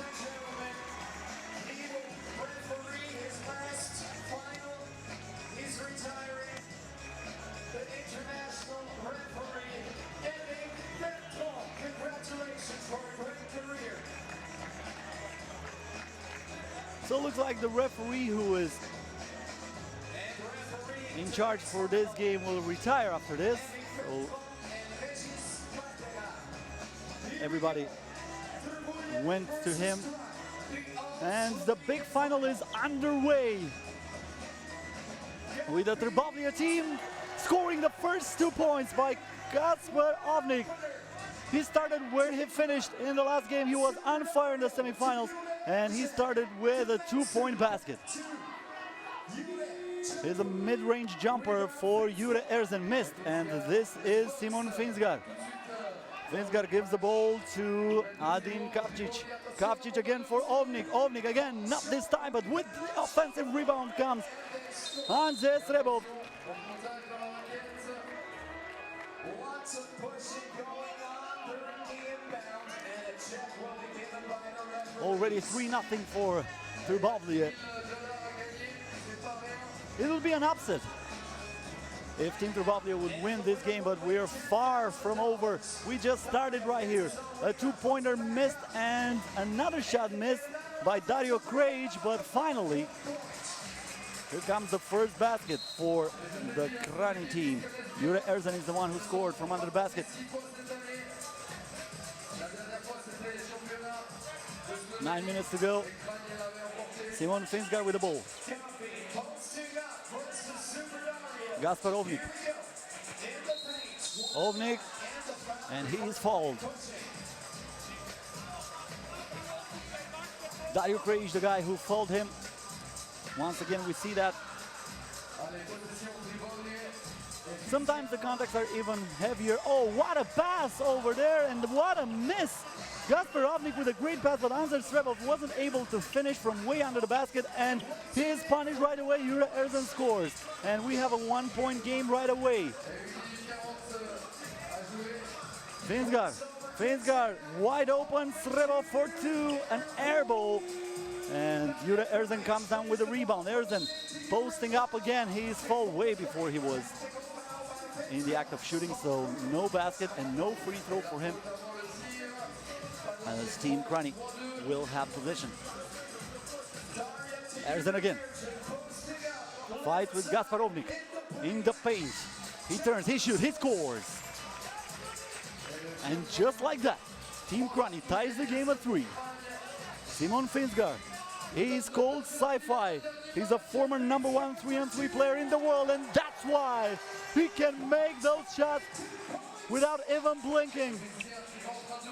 Under the basket, another great move by Jure Erzen, who faked the pass and then spun and scored. His defender didn't know where he was. Finsgaard again. A pass for Trbovlje. Last time he hit an air ball. This time at least he hit the rim, but his teammates weren't able to offensively rebound that ball. Erzen again under the basket. Gives it up for a two-pointer. Perfect! Nothing but net for Dario Krejci. Simon Finsgaard. Andrzej Trbovlje. And the game is stopped.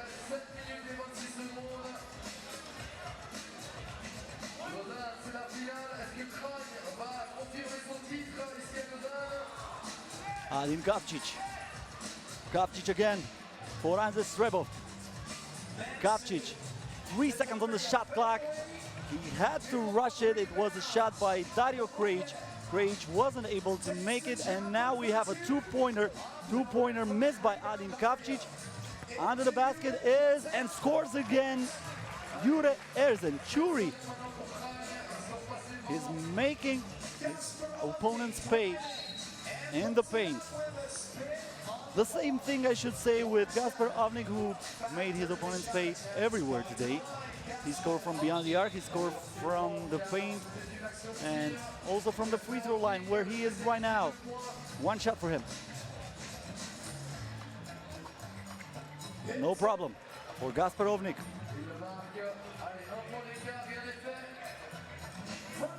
Another shot from downtown, this time wasted. And another one with the same result. Gaspar Ovnik was not able to connect this time. Julevic. We have a foul. Gaspar Ovnik with this foul. That was the second team foul for Team Trbovlje. Kranj has already 3 team fouls. Still a long way to go, 6 minutes and 37 seconds until the end of the game. Jure Erzen this time gives the ball under the basket for Jeresin. Jeresin, oh no, excuse me, that was Julevic. Julevic missed the shot. And right now Simon Finsgaard has it. Finsgaard with a crossover, Finsgaard with a spin, Finsgaard with the backboard. Are you kidding me? Simon Finsgaard is making the crowd to stand here in Lausanne.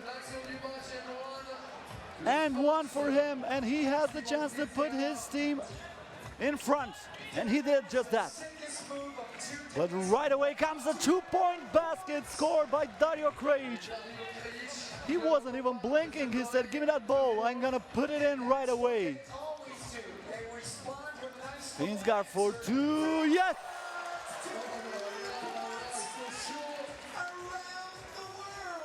What a game we are having so far. 10-9, only 4 minutes into this game. And that's how you fight in a final. That's what I call a hustle play. And since it's a jumping ball, the 3-on-3 rules say the team that was defending will have the ball. That's Kranj. Well, there's a little misunderstanding right there because it looks like the referee is saying that Trbovlje was on defense. So Trbovlje is having the ball right now. Probably they were right. Finsgar from beyond the arc.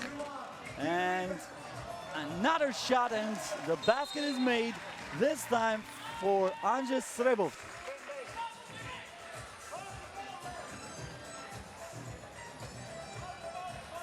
Gasparovnik comes back into the game. Probably needed some minutes to fresh up a little bit. He started good, but then he missed a few shots. Probably he came back really confident. This is Dario Kranj, but he is fouled. And the score 11-9, 5 minutes, 26 seconds remaining. Dario Kranj, he had only 1 second at his disposal. He had to shoot like that. He did not touch the rim, so it's a shot clock violation. And Team Trbovlje will have the ball.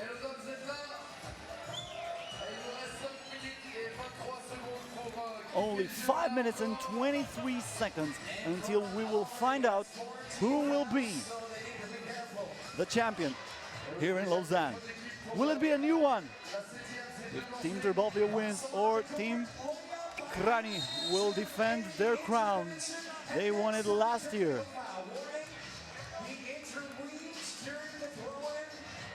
That's just a warning. It's not a technical foul, it's just a warning. The referee is saying that if the player will do that again, he will get a technical. So Simon Finsgar again with the ball. Finsgar tries to spin, but it was an absolutely amazing defense by Jure Erzen. Here is Gasparovnik. Ovnik for Finsgar for 2. He misses the shot, fights for the rebound, but Jure Erzen grabs it. Another 2-point shot, missed this time. It was Mehmet Julevic. And once again, it is about hustle. We are talking about the biggest game of this tournament, the difference between $5,000 and $10,000. Looks like we have a little injury. It would be awful for Team Trbovlje to lose Gasparovnik. He played really good in this tournament. He had some great shots.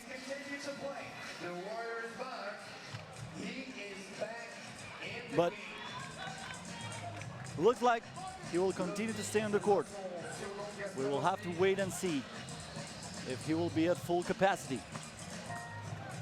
This is Julevic, and a great move by him. Simon Finsgar. Finsgar for Ovnik, fakes the shot, drives, Finsgar wide open for 2, too short. And we have a foul as the players were fighting for the rebound. That was against Team Kranj, who gets their 4th team foul. They have only 2 more fouls to give. Ovnik for 2. Great box out by Dario Kranj. Kranj for 2. Bang! Dario Kranj scores, and Team Kranj leads by 2. That was a great defense by Jure Erzen, who did not let Adin Kapcic to do his moves under the basket, and now he wants to school him. And he is fouled. He was doubled, but he was able to jump with the ball. He was in the act of shooting. That's the 3rd team foul against Trbovlje, and he will get 1 free throw, a chance to put his team in front on a 2-possession game. But He doesn't make it. Simon Finsgaard. Finsgaard gives the ball to Avnik. Avnik for 2. It had to be like that. Adin Kapčić forced the shot, but it was the last second on the shot clock.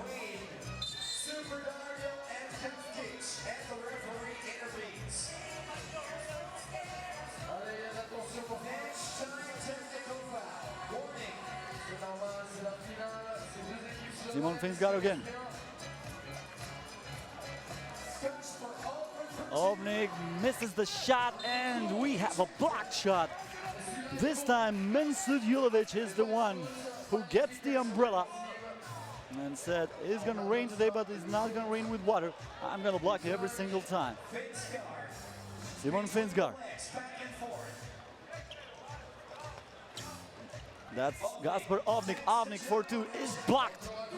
And a great move by Andrzej Trbovlje in the last second. At the buzzer, he was able to put the ball into the basket.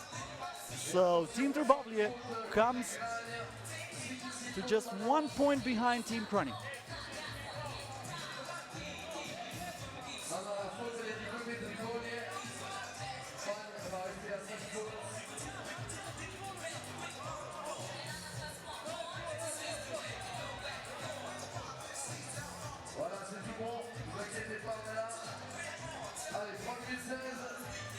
Dario Krejci again. Krejci puts the ball into the paint for Erzen. Erzen spins, shoots, misses the shot. Finsgaard with the rebound. Finsgaard with the fake. Gives it up for Trbovlje. Trbovlje for Finsgaard. He is wide open, in and out. But he gets his own rebound, and then he tried a way too fancy pass, and Trbovlje was not ready for it. But fortunately for him, they will still have the ball. The last one who touched it was a Kranj's player. Finsgaard wants to play one-on-one. It's really hard to do that against Jure Erzen. He has very good defensive abilities. He is big. He knows where to position his body. Finsgaard tried a 2-pointer. He did not make it. And right now the answer was almost made by Dario Krejci, who missed that shot. Gasper Ovnik. Ovnik, a few crossovers for 2. And an offensive rebound for Andrzej Trbovlje. Trbovlje again for Ovnik, who was not able to save the ball. And Team Kranj will have it.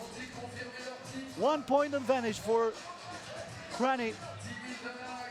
2 minutes and 20 seconds to go.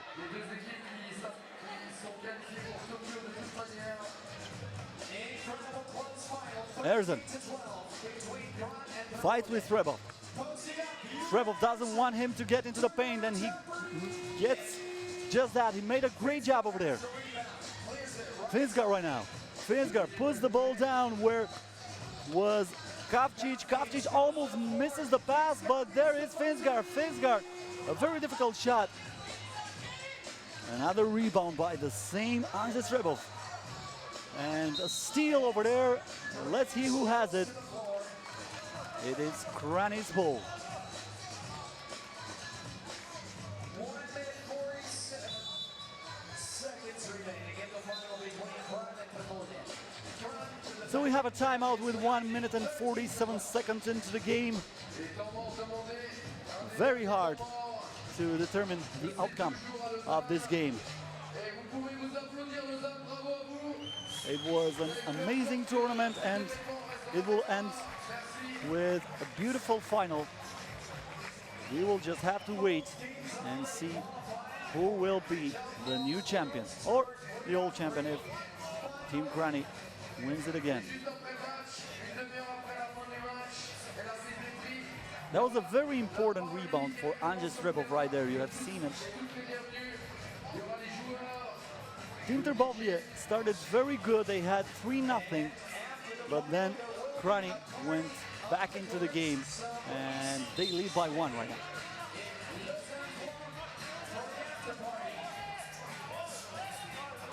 And lots of discussions on the court between the players. doesn't look like a friendly conversation over there.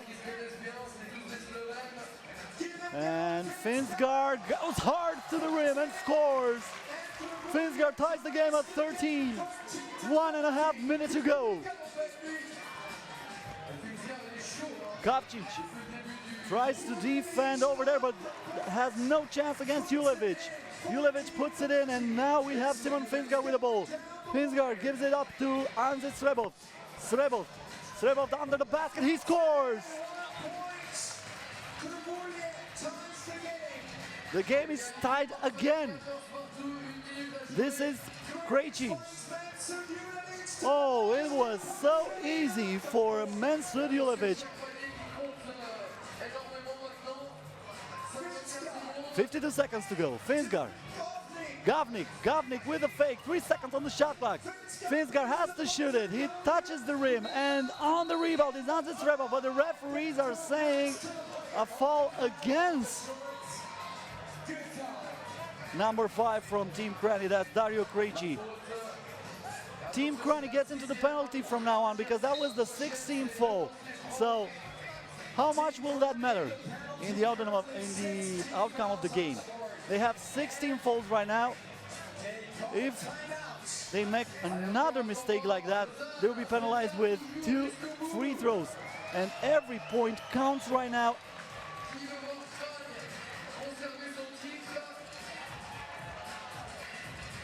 Ladies and gentlemen, $10,000 are on the line.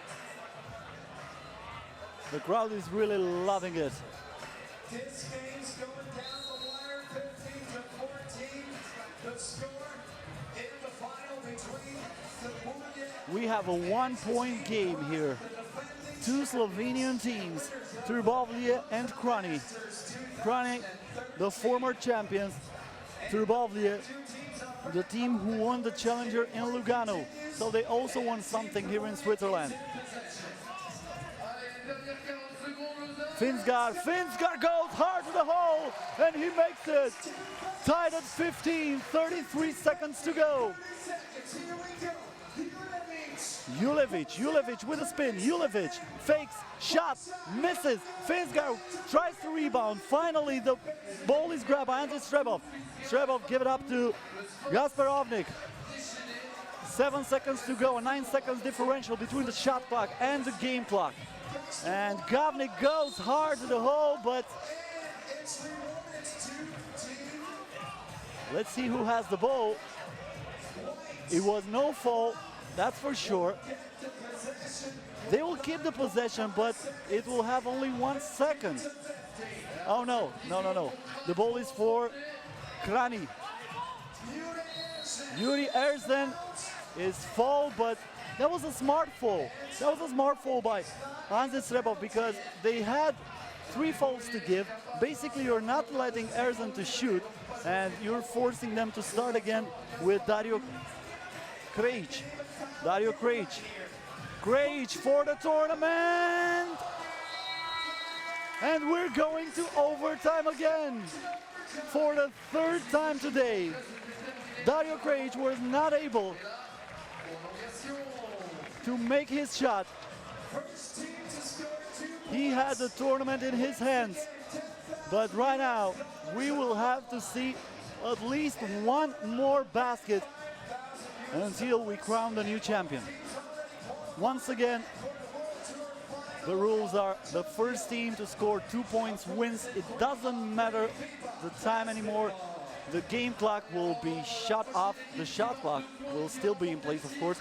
But the first team who scores 2 points wins the game. It doesn't matter if those 2 points come from beyond the arc or from 2 baskets made from inside the arc or from the free throw line.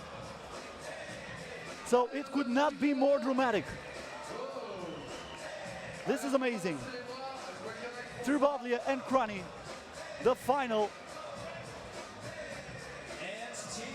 of the 3-on-3 World Tour Masters here in Lausanne.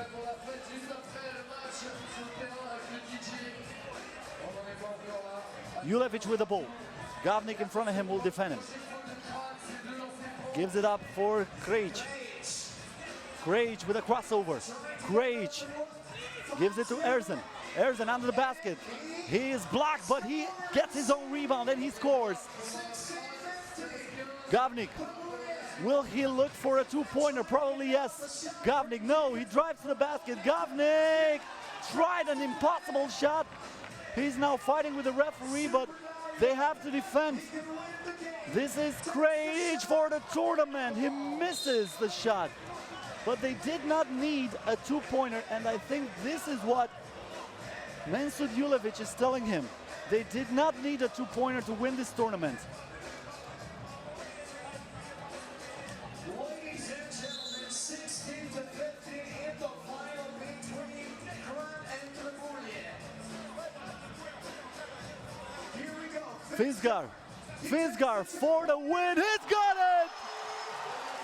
Simon Finsgar gives Trbovlje the tournament.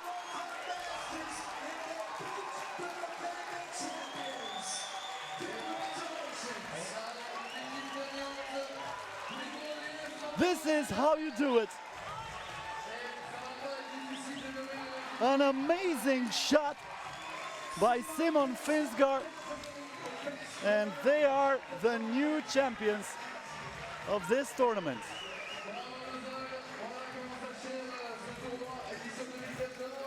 Both teams are qualified for the Tokyo Masters, for the final tournament actually in Tokyo.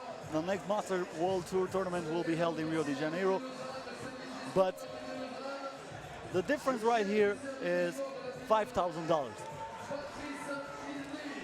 Trbovlje will win $5,000. Trbovlje will win $5,000 more. They'll win $10,000. Team Kranj will win only $5,000 after this amazing game and a final like we hoped for. I was telling you that I was hoping for overtime. Well, we had that. We had a drama. Final score 17-16 Trbovlje against Kranj.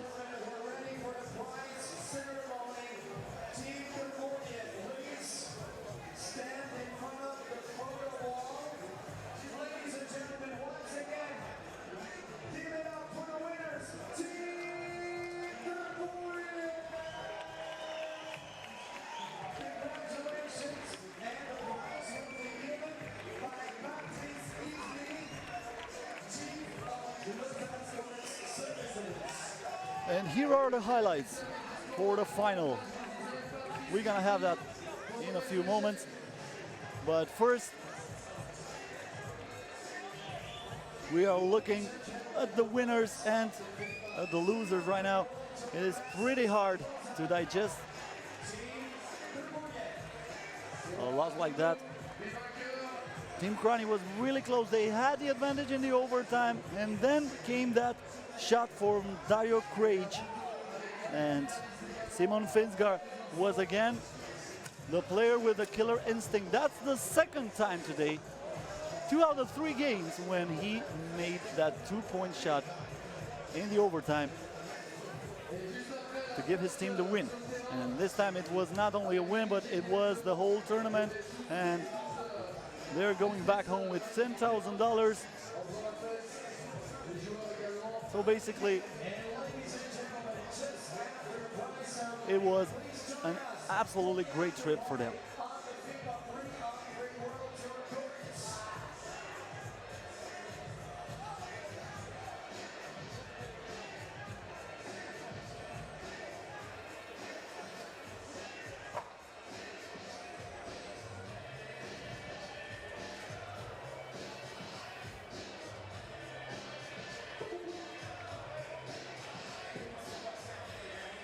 So in the last game of the competition, the big final, 2 Slovenian teams fought, Team Kranj and Team Trbovlje. It was an amazing game right from the start when Gasper Ovnik scored a 2-pointer for his team. Ovnik also tried another one, but he missed that. But fortunately for him, he had the rebound from a teammate who was able to put it in. But even though Team Trbovlje started really good, Team Kranj went back into the game, especially because Jure Erzen was in a rare form in the paint. He was able to dominate his opponents even though he was playing really close to the basket, or even if he was trying to shoot from mid-range. But a guy who never stopped believing in his amazing touch from beyond the arc is Simon Finsgar. So Finsgar scored a very important two-pointer for his team, and in the end he will be the hero for the Trbovlje team. So once again we are watching how this game started, and then it was the Erzen show. Churi, who was the best player of this team yesterday too when he scored 17 points in the group stage, took the matter in his own hands a few times, and almost every time he was able to score. But as I said, Simon Finsgar has a killer instinct, and he is cold-blooded when he shoots from beyond the arc. That's what he did there, and Trbovlje led by 1. Not for long though, because an amazing three-point shot, nothing but net over there, after a good pass this time by Jure Erzen.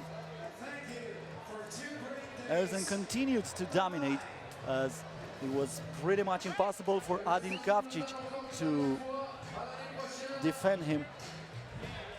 There's almost a 10 centimeters difference between those two guys, so it's not really easy to defend that guy. This is one of the most amazing plays that I've seen during the whole competition.